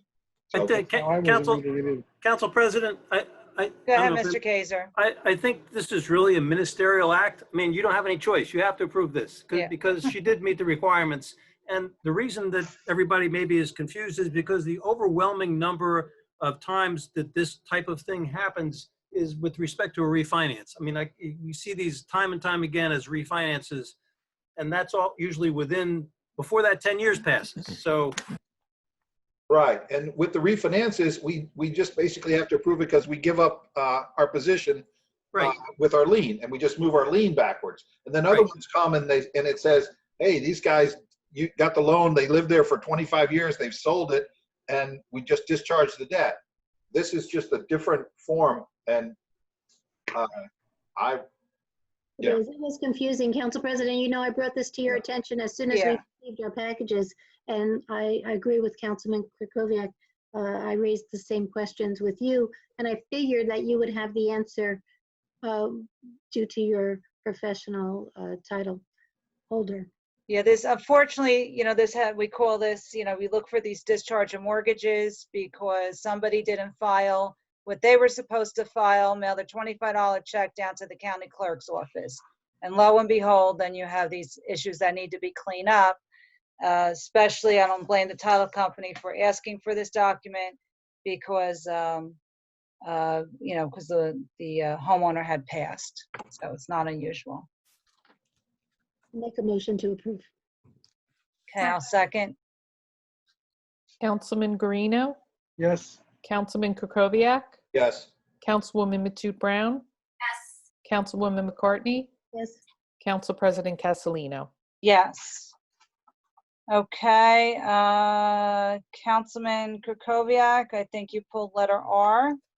Yes, thank you, Council President. This is Resolution 160-20, resolution to increase the public bidding threshold from $40,000 to $44,000. This comes up sometimes. I'm a big believer in public bidding, and because oftentimes what we see is that we get a lot of contracts that just meet the limit to not have to go to public bidding, and I think the town benefits when we keep that threshold as low as possible. And I understand the argument about it reduces costs for the town not having to go through public bidding. I just think this is more important, so I just wanted to flag it. Well, it's also more competitive. When we do it by quotes, we can, by law, we can actually go to one vendor and then to another and go back and forth to get the best price. We can't do that in a public bid. So to the extent that we can buy things on that basis, the law actually is more in the favor of the municipality in terms of getting lower prices. Not only do you not have the expense of the bid, but you have the ability to negotiate, which you cannot do on a bid, and you can do on things that we purchase on a quote basis. Okay. Anyone else have a question on this? Make a motion to approve resolution 160-20. Sorry, Councilwoman McCartney. Just for the public's sake, this was also something that was approved by the state, correct? Yeah, this is every statute. Every 5 years, the law says that the state has to evaluate the bid threshold and make adjustments based on factors such as the COLAs and things of that nature, things to the extent products have gone up in cost, to allow us to continue to buy the same things in the same manner for that. So that's the reason that this comes up now. Okay, thank you. Just wanted that clarification for the public. Councilwoman, I'll make a motion to approve 160-20. Second. Okay, Madam Clerk? Councilman Guarino, Yes. Councilman Kukoviac, No. Councilwoman Matute Brown, Yes. Councilwoman McCartney, Yes. Council President Castellino. Yes. Okay, so I pulled you. Council President, Councilwoman Matute Brown pulled J 15220. Oh, I'm sorry. How did I miss that, Jay? No, we No. Yeah, we had discussion. It wasn't, we approved it in consent agenda. Oh, okay, I'm sorry. Yeah. Thank you. I understand. Confusion. Okay. So I pulled 163-20. I just wanted, we took a straw vote ahead of time. We're memorializing this decision tonight. We rarely do that. This was time-sensitive matter. And so, Madam Clerk, I guess we just because we really didn't, we gave you a straw poll on this. So just to let the public know, Life Christian Church had applied for a permit for a small fireworks display for their congregation.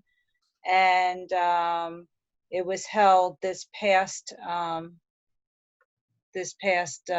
think, did you change the agenda? Because it was Sunday, Yes. the night. Okay, I must have pulled the wrong agenda. So I still have it as the 11th. So this past Sunday night, the event, I know, unfortunately had inconvenienced some members in the neighborhood, but not many. The church did send a notice out to the neighborhoods, invited them to watch. Many did, many enjoyed it. This was you know, I felt, I sat on the fence with this. First, I wasn't going to support it. I changed my mind after I heard, investigated the matter a bit on my own, because I don't like to make decisions unless I, you know, could get an opportunity to ask questions, which was difficult because this was before the meeting. So we really do these, but this did occur for this one because it was time sensitive. There was a misunderstanding that because we didn't have a meeting in a month, so the church didn't realize that they had to get township approval. Although our police chief and our fire department signed off on the event, so they went out and inspected the site, so we become more of a formality after that. So with that, if anybody wants to add to that, I know. Anybody else? You're good? Council President, just go ahead. So I thought it was very important to notify all the neighbors, which they did. They even invited the Jewish Federation across the street to be aware and come out and look. I wanted to thank you for your diligence, because you thought of just about every other circumstance between the parking and the police, and you know, all of those questions were answered. And today we received a thank you card from Life Christian Church thanking us for approving this. Yeah, I appreciate the pastor. He even went over to the nursing home next door, because I didn't, you know, we didn't know how they would react. And so they made the rounds and the outreach. So there was a few community members who missed the outreach, and they're apologetic over that. And we actually had asked for a reverse call go out to the neighborhood, and that fell through the cracks. But it was requested by the council. So when we try to make these decisions, we try to do our best to outreach. And we're glad that the overwhelming response was people, and it was very safe social distance. People stayed in their cars. They had masks. The church was very strict with it. And a lot of feedback I received from the neighbors. They were, it was great to have something nice occur, especially after a week of not having power. So we thank the church for entertaining the neighborhood. With that, I'll make a motion for the approval of this event that has passed. Second. Okay. Was there a Councilman second? Guarino? Second. I believe Councilwoman McCartney seconded it. Okay. Councilman Guarino? Yes. Councilman Kukoviac? I'm sorry. If I could just understand, my understanding is that we've already taken the vote by email. By straw, yeah. By straw, which I think, didn't it have the effect of legality? Well, we're ratifying it tonight. This is a ratification, that's all. Okay, so if I didn't vote in the straw vote, do I even have a right to vote in the ratification? Sure.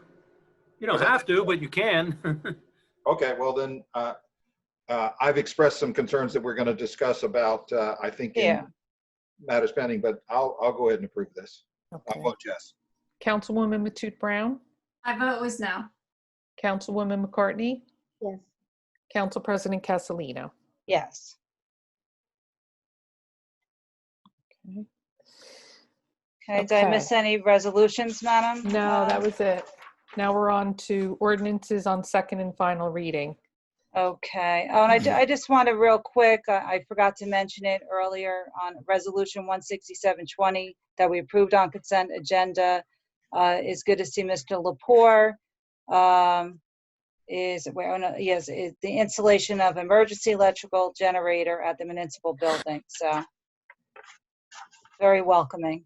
Council President, before we move on, I just also wanted to acknowledge and recognize and thank the administration, the mayor, for their due diligence and their work in so quickly seeking out the professional services of Dr. David E. Jones for employee training workshops for bias awareness, and that training and those trainings, because there's multiple trainings and workshops, also include the council. So I'd be remiss if I did not say thank you for their due diligence in seeking out someone who's extensive experience in this arena, and whom we've already had some contact with.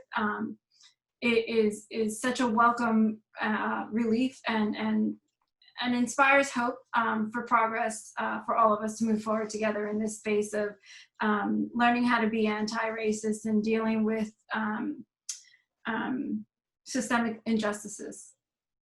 So I just want Quite an impressive resume, yes. I'd be remiss if I didn't say thank you to the administration and to the mayor for their efforts in this. Thank you, Councilwoman. And we're going to move forward to ordinances on second and final reading. 2609-20, an ordinance amending Chapter 4 to include Section 39 of the revised general ordinances of the township, use of force, reporting, and accreditation. Is there a motion to introduce on second and final reading? So moved. Is there a second? Second. Who was that? I'm sorry. Susan? Susan, thank you. Councilman Garino? Yes. Councilman Kukoviac? Yes. Councilwoman Matute Brown? Yes. Councilwoman McCartney? Yes. Council President Castellino? Yes. Okay, at this point in time, we're going to our third open public comment of the evening. If you're in the public and you wish to speak on this ordinance, you may do so at this time. Madam Moderator. Thank you. And if we have anyone who'd like to speak on this matter, it's the raise your hand button located at the bottom of your screen. If you don't see it, you can just touch your screen or move your mouse. And for our call-in feature, call-in people, excuse me, it is the *9. And we have no one raising their hand. Okay. With that, my colleagues, if you have a chance to comment, Councilman Garino. It's okay, just change it. I'm just glad to see this ordinance come through and to move forward. Something very important, something that needs to be addressed, and I'm really happy. Thank you, Council President. Quick housekeeping question. This ordinance has been amended. Do we have to introduce that amendment, Madam Clerk? For voting. Well, the only change to this was there was a sentence added to Section 4, requirement of reporting and accreditation. And it says, additionally, the Township's Police Department shall maintain training which meets or exceeds New Jersey Attorney General guidelines. I spoke about this with Jessica, and neither one of us felt that this was a really material change. Okay. So I don't think it's necessary to reintroduce it. Okay, so can I comment for the change because I advocated?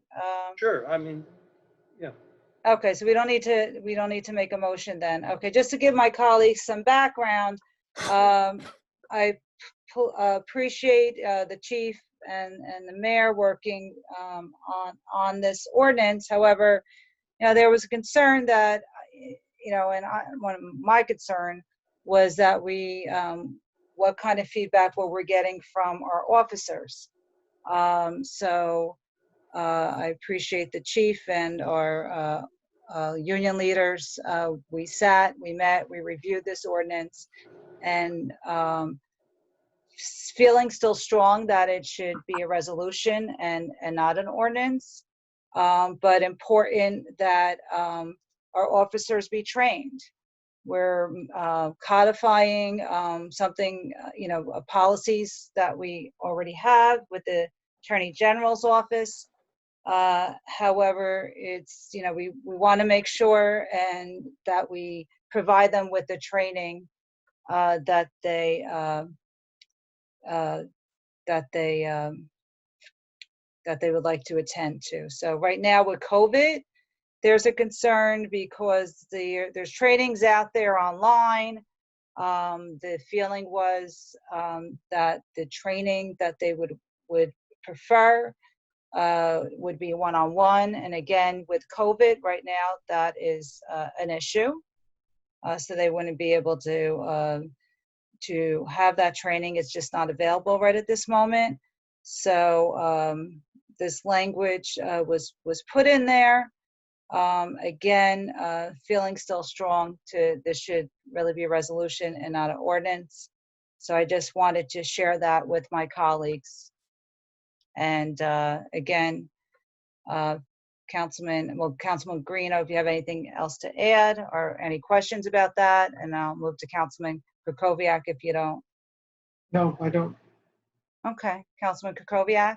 Yeah, no, I'm fine with the amendment, and we have discussed this quite a bit at multiple meetings, so I'm fine with it, totally fine with it. Okay. Councilwoman Chu Brown? No discussion, thank you. Okay, Councilwoman McCartney? No, thank you. Okay, with that, go ahead, Madam Clerk. Is there a motion to approve 2609-20? So moved. Second. Okay, Councilman Guarino? Yes. Councilman Kukoviac? Yes. Councilwoman Matute Brown? Yes. Councilwoman McCartney? Yes. Council President Castellino? Yes. Ordinances on first reading. 2610-20, bond ordinance providing various capital improvements in and by the Township of West Orange in the County of Essex, New Jersey, appropriating $13,463,500, therefore, and authorizing the issuance of $12,822,345 bonds or notes of the township to finance part of the cost thereof. Is there a motion to introduce on first reading? So moved. Second. Councilman Guarino? Yes. Councilman Kukoviac? No. Councilwoman Matute Brown? Yes. Councilwoman McCartney? Yes. Council President Castellino? Yes. And we've had earlier discussions in regards to this, and we look forward to Mr. Lepore's input at the next meeting. Council President, I have a procedural question. Absolutely. Go ahead, Councilwoman. So since the capital improvement budget was just introduced this evening, when we review it and have further discussion, if there are some changes that the council wants to make, at that point, does this ordinance have to be reintroduced? Because then it would be a substantive change? Is that Most likely, yes. Okay. There's a couple ways of handling that. You can adopt and then choose to cancel. So shortly thereafter, a section from that. So it can be done without, you can accomplish your goals without starting all over. So if you approve something you didn't want to approve, let's say there's something that you didn't want to approve, you go ahead and you approve the ordinance, and then you come back with a resolution canceling certain appropriations within that ordinance. That can be done. Okay. I hear what you're saying. I understand. Okay. And when will we have the discussion about with respect to the capital improvements? I know that you mentioned it earlier with Mr. Lepore. It will be at the September 8th. September 8th meeting. It will be the hearing. The public, it runs similar to a regular budget. There's a public hearing, and then you can adopt or do what whatever you want to do on it, adopt or not. All right, thank you. And of course, if you want to add something, you can't do that by resolution later on. In order to add, you have to do another bond ordinance. Okay. But it can be narrow. It could be, we want to do widgets that will have a 5-year life. Okay, we could do that. Thank you, Mr. Gross. And Mr. Gross, can you provide for us? So say if we, it's kind of hard with some of these sections. If we say we wanted to carve out $2 million from this, what would the effect be on the budget, being that we haven't voted on it? Well, nothing really, because we're using all the money that you appropriated, plus some reserve that we have. So there'd be no impact. No, either way, there's not going to be impact. Yeah, it's because it's moved forward, correct? Okay. But we have 500,000 budgeted for the down payment. Yes. So would that so how that would affect that payment? Well, 500,000 round numbers, finance is about 10 million. So we're talking about 13 million. So you'd have to take 4 million before you'd hit that, get into that you still have to put up the first 500,000. Okay. Okay. And again, with this, I mean, it's all fungible. You know, I mean, if you came down to that, you know, I wouldn't get caught in the minutia. If you don't want to approve something, or if you want to approve, you know, 90% of it or whatever, that's what you decide to do, and then we'll figure out how to do it. You know, but neither way is it going to have any appreciable, if any, impact on this budget. exactly. Okay. Thank you. Go ahead, Madam Clerk. Ordinance 2611-20, an ordinance amending Chapter 15, Section 15-7 to update the township's rent control ordinance. Is there a motion to introduce on first reading? So moved. Second.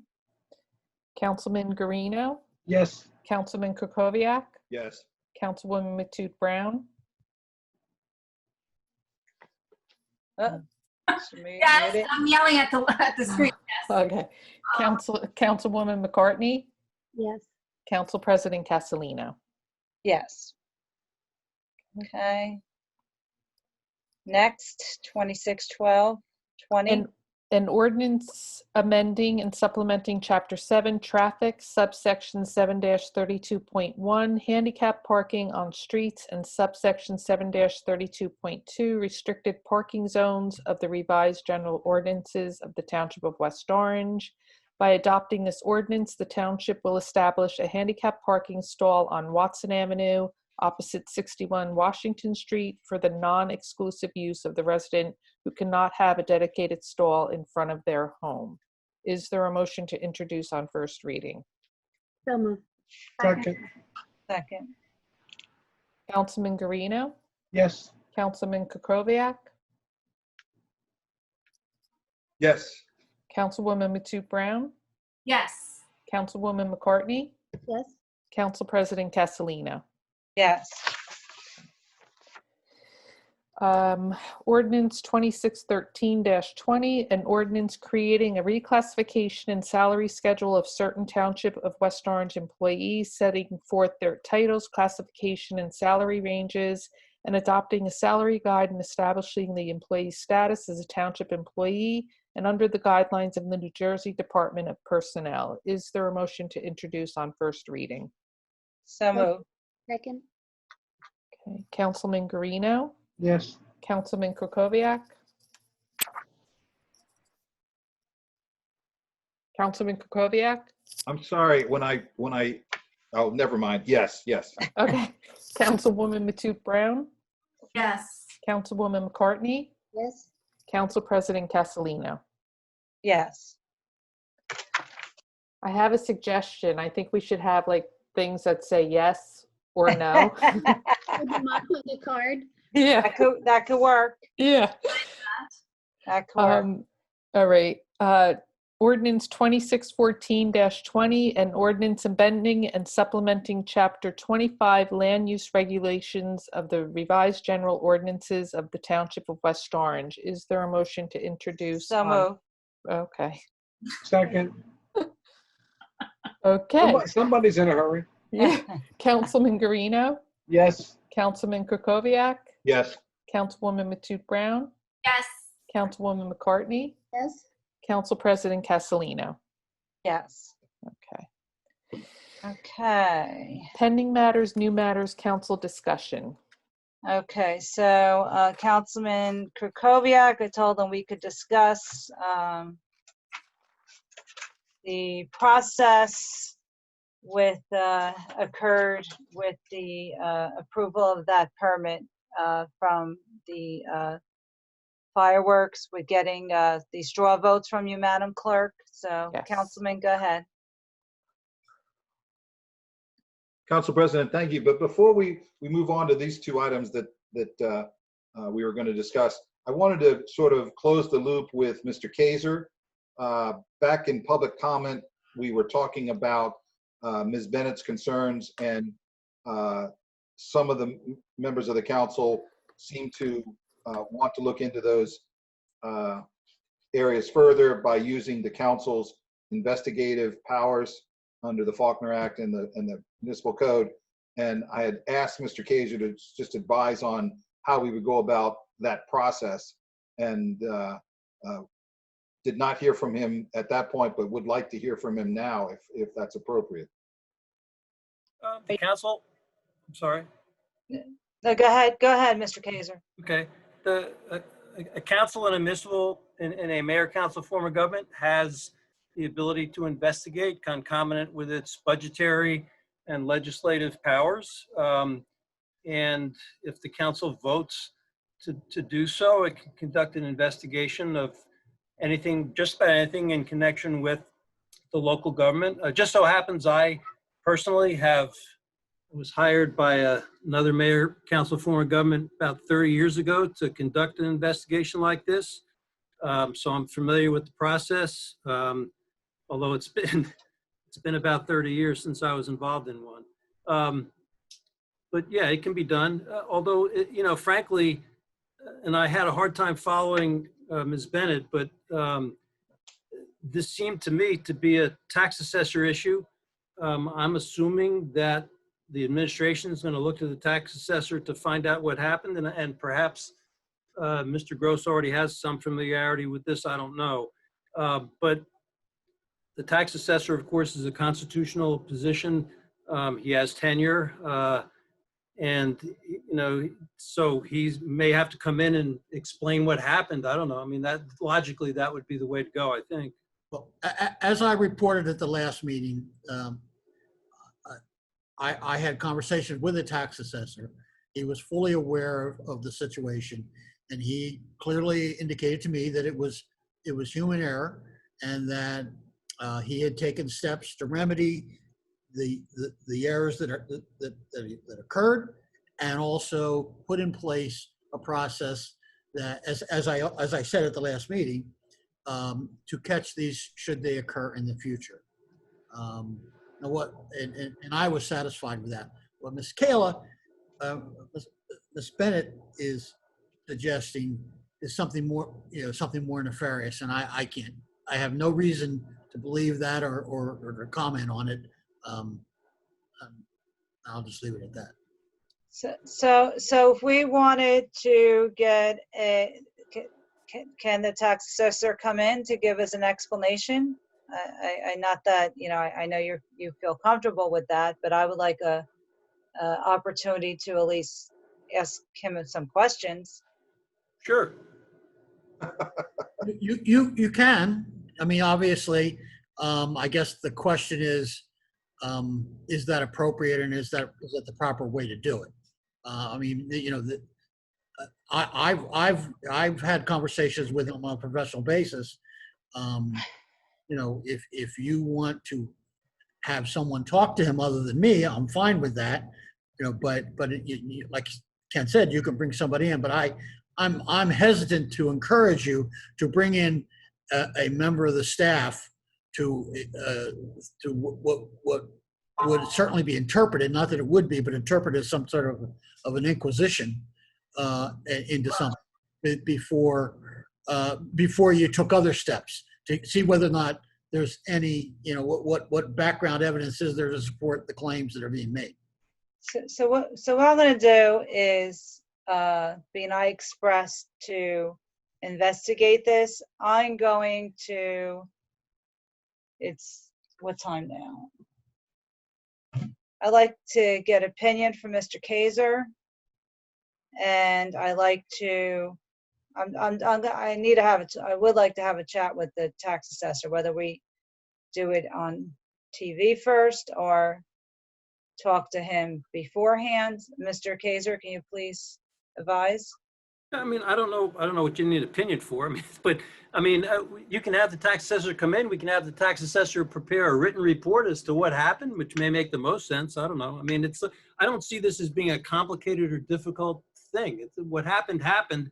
I'm not as familiar with the details, perhaps, as Mr. Gross is. I didn't have a long conversation with Mr. Dillon. I did have a shorter conversation with him, and as he explained it to me, it was, you know, a screw up, and I don't know all the details about it, but I don't see any reason why he can't explain that in one way or another.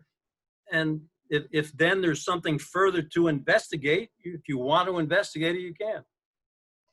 Okay, so Councilman, I'll get to you in a second. I know I'm looking for, I would like a written report to start with.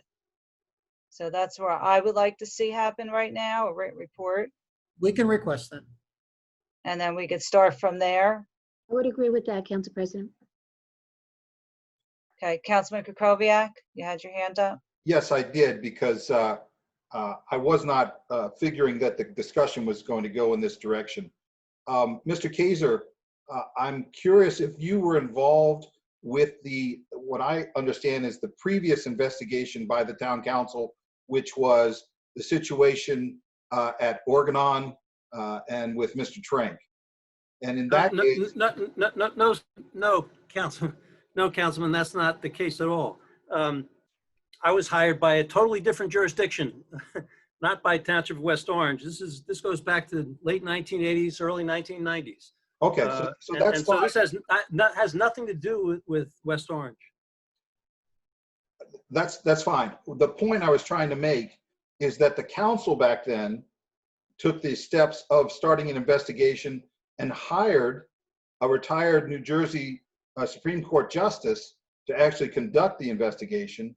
And I don't know how you want to characterize it, but the Stein report actually criticized Mr. Trank to a certain degree. Nothing illegal was determined, and there were no ramifications that I know of. But the council said we needed to look into this, and they used the investigative powers to actually hire someone to conduct the investigation. Now, I'm not saying that that's what we need to do here, but I am saying what Mr. Gross told us about this at the last council meeting was vastly different from what Ms. Bennett said tonight. And so, she also raised issues that had nothing to do, as far as I can tell, with the assessor's office when she talked about that there was some video of someone from the code enforcement section that she had on video that she thought was concerning. And so that's why I suggested that maybe we do an investigation, but we need to be precise. And as Mr. Gross was saying, I agree with him. This should not in any way be an inquisition, and that's not what I'm picturing. But I do want to look at the facts in as much detail as possible and determine, once we have the facts, whether there's something here that that was not done properly. But the only way we can find that out is if we look into the facts. And certainly one of the things we should do is talk more to Ms. Bennett and get any documentation that she has. Mr. Krakowiak, I just wanted to reiterate, I wasn't suggesting that anyone was, that anyone's intention was to do it as an inquisition. What I was suggesting is it could be interpreted by others, including the person being questioned, that it was like an inquisition. So I used that word because I think it was a scary prospect for somebody, especially a tenured official of the town, to not be given the courtesy to, at least begin this a different way. And I know that wasn't your intention. The other thing is I wanted to mention, you said that there was a vast difference between what I had told you and what she had told you. And the tail of the tape will tell, but my recollection is that what she said and I said were not very far apart, except that she had personal detail to add to it that I would not have had necessarily have had knowledge of. So I'll just leave it at that, and obviously the tapes will tell the difference. And again, Mr. Gross, I don't mean to cast any aspersions of that, but I think anybody who saw what you said at the last council meeting and heard what Ms. Bennett said would say there are two different versions of what was going on here. And I'm not casting any aspersion on you. As far as I know, you're providing all of this secondhand, and I'm not saying anything about that. I'm just saying, from what Ms. Bennett said, it looks like to me that we should consider as a council doing a lot more digging on this. Council President, I think the recommendation I would make is start with a letter from our tax assessor so we can at least get to the bottom of what's being said. Council President, to add to that. I know we're all jumping over. Okay, so Councilman Matute Brown, I was going to ask you to weigh in, and then Councilman Guarino, and then we got to move on. Go ahead, Councilwoman. I agree with a written report from Mr. Dillon, but I'd also like included in that for the years of 2017 and 2018, how many other people were also given a refund for overpayment, and if that overpayment was indicated as an error. I think that's important to know. Well, just keep in mind, overpayments are generated from the tax collector. The vast majority of them are based on either appeals or things that have nothing to do with the tax. I would just say, if you want to narrow your request for that information related to a tax assessment change, something that was changed based on a mistake.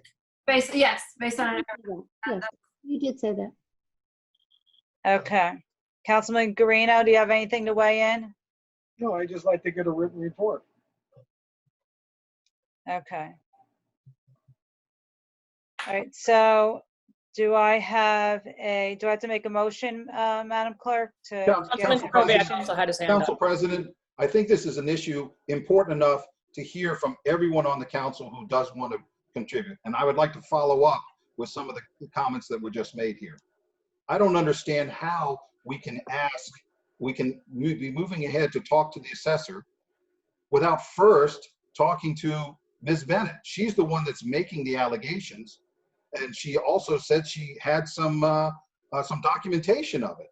And I think we should start there. So that's fair. Here's what we're going to do. Mr. Kaiser, if you could reach out to Ms. Bennett and ask her to provide whatever documentation she has, and she wants to provide a statement, and then have our assessor provide us with a written report. And let's start there. So she's making an allegation that that she was harassed. I don't want anybody to take these words seriously. I'm just trying to say she felt like there was something inappropriate from what the code enforcement agency, not agency, but then she needs to make a complaint, Councilman, does she not, Mr. Kaiser? I think that's what obviously, I was going to say I had a hard time following what she was talking about. So I tried to stay focused, but I couldn't get all of what she said. I would have to go back and listen to the. So she can make a formal complaint to the township. Submit whatever she wants to submit. The councilman talked about a written submission. So whatever she wants to submit, she can submit. Yeah. Wait, so what's the discussion about a report? Who's talking about a report, and who's supposed to be the author of this report? Well, she's making a complaint. No. I'm just saying, Mr. Kaiser, it's been said about 4 times that there's going to be a report, that people want a report. And I'm just asking, who's supposed to write the report? Who's supposed to gather the facts to write the report? I'm saying there's a lot of issues here that we need to discuss. My understanding is that everybody would like to hear from the tax assessor by way of a written report. That's not hard to get, I don't think. I mean, I can contact him tomorrow and explain what happened and ask him to prepare a report and submit it. And to provide documentation. Right. But again, why would you do that without interviewing and getting the documentation from Ms. Bennett? She's the one that's making the allegation. I have no independent experience. I don't think anybody in this meeting does. She can submit anything she wants.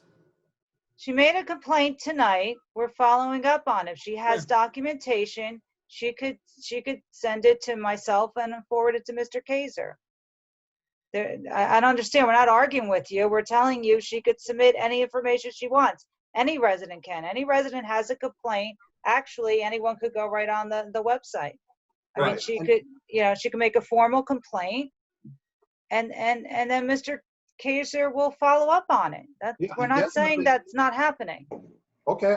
Again, we're doing all of this orally, and nobody's writing down what we're going to do. I see Mr. Kaiser writing. It seems a lot of documentation, a lot of specificity that we need to get to. Council President, I'm not sure why this has blown up the way it has. I think we did hear a statement. We have a record of what Ms. Bennett said, and now we're trying to get the other side of the story, which we are saying is coming from the tax assessor. That's really where we are. Step one. She made some other talk for 5 or 6 minutes and didn't present any of her documentation. She is alleging, I don't know what the right word is, but impropriety within the town government. Okay, Council, then she needs to make a formal complaint. Right. I mean, submit her information. She could submit her information if she has information. We're not saying we're not going to look at it, but she spoke for 5 minutes in her time. Actually, she went over, which was fine. You're very gracious to let her go on. Yeah, I had no issue with that. But at the same token, she has to file a complaint. So she could file the complaint. I don't think she would have any issue with it because I don't see her having an issue with that. And then we'll go from there. But you can't expect, let Mr. Kaiser do the due diligence. I'm not going to go hire a firm right now at this point in time to incur cost. So I think we need to take this step by step. So I like to move on from this conversation. I think Mr. Kaiser is clear in what we expect from him. And let's move on. So now you had another item? Yeah, I had 2 other items, Council President. Thank you. And I'm sorry if I drag the meeting on longer than it needs to be. I realize it's late, but I thought this was a really important issue that we needed to sort of drain as much as we could tonight. The other 2 issues I wanted to raise, one was this issue that came up earlier today about taking what I think are binding votes to authorize in the form of a resolution without being at a council meeting. And I thought in the interest of transparency that we should consider putting a process into place to let residents know that we are considering a resolution or a contract or legislation, however you want to call it, that we were going to vote on before the next council meeting, where we'd be typically in a public meeting. And then conversely, asking in terms of the disclosure to the town that we're considering this, give them some way of letting us know if they have a opinion on this, either for or against or whatever. And that's what I wanted to raise today, because this is I don't know, it's happening, I don't know, maybe once every 6 months or so. And I thought with that frequency that maybe maybe the council would be interested in setting up a system to let residents know, before we voted on it, like we do at a public meeting. Okay, well, Council President, we quite honestly, Council President, if I can just, I don't know how in the world you do that. In general, we don't do these things. We do them once in a while. It comes up once or twice a year, maybe. Some years it doesn't come up at all. If there's some emergency that we need a vote from the council before something takes place, because there's a deadline, obviously, then we do a straw vote by phone or electronically by email, and we ratify later, as the Supreme Court has said is permissible in local government. So it just doesn't come up very often. I don't know how in the world you would, since it's emergent, there's no way to notify residents as a practical matter. It's that's done after the fact. They tend to be fairly routine type of matters, not extraordinary. So I'm not quite sure how that would work. And that we have representative democracy. You know, you folks are elected to make these decisions on behalf of citizens, and we don't have a direct democracy where we have to poll the whole town all the time. Right.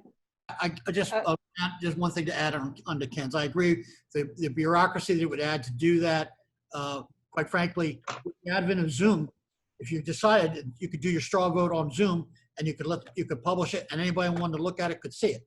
I mean, the whole idea of this is, as Ken said, is you're taking actions in between a meeting on an emergent basis. There's no requirement for these things. To the extent you want to, still using a telephone, you use Zoom, and everybody can get on and you can deal with one issue and you'll be done with it. And then you could advertise, put it on the website, and people can go in and see. Yep. Councilman Kukoviac? That solution totally ignores the element of a public meeting where people, if they're interested in a particular thing that we're considering, can let us know in public comment. You talked about the different, if I could just finish, Mr. Gross, if I could just finish. We could let them know the exact same way we let people know now about the public meetings. And I'm fine with, even if we had a public meeting, a special meeting, but we publish the agenda on the town website. We can publish it on local social media. We can start an email chain. We could do exactly what we do now to let people know and give them a way to provide input. It just, and just to make a point about this routine emergent, I doubt that everyone in that neighborhood who heard those fireworks on Sunday, I doubt that every one of them agreed with the process, and maybe some of them might have wanted to express their concerns or their disagreement or their opposition to the council before that vote was taken. That's what actually prompted this. I agree with you. Some of these things that come up are relatively innocuous, but some of them may not be innocuous to certain of our residents, and that's why I think we should give some serious consideration to this. Okay, thank you. Any other comments on this subject matter from my other colleagues? No, I think the municipal clerk has called us, I don't even want to say numerous times, but she has called us to have a voice vote. I don't think that's necessary. Okay.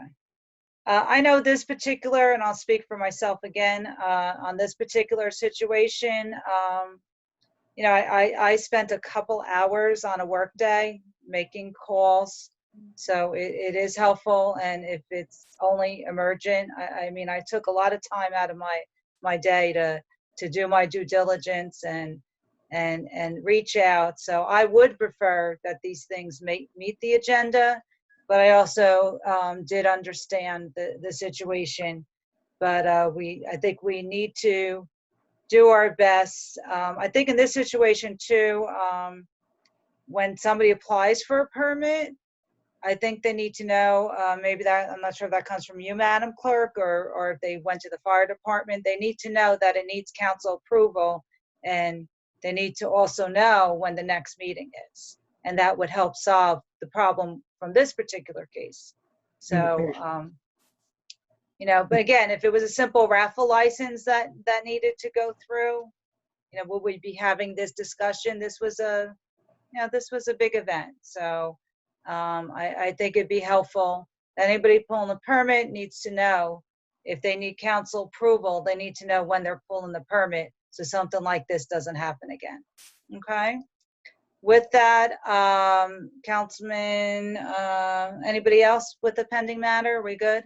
Yeah, I have another pending matter, but I would like to take a straw vote just to make sure that it's clear that nobody else on the council, I think I argued my point well. I just want to make sure no one on the council thinks that this is worth pursuing more. Is that correct? I think what I would say is that it's a case by case. This was a major event, and maybe that's something that we can share with the public. There were residents that reached out that did find out about it and did contact us. But I can't see for every straw vote that we have to take. Yeah. It has to be a public matter. We are being elected to make those decisions. If it is something that is going to affect the community, I think you have to take it on a case-by-case basis. And if I can I just chime in here? Sometimes we have a court decision that we got to vote on. Go ahead. If I can just chime in, I mean, I was not made aware of this particular matter at all. Normally, the clerk will call me or somebody will call me and ask me, or maybe sometimes they call Rich, I don't know, and ask them about it. Frankly, you know, I make an initial judgment as to whether it's important enough, you know, that it really needs to go to the council, or they just have to wait. And I don't know what I would have done, frankly, if I'd heard about this. I don't know why the request was made later than it should have been, but I mean, I am familiar with the church, and there's a lot of people who go there, and apparently they did try to be inclusive with respect to people who live in the neighborhood, which sounded like a good thing. I probably would have been okay with it, but I don't know that you can set a general rule. These are all kind of case-by-case situations, and it depends on what's being requested and how urgent it is, and so forth. I mean, you have to make a judgment call. So. Well, the state legislature thought it was important enough to create the Open Public Meetings Act. And everything that we do on these straw votes, you call them a straw vote, is exactly what we would need to do in an open public meeting that is there to allow the public to comment. All I'm saying is let's just figure out a process to extend the spirit, if not the letter of the Open Public Meetings Act law to all of the things that we consider. But the state also created the laws that allow you to operate on an emergency basis the way you're doing right now. So, so from a legal perspective, either one, what I think you're saying is you'd like to, whenever possible, to do it a different way. That's a legitimate debate, but I don't want, we shouldn't leave it out there with the public that somehow or another you're not operating within the Open Public Meetings Act. Exactly. You are. You are working within that. All right, No, I want to wrap up this Meetings Act because we do exactly what we do to comply with the Open Public Meetings Act when we consider all of these, you call them straw votes, but they're resolutions nonetheless. They have the effect of law. I'm just, and I don't want to belabor the problem. No. Nobody else thinks that's something to look into. Let's just end it. But I just want to make sure everybody had each council member had a chance to say, no, I don't think this is the way to go. That's all. Just to be wait, let Mr. Kaiser speak. Just to be clear, a resolution is not a matter of law. Those are ordinances. Okay, Councilwoman Matupra. I am going to respectfully ask that I'm feeling really uncomfortable with the conversation where how this is being framed, because Councilman Kukorviak wants to take a straw poll to say whether you want to be transparent or not in this case. And that is not what is happening. What is happening is that there was an emergent matter that was brought to each one of our attentions. My vote was no because I have been listening to all of the residents, particularly in this neighborhood with the fireworks. I was elected to do that. I am completely comfortable making that decision and that vote for the residents from what I felt.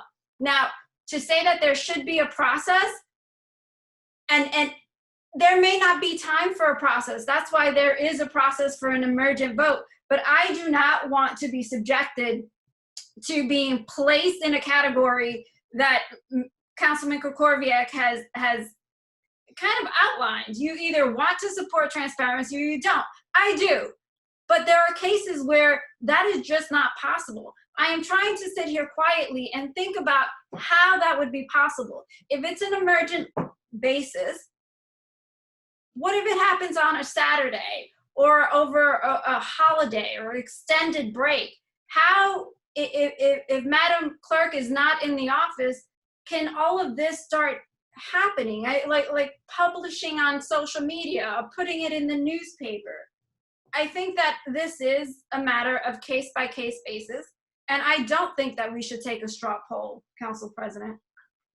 And I think in this case too, let's remember last week we had, you know, it was beginning right before the storm, and you know, Councilman, I know we were waiting on your answer on your vote. You were hard to get a hold of, and we had a majority. So again, very rarely situations come up. There is emergent process. I like to echo Councilwoman's response, because we're all very transparent.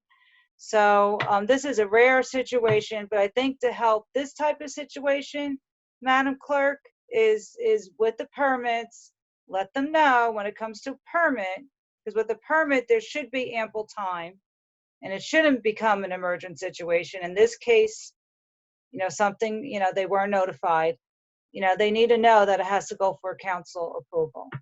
Okay? And Council President, quite honestly, what the time that this happens, in my experience, more often than any other time, is when a lawyer is going to court and the court's putting them in a position where they have to accept the settlement or not, and there's no time, a meeting's not going to take place for a couple of weeks, and you need a decision right away. And so that's when this comes up more often than not.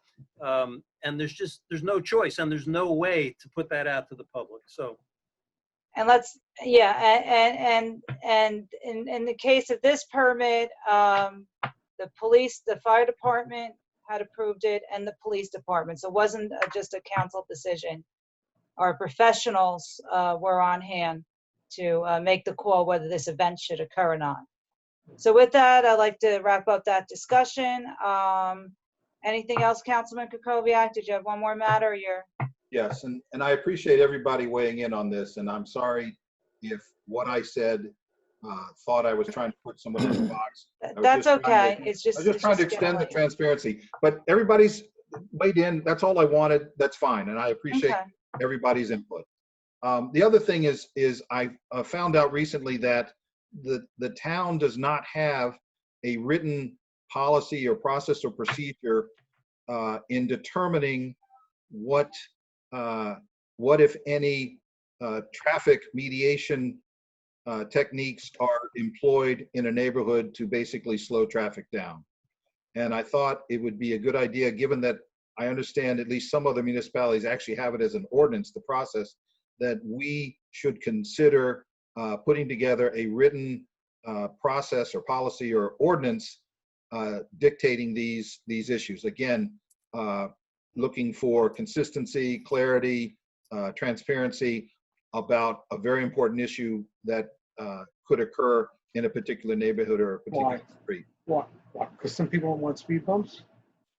Yes. Yeah, well, the fact but I don't know. I don't. No. Nope, I interrupted. Councilman, are you okay? Councilman Krover, are you done making your point? No, I'm not. Okay, wait, Councilman Guarino, just wait a minute. He wants to talk. Then I'm fine with him speaking. Okay, you're gonna defer the floor. Okay, go ahead, Councilman Guarino.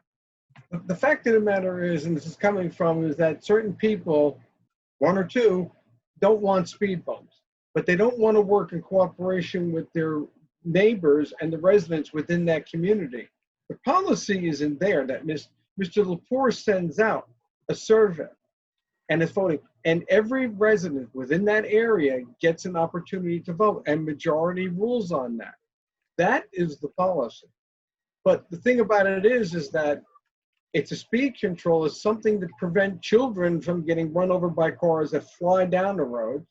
And basically, the policy is followed that Mr. Lepore sends out a letter and a survey. And we've spoken to a lot of residents, some who want them, some who don't. They got a survey, they answer it back, and then we make a decision. Then Mr. Lepore makes a decision and it comes to us. So I don't know what if you need anything more when it comes to traffic calming. Basically, all the traffic calming that's been going on, particularly on Walker Road, is a welcome addition. And the only person that complained about it was somebody that doesn't even live in anywhere near Walker Road. So I'm just, in all respect, Councilman, I'm just saying the practice is there.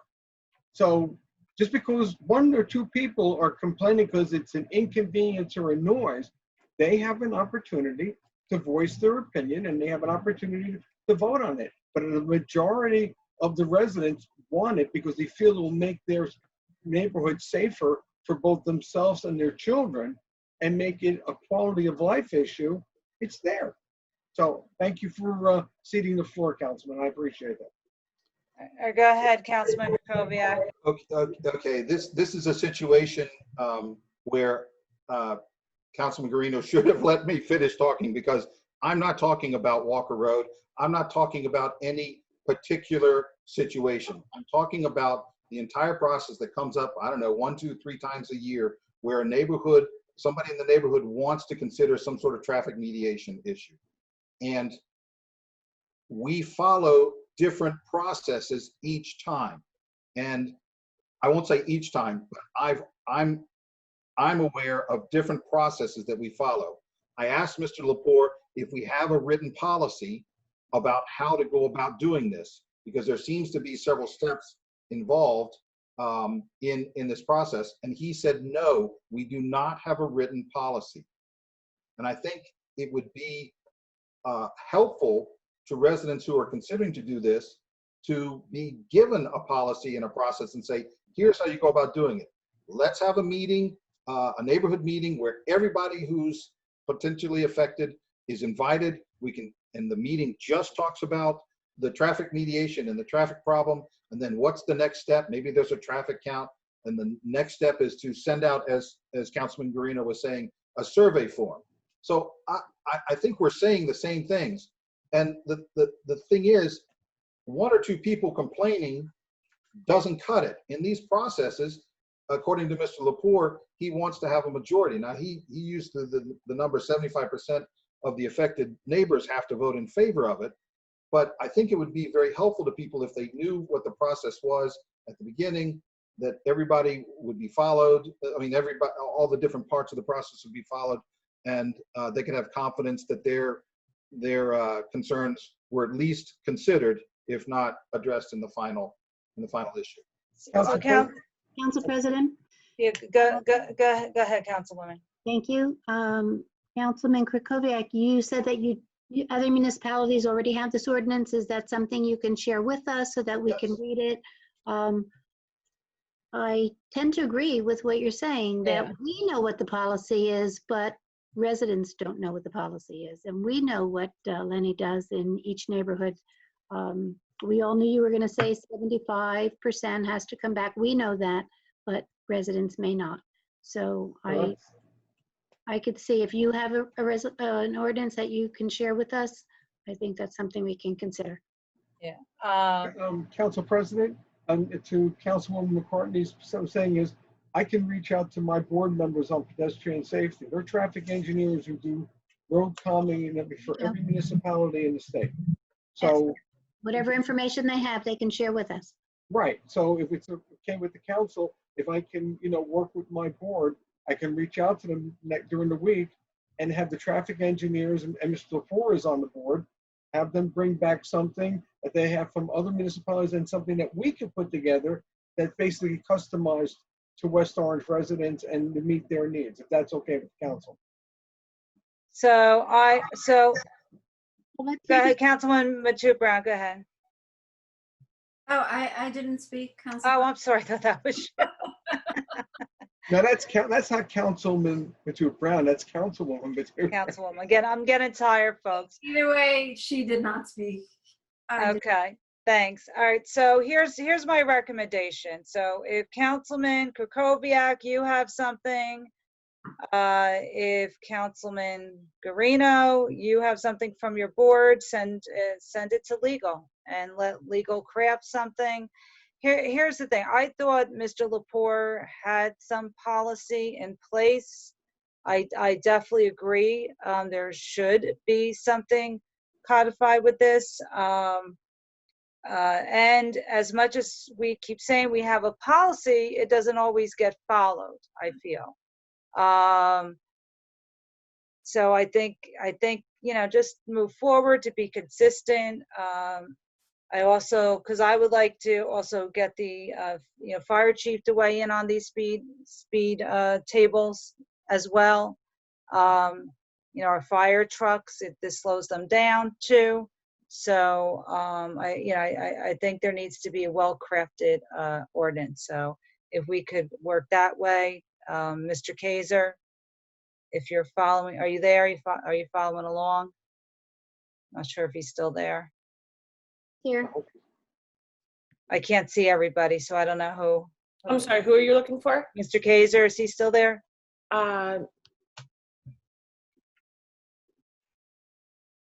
He may have dropped off. I don't know what happened there. Okay, so why don't both, Councilman, why don't you, send something to legal?